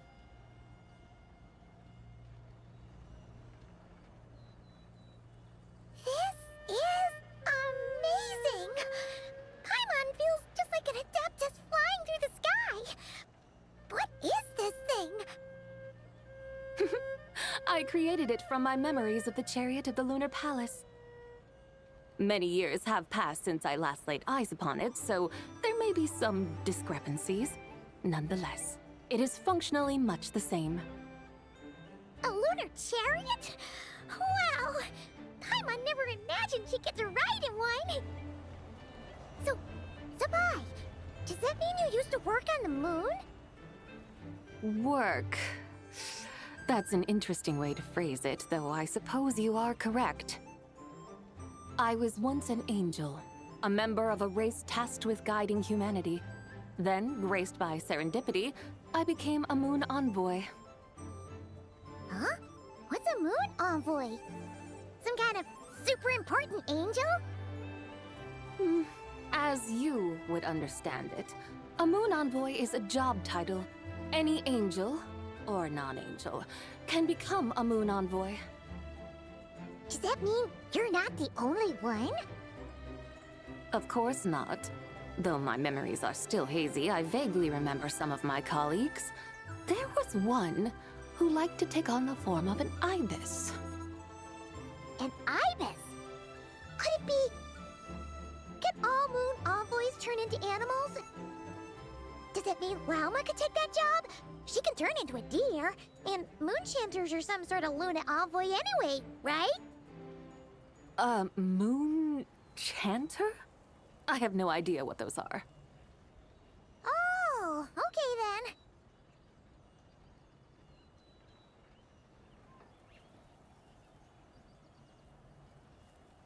Look! Paimon thinks she saw a tea vendor over there! Very well. Let's take a look. So she's an angel, huh? Like Nicole. And the ibis. That gonna be the ibis.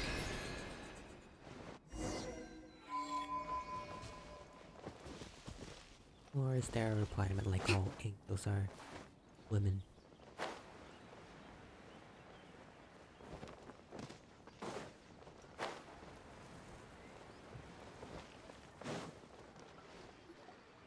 Welcome, please have a look around. We only sell teas of the finest quality sourced directly from Chaoying Village.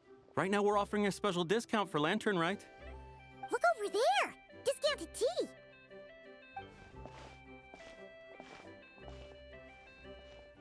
Dear customers, are you looking to purchase some tea leaves? I can see from your bearing that you are no ordinary customers. My humble shop has some exquisite teas that should satisfy your more refined tastes.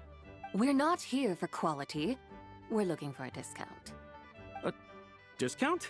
Well, that's a coincidence. Our Sunglaw tea is on sale right now. A special festive offer. Something about the name of that tea sounds familiar to Paimon. Buy 3 boxes of Sunglaw tea during the festival to get 10% off. Buy 4, get 20% off. Buy 10, but...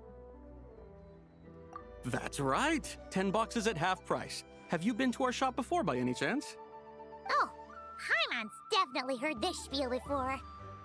3, 4, 10, 10, 20, 50.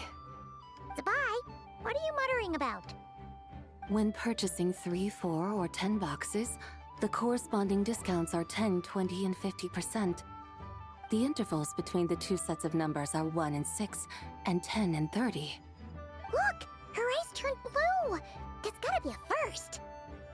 If the differences between intervals remain equal, the interval after 6 should be 6 plus the difference between 6 and 1, which is 11. Similarly, after 30, the next interval should be 50. Therefore, extrapolating upward, the next 2 numbers in each set should be 21 and 100. You're making Paimon's head spin! Those numbers, what do they mean? They mean that if we buy 21 boxes of Sunglaw tea, we should get a 100% discount! 100% discount? You mean we'll get them for free? Oh, there was a pattern to the discounts. Is that right? The pattern we speak of is mathematics, little one. A pattern that is always right. That's amazing! You're a shopping genius, Zabai. Oh, wait. Something feels off here. I had no idea our shop's discounts were tied to the laws of nature. I've learned so much from you, dear customer. No need to thank me. Now, please give us our 21 boxes of free tea. Wait! What's the matter? Paimon just realized what it is that's not right. It took you long enough. We got the short end of the stick! Think about it. If we don't have to pay when buying 21 boxes, then if we buy even more, the vendor should be paying us money instead, right? Huh? Hey, Zabai, work this one out. If we buy 100 boxes, we'd make loads of money, wouldn't we? It stands to reason. Wait a moment, dear customers. Don't you think you're haggling a little too hard? You are the one dictating the discounts. We're simply extrapolating the numerical patterns within. As such, we are hardly haggling. You have a point. However, that's right. I'm so sorry. I just remembered. My supplier didn't come today, so we don't have any tea after all. Such a shame. Terribly sorry about this. Awful luck. Where can we find your supplier? Well... Not to fret. We'll save you the effort and go straight to the source ourselves. Well, you see, dear client, the supplier's discount isn't as generous as ours. You won't be able to get the same price from them. Huh? Does that mean they won't pay us for taking their tea? They might not even offer you a 100% discount. How very unfortunate. Nevertheless, as the original supplier, they must offer some sort of discount. Besides, we're not looking to make money. We just want a good deal. Well, that's great. My suppliers are all tea farmers from Chaoying Village. You can go ask around the village, but please don't say I sent you. Do not worry, we appreciate your generosity. Referring customers to your business partners, even choosing to remain anonymous, the demeanor of a true gentleman indeed. Your business will surely prosper. I hope you're right. Then let us head to Chaoying Village. Do you know the way, my guides? Of course! Just follow us!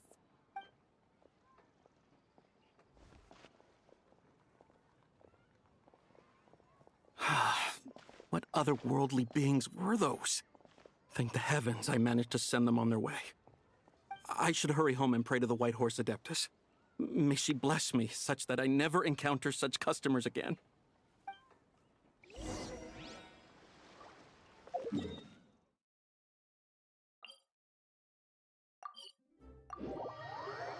Guess we gotta walk, eh? She's not gonna give us a give us a ride. What a shame. Here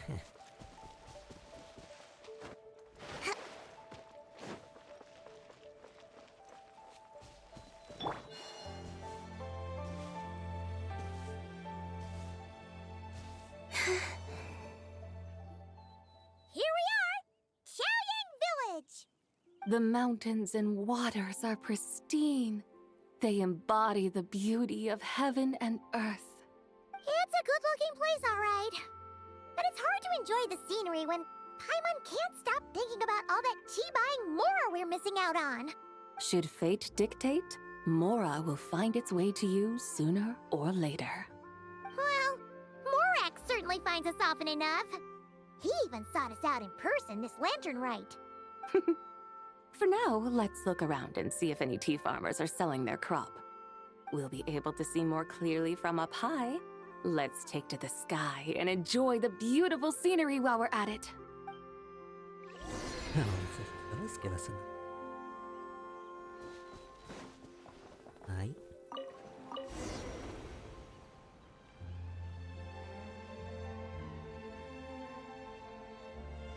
Wow!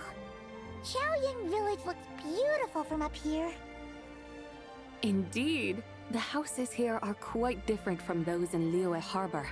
They follow the natural contours of the mountains, forming unique, elegant structures. Yeah, it's super beautiful. The white walls and dark tiles frame the emerald waves of the terraced fields, while the curved eaves and tall gateways juxtapose each other with grace. It's almost too beautiful to be true. The crowing of roosters and barking of dogs, the calls of farmers working the fields, a vibrant pastoral chorus overflowing with earthly vitality. Yeah, it's incredibly beautiful, huh? Have you studied the linguistic arts by some chance? Huh? Your vocabulary for beauty seems rather constrained. Paimon knows how to say pretty as well. I see. Now then, let's take a look around and see if we can find any farmers selling tea. Funny.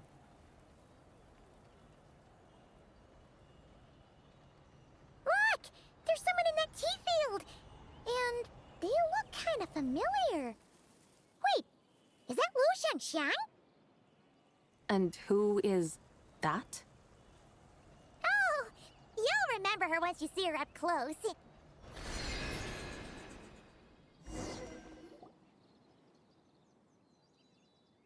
Hey there, Lu Shangxiang! It really is you! Huh? Paimon, Traveler, and the White Horse Adeptus. Fancy seeing you here. The White Horse Adeptus has a name now. You can call her Zabai. And you are... Wait. I remember now, you're... Don't say anything about food poisoning or fish. You're the young lady who wanted to rise above the rest, are you not? Yes, that's me, but I'm in a bit of a state right now. At best, I can say I've fallen below them. Fallen below them? What happened? Like I said the last time we met, I'm being punished according to family rules. My father, mother, grandfather, grandmother, other grandfather, other grandmother. Oh, that's a lot of family members. Yeah, and on the night of Lanternlit, they held a family meeting to discuss my situation. So, they do care about you. There's no doubt they care. But they think that since I caused all that trouble in Liyue Harbor, it shows I can't be trusted on my own. They decided to ground me. Ground you? Yeah, though they're not confining me to my room. Instead, I have to personally nurture a tea seedling until it grows big enough to be sold at market. Aw, a tiny little tea baby. Do they want you to experience what it's like to be a parent? It's supposed to cultivate my character and temperament. They say this will help me calm down and reflect on my issues. What happened in Liyue Harbor really wasn't your fault. Oh well, at least this punishment doesn't sound too harsh. So, how long will it take for the little tea baby to grow? Actually, I don't know. I've never grown a tea tree before. It usually takes 2 or 3 years. 2 or 3 years? Yes, the tea in this garden requires 2 or 3 years to mature. That long? Sabai, you're not making this up, are you? How do you know so much about growing tea? When the plants thrive and grow, that is the meaning of my name. I can tell at a glance when their season of ripening will come. Do I really have to waste 2 or 3 years here? Why is this happening to me? I'd only just found my direction in life. Yes, during the night of Lanternlit, I heard many people reciting poems from Long Gone in praise of the moon. In that moment, I suddenly felt a great sense of pride. I mean, I helped excavate cultural artifacts from Long Gone, so I contributed to the revival of these poems too, right? So I decided to stay with the archaeological team. I want to unearth even more history. I see. And are you sure that's what you want to do? If you don't achieve anything significant in the years to come, will you still enjoy it? Yes, because archaeology gives me that boom shakalaka feeling. Wait, did Xiangling teach you that? That's right. I was asking her for advice. She said that if something gives you that boom shakalaka feeling, then it has to be worth pursuing. I immediately thought about how, when I'm excavating in the ruins, I always feel like there's a ghost standing beside me, and not in a spooky way. It feels like my great-great-great-great-great-grandmother patting me on the shoulder and saying, "Keep going. You're about to rediscover some grand ancestral knowledge." Right? It feels like I've made some kind of connection with my ancestors. Isn't that amazing? Since you've made up your mind, you should give it your all. And I'd love to, but I'm still grounded. Run away, summon up a little boom shakalaka, and leave the tea garden behind. Flee this village. That might be going a bit far. You don't want to lead others astray, Zabai. Yeah! Tell them about your great-great-great-great-great-grandmother. She must be the most super-duper ancestor to have ever risen above the rest, right? I'd be better off telling them about the White Horse Adeptus. After all, she's the supreme riser above the rest who saved my great-great-great-great-great-grandmother. Then it's settled. Tell your family that your decision has my blessing. Thank you, Tsubai, but I don't think cosplay is going to work on them. They won't listen. They don't need to listen. You need only follow the rules they've set out for you. What do you mean? As I'm sure you know, some ancient texts refer to the White Horse Adeptus as the Daughter of Time. My family history contains such records, but what of it? If the White Horse Adeptus were to manipulate time to make your tea seedling grow overnight, then you'd be free, correct? Is that how it works? If the White Horse Adeptus were to really get involved, my grandfather would let me leave right away. But who really believes that she'd show up and help? It's not as if you have any other options. Why not try calling out for help? It won't cost you any more. Guess I might as well. I've got no better ideas anyway. White Horse Adeptus, if you can hear me, please save me from my predicament.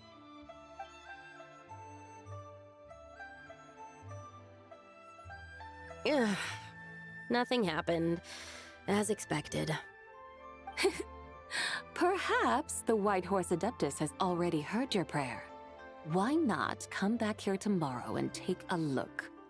By then, the seedling you planted may well have grown into a thriving tea tree.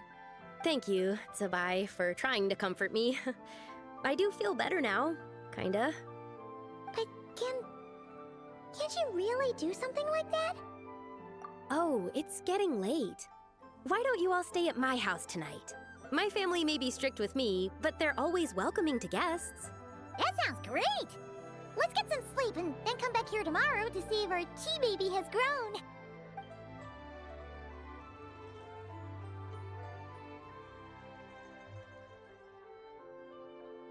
Oh, the tea tree! Whoa! Your tea baby is all grown up! Indeed, it has grown into a mature tea tree that can stand tall in the face of wind and rain. How is this possible? It must be the work of the White Horse Adeptus. Your prayer must have moved her! Are you sure? Perhaps she heard your prayer and chose to answer the call.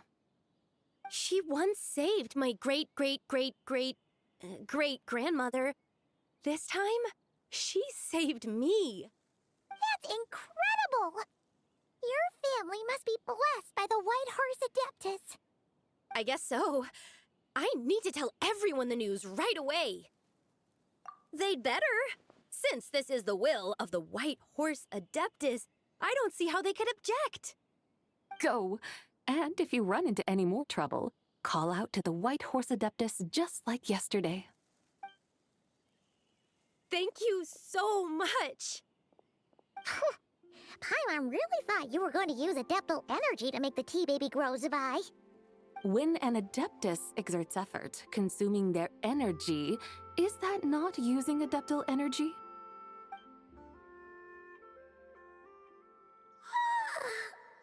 All right. What are we doing out here in the middle of the night? We're here to help Lu Xiangxiang fulfill her wish, of course. Can you really make the tea baby grow? It won't be easy, but there are ways.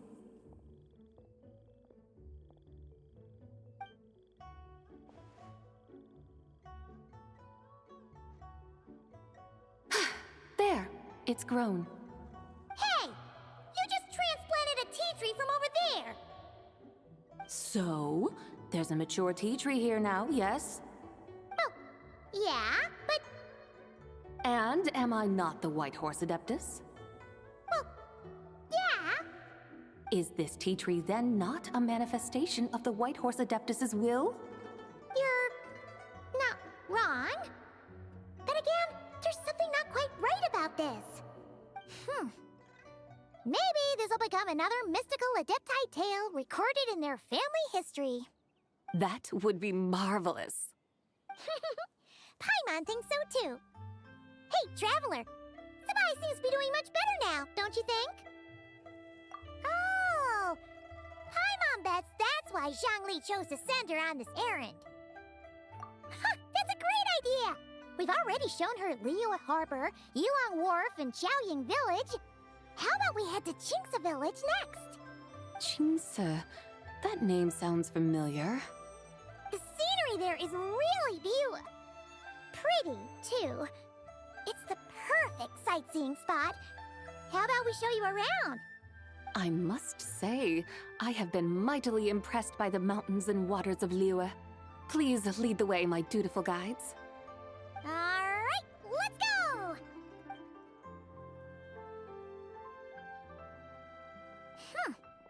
Paimon can't help feeling like we've forgotten something. Pay it no mind. I've already forgotten more than you will ever know. All right. If we forgot something, it can't have been that important to begin with. It's the line from the meme. Qingce Village, here we come! If you've forgotten, it could have been that important, eh?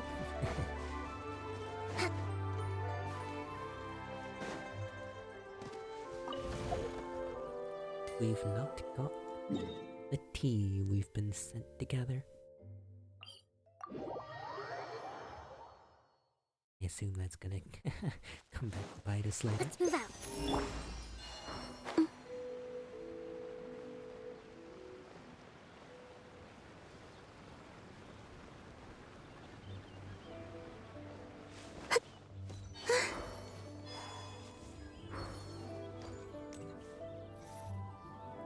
We should plant cucumbers. We should plant canolas. We should plant cucumbers. They're easy to sell. We should plant canolas.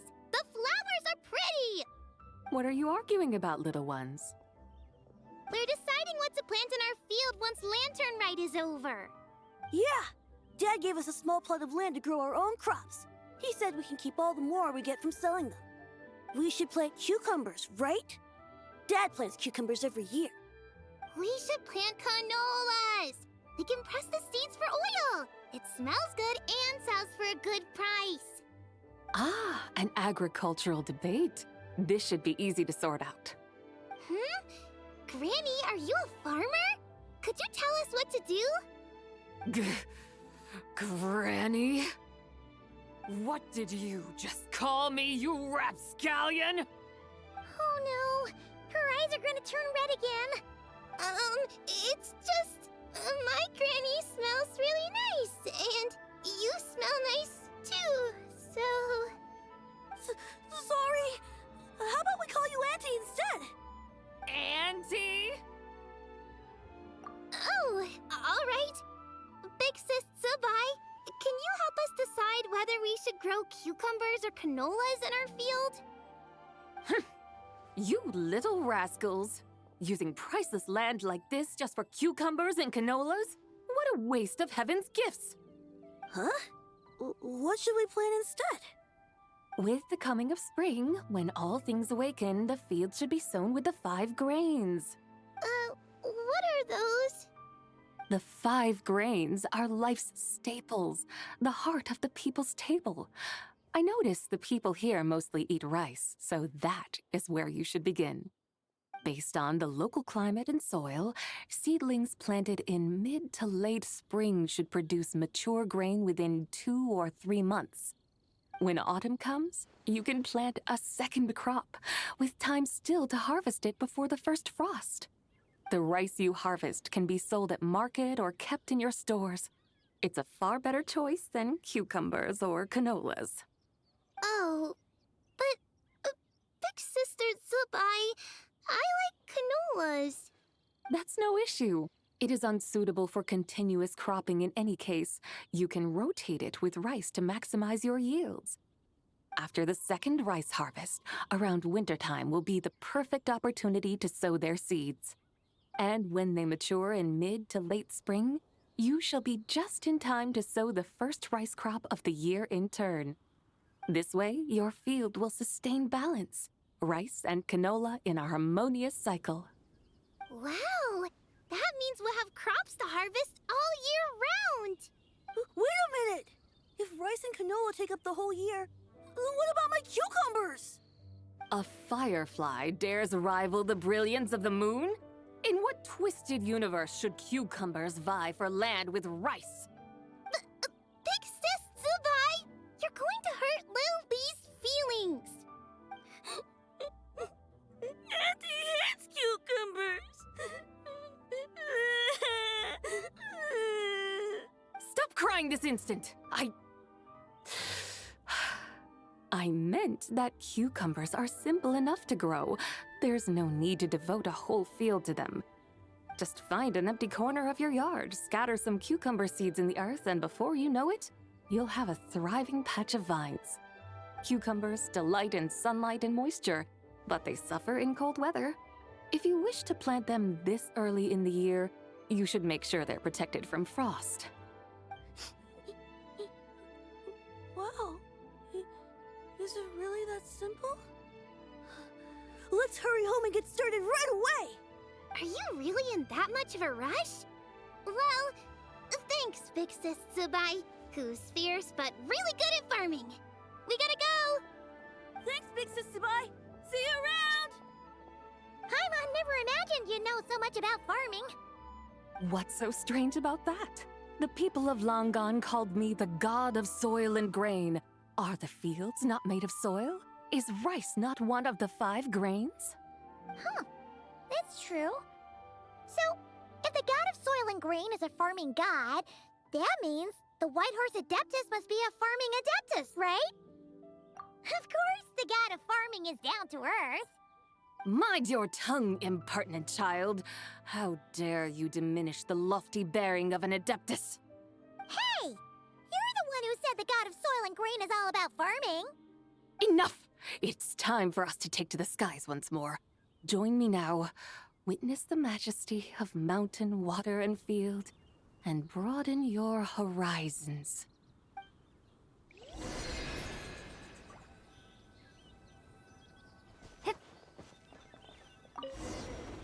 No. I haven't sat down. Wow! Yeah. The terraces look so pretty from up here.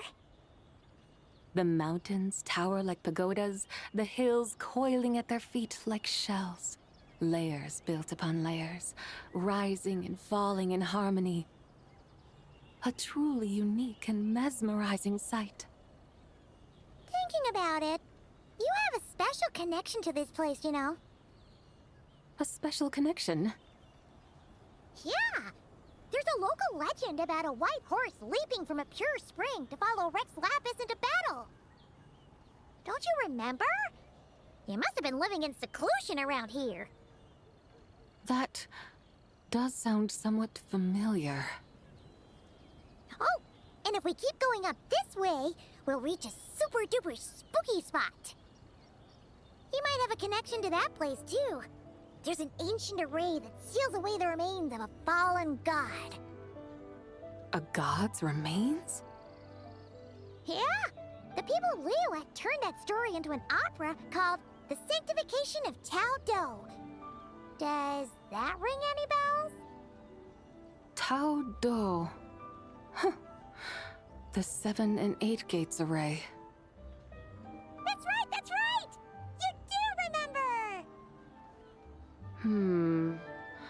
Buna, the god of the underworld, who could pacify the forces of life and death. Huh? So, Tao Do had another name? Let's go take a look.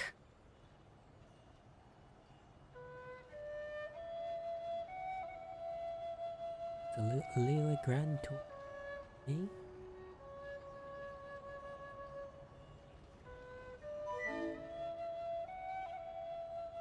Oh, hello. Welcome. Reached the end of the Lanternlit quest line. We're at the end. Hello! We've arrived at Wulwang Hill. The atmosphere just turned spooky. I can't help but feel there's something strange about this friend you haven't seen in ages. Huh? Paimon thought she heard someone's voice. Let's head down and check it out. How's this stream going? It's going well. At least. I hope there hasn't been any major issues that I've just totally not I can't noticed. help but feel there's something strange about this friend you haven't seen in ages. Strange? Whatever do you mean? Her strangeness defies description. This Miss Zabai is a full-blown enigma, don't you think? I'm afraid I have no idea what you're talking about. Aren't you worried about sending her all the way to Yilong Wharf on her own to buy tea? What if she gets lost? I think your mic is mute. What? Not a chance.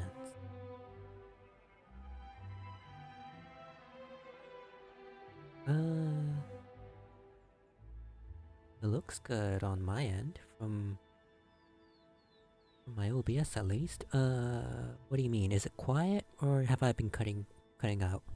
Because if I have been cutting out, it might have been because I just wasn't sat close enough to my mic. Ugh. Let me sit up. Mic settings look good. They may be a bit low, but I'm definitely not the loudest of talkers, so otherwise all should be good. Let me know if it's still weird though. Apologies if it is. I'll fix it. Where there are people, there are paths. Now I'm the one with no clue what you're saying. She can ask for directions. And then what? She will meet strangers in unfamiliar lands, build friendships, part ways. Hers will be a long journey indeed. The further the journey, the more footprints one leaves behind. The deeper those footprints, the harder it is for time to erase them. Ah, so you want her to make new friends. I see. But from what you say, it sounds as though she's not from Liyue. I believe she was not, but perhaps she will be. You're sounding stranger by the second. Huh. Oh, over there. Oh, look who's here. Hu Tao! Zhongli! What are you doing here? Traveler, Paimon, fancy meeting in a place like this. Oh my, and Miss Zabai too. Sounds like fate to me. We were taking Zabai to buy some tea from Yulong Wharf. Zhongli sent her there, though she didn't even know the way, and... Oh, drat! We forgot the tea! Oh, Paimon knew we were forgetting something. Why didn't you say so earlier then? What's done is done. There's no need to dwell on it. Fresh tea grows with each passing year. Let fate deliver it as it wills. Exactly. You can get tea wherever you go. You're hardly running low now, are you? Paimon feels a lot better now that you've said that. Still, I'm a little confused. If you were buying tea, how did you end up all the way out here? We're taking Zabai on a sightseeing tour. We started at Liyue Harbor, stopped in at Yulong Wharf, went sightseeing around Xiaoying Village, made our way to Qingce Village, and now we're here. Wow, that is quite the itinerary. Yeah, actually, Paimon thinks it's about time we headed back. I'm here to pay my respects to my ancestors. My dear consultant kindly agreed to join me. It is Lanternlit after all. Adepti and ancestors should be venerated alike. Ancestors? Wait, could you be? Are you heir to the Wuwang kid? Or perhaps the lone butterfly of the Crimson Flame? Whoa, have you got all your memories back? Huh? Miss Zabai, you know about the Wangsheng funeral parlor and the 8 adepts? I happened to hear a storyteller expound on the sanctification of Taodo. Lots of people know that story, sure, but very few can discern my family lineage from just a glance. Well, Zhongli, your friend here really is quite something. Unfortunately, there's no time to dally right now. We have a hill to climb. Perhaps once today is done, we can find time to chat over tea, recite poetry, and admire the moon? That would be wonderful, Director Hu. Oh, and before we go, you've been traipsing around all day. I suggest you stop off at the Wangshu Inn on your way back for a good night's rest. Wouldn't do to exhaust yourselves, Don't mention it. All right, we'll take our leave now. See you later. Hu Tao's so thoughtful. Why don't we follow her advice and stay at the Wangshu Inn tonight? Zabai, you can see the whole of Dihua Marsh from up there. The view's amazing. Plus, you can sample Smiley Yanxiao's cooking. Wangshu, an intriguing name. It couldn't hurt to check it out. Awesome! Let's go! Oh. Let's turn the HUD back on. Okay, to the, there, that's not the end. Slightly in the wrong spot, boss man.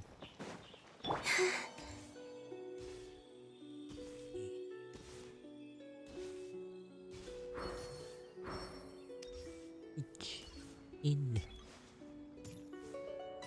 What is the significance of this, of the lore of this? I know it's been around for a while, but that towering structure Wangshu Inn? I don't remember much of it, I'm not gonna lie. Sure is. We can take the lift up from over there. always walking the path long trodden. Does retracing others' footsteps not tire you? Come on, get in. We'll fly to the top.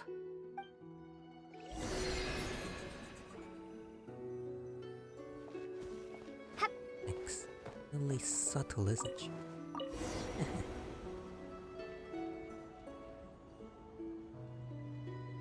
Are we really going to fly up to Wangshu Inn?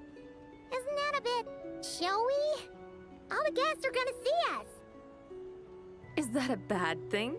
To be able to witness an Adeptus. This will surely add to the inn's appeal, not to mention the room prices. The owner will thank us. You seem to really like showing off your powers.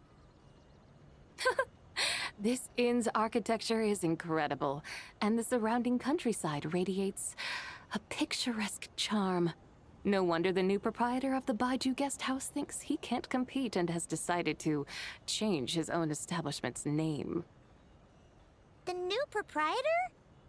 Ah, you mean Lu Shengsheng's dad. So you know about that, too. Personally, Paimon thinks it should go with something like Rex's Rest. That's a contender's name if Paimon's ever heard one. A fitting name indeed. So you think the guest house should change its name, too? Paimon kinda thought you'd say something like, such sacrosanct traditions must never change. Time flows ever onward. Why should the rules of yesterday be carried forward into the world of tomorrow? The people of today should determine what is to be kept. Huh. You're not as old-fashioned and stuffy as Paimon thought. The years ebb and flow, seas recede to reveal fields.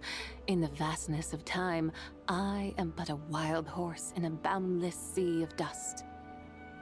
Even Rex Lapis, having waded through the waters of the river of time, is not quite the same as before. Zhongli? What was he like before? That is another story for another time.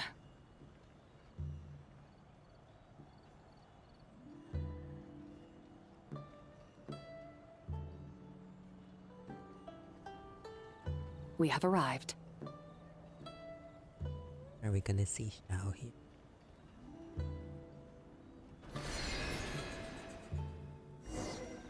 He is a big part of Wangshu Inn. This is the first time Paimon's ever flown up to Wangshu Inn on a chariot. Everything's so different when you're up high. Wangshu. Like moon lanterns and shell lanterns. Might it all be a coincidence? What's a coincidence? Do you not know what Wangshu means? Not bad. You're clearly much sharper than your diminutive companion.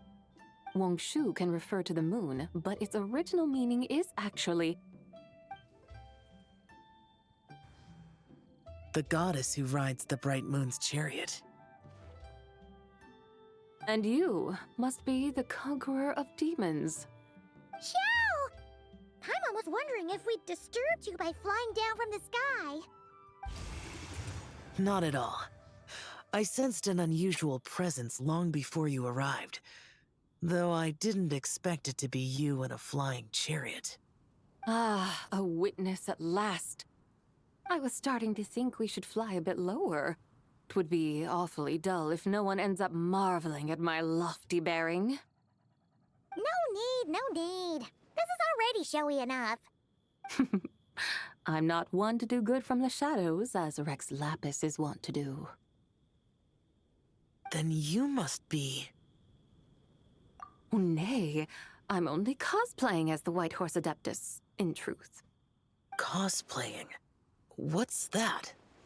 Ugh, ignore her nonsense. She's a genuine article. The one and only, completely authentic White Horse Adeptus. It's just... Xiao, did Zhongli say anything about her being a teensy bit... not quite right? Mental instability, perhaps? Did Zhongli tell you that? No, this is my own speculation. Oh, you pretty much hit the nail on the head. It's like her brain's filled with a bunch of slimes right now. All gloopy and messy. There's a hot-tempered pyro slime, a math-obsessed hydro slime, and a mischievous little animal slime. But don't tell her Paimon said that, or she'll come and tell us all off. You white-haired rascal! Do you think I can't hear you? Uh-oh! We're in for it now! White Horse Adeptus. You must be weary from your journey. Why not take a rest? Oh, yes! You must be hungry, right, Sabai? How about we get some food? The chef here is incredible!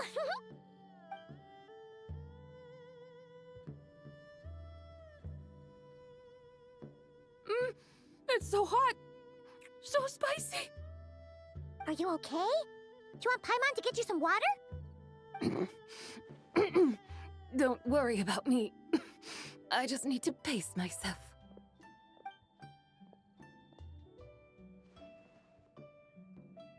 So, regarding your friend and her condition, does even the Lord of Geo have no solution? Zhangli said we should wait and she'll get better on her own. But who knows how long that's gonna take. Is that why her personalities change so easily? Paimon thinks that has something to do with her 3 deadly selves. Zhangli told us that the deadly selves are impure, affecting living things that get too close. The White Horse Adeptus's remnant spirit was attached to the deadly selves for a long time. It makes sense that her temperament and memories would have been influenced by them. But Paimon still doesn't really understand what the 3 deadly selves actually are. Bonked my mic, I'm sorry. Apologies. Paimon, as you do not practice self-cultivation, I cannot help you fully understand. But you can think of them simply as emotions and desires. The act of severing the 3 deadly selves is a means of exercising wicked desires and cultivating one's true self.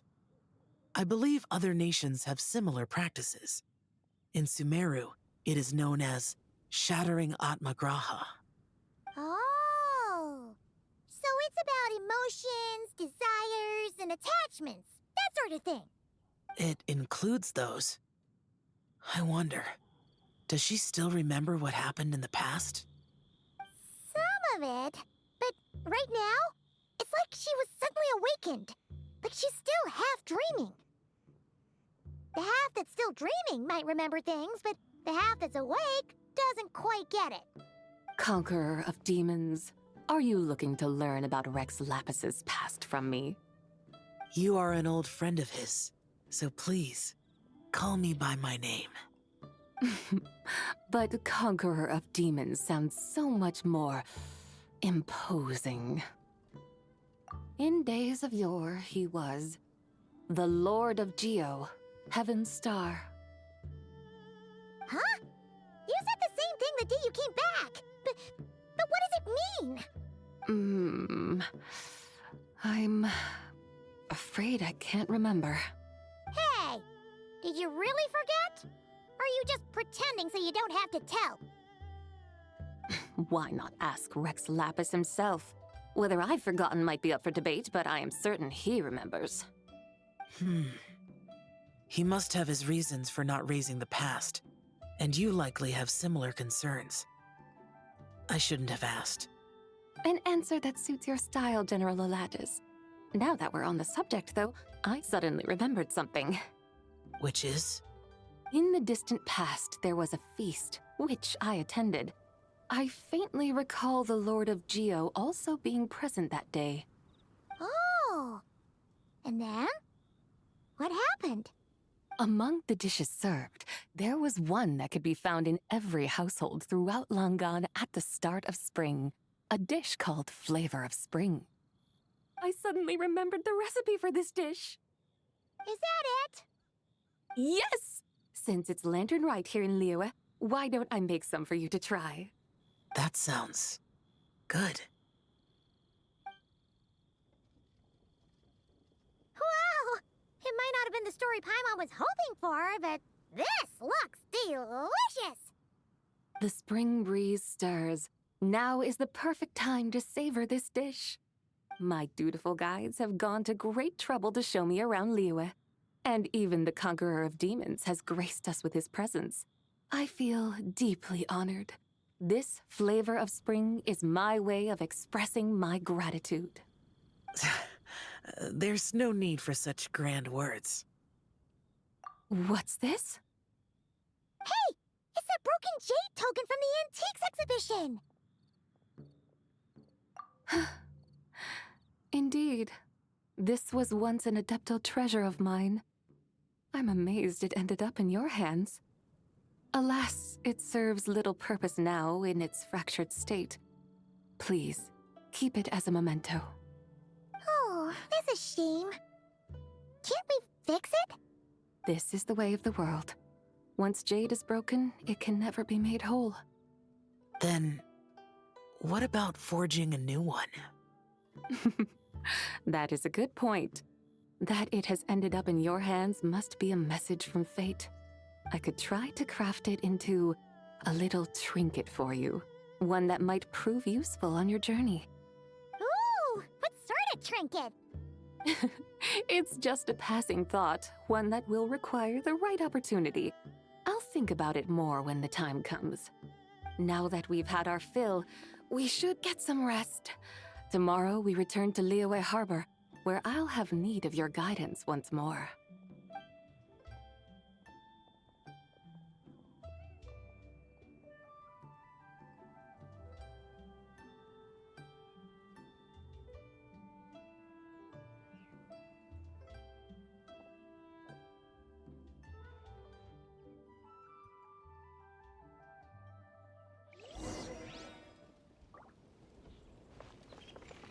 Okay.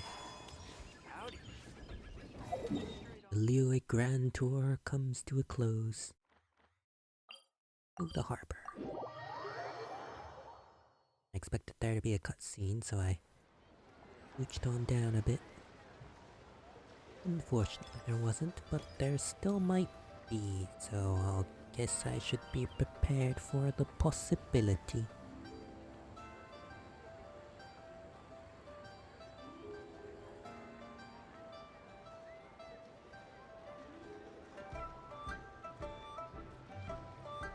Hang on a moment.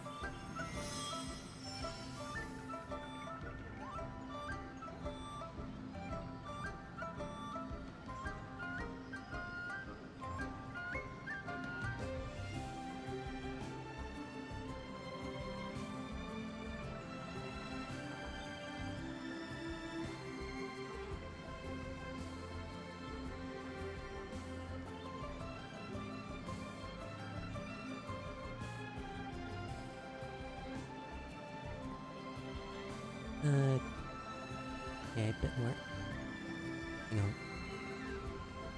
Okay, I think we're good.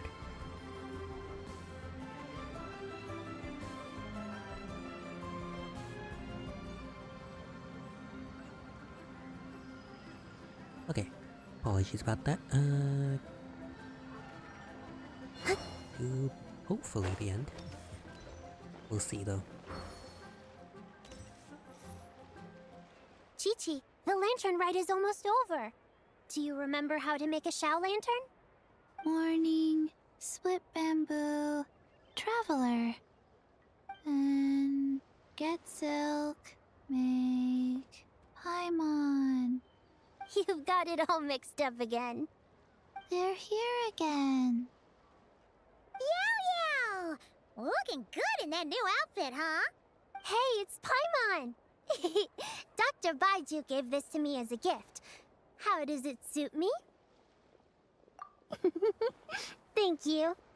Wow! What happened for Baiju to suddenly give you a brand new outfit, Yao Yao? Dr. Baiju is thanking Yao Yao for teaching me to make Shao lanterns. Chi-Chi and I were just playing together. Dr. Baiju's too kind. Oh, yeah, take a look at this. Dr. Baiju gave me these clothes, but it was Chi-Chi who wove this little basket. Wow, it's beautiful. When did you become so good with your hands, Chi-Chi? I learned to make Shao lanterns Thanks to Yao Yao, I also made a wish. What do I always say? The White Horse Adeptus answers prayers. Come, help this old man make an offering in thanks. Huh? Mr. Liu? What did you pray for?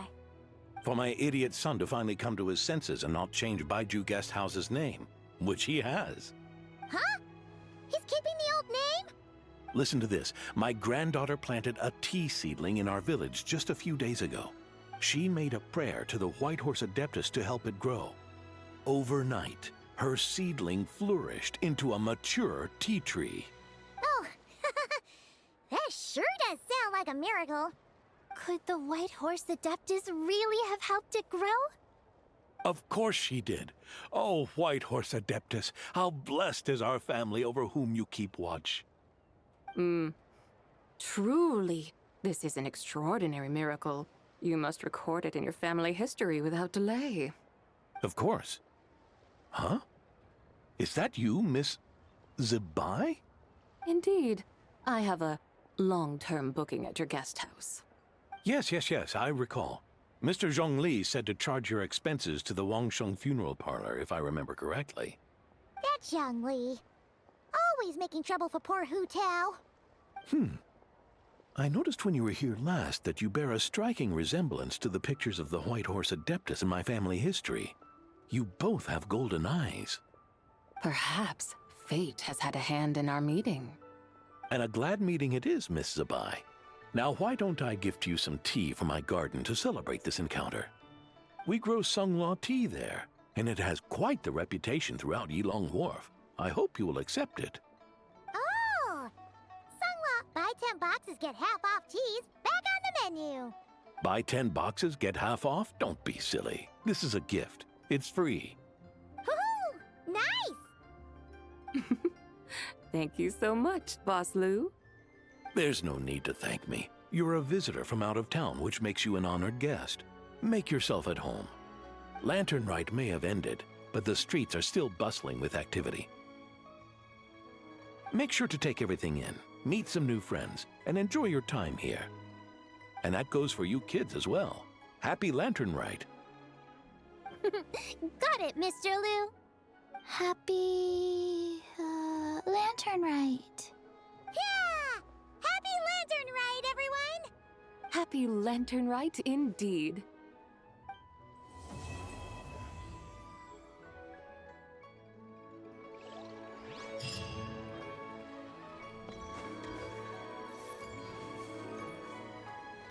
Okay.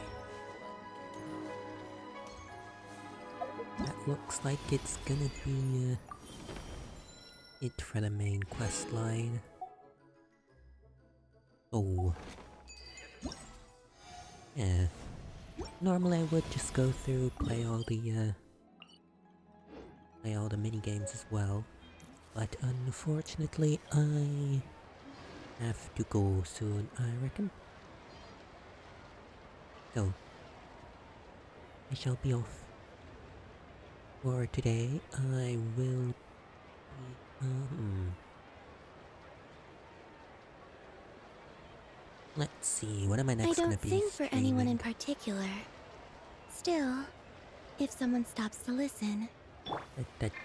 Quiet you.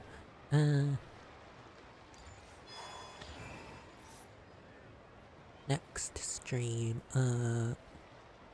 tomorrow the 22nd, I don't think I will stream. Next stream, if I do, it'll be probably on the 23rd. Not sure what I'll do, because I'm, kinda finished quite a lot of my goals for returning to stream, not gonna lie.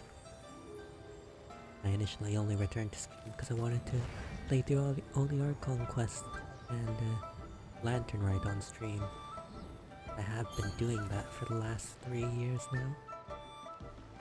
So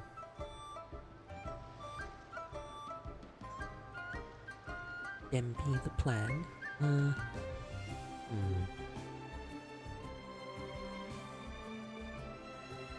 I guess returning to Minecraft is an option. or playing through Terraria 1.4.5. I'm not gonna lie, I've been playing with my friend, and in like a week or so since we've started, I've already played like I think I'm around about 24, 25 hours. So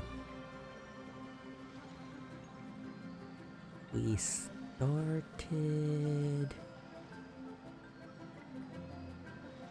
on the 11th, 9 days ago. Yeah, and we've been playing Terraria Master Mode. So, and we've also made plans to stream on, not stream, play together on Sunday, so that's why I'm not going to be streaming as well. But yeah. Not gonna lie, I am starting to get slightly close to... Maybe not yet, but I might get close to getting burnt out if I do some more, so... I think... Monday's stream might very well be Minecraft. Which will be, Minecraft stream number... No, stream number 43 of my single-player survival Minecraft. The last stream I did was in December 2024. Over a year ago.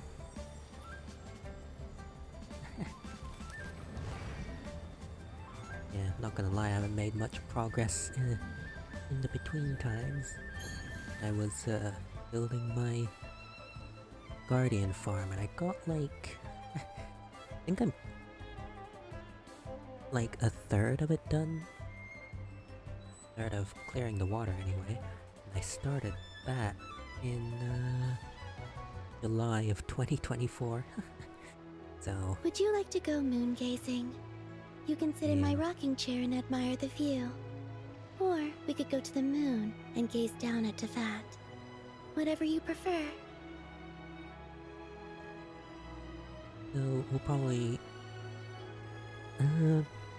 go back, try to get my bearings again, maybe do a bit of ocean clearing. It's gonna be a massive grind though. But I also got stuff to do by the end of the month, and gotta get fucking on with it if I'm gonna get it done. So next stream might be after that's done. It might be like next Wednesday, potentially. Not gonna lie, I can't really promise much. The next stream will be Minecraft, I promise. I'll make sure to get all the stream working. Make sure there's gonna be no audio issues and such and such. Yeah.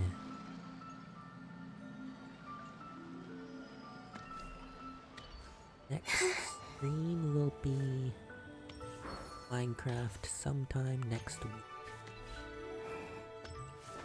So, in the meantime, I will also have to clear the rest of the Lanternlit stuff. All the mini games, all the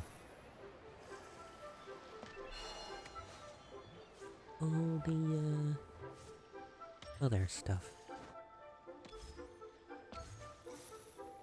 So, yeah. I shall be off. I shall be back in a few days. I'll keep all Liyue music. So, hang on. I do that. Do that. Do that. Yes. Liyue music to end off. Pog. Oh. Thank you all for stopping by. There were quite a few people. Especially big thanks to Raven Draken. Appreciate the chat in the middle for stopping by. And everyone else as well. There's been 1, 2, 3, 4 total chatters. appreciate you all stopping by. Yeah, Stream VOD will be on YouTube later. I'll definitely get the VOD publicized over the weekend, that I promise. And the previous one as well. Yeah, I shall be off next stream sometime next week. VOD later. Thanks for stopping by. I shall be off now. Just as the music cuts out. Oh, come on, game.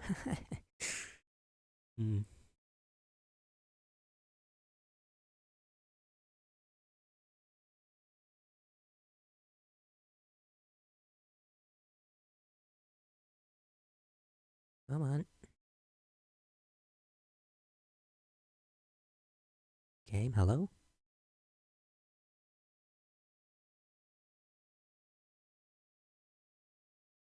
Actually just gone dead silent. What has happened?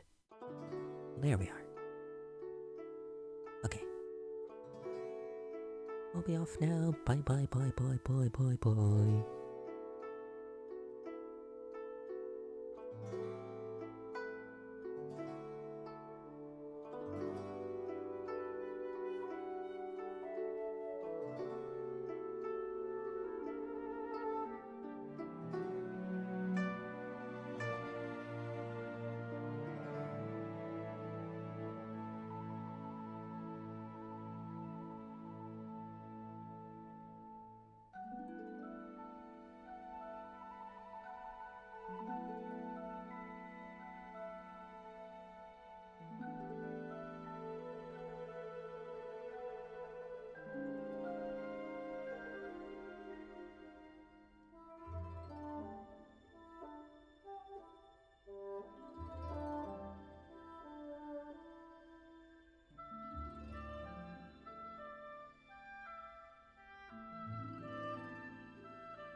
Okay, bye bye bye bye.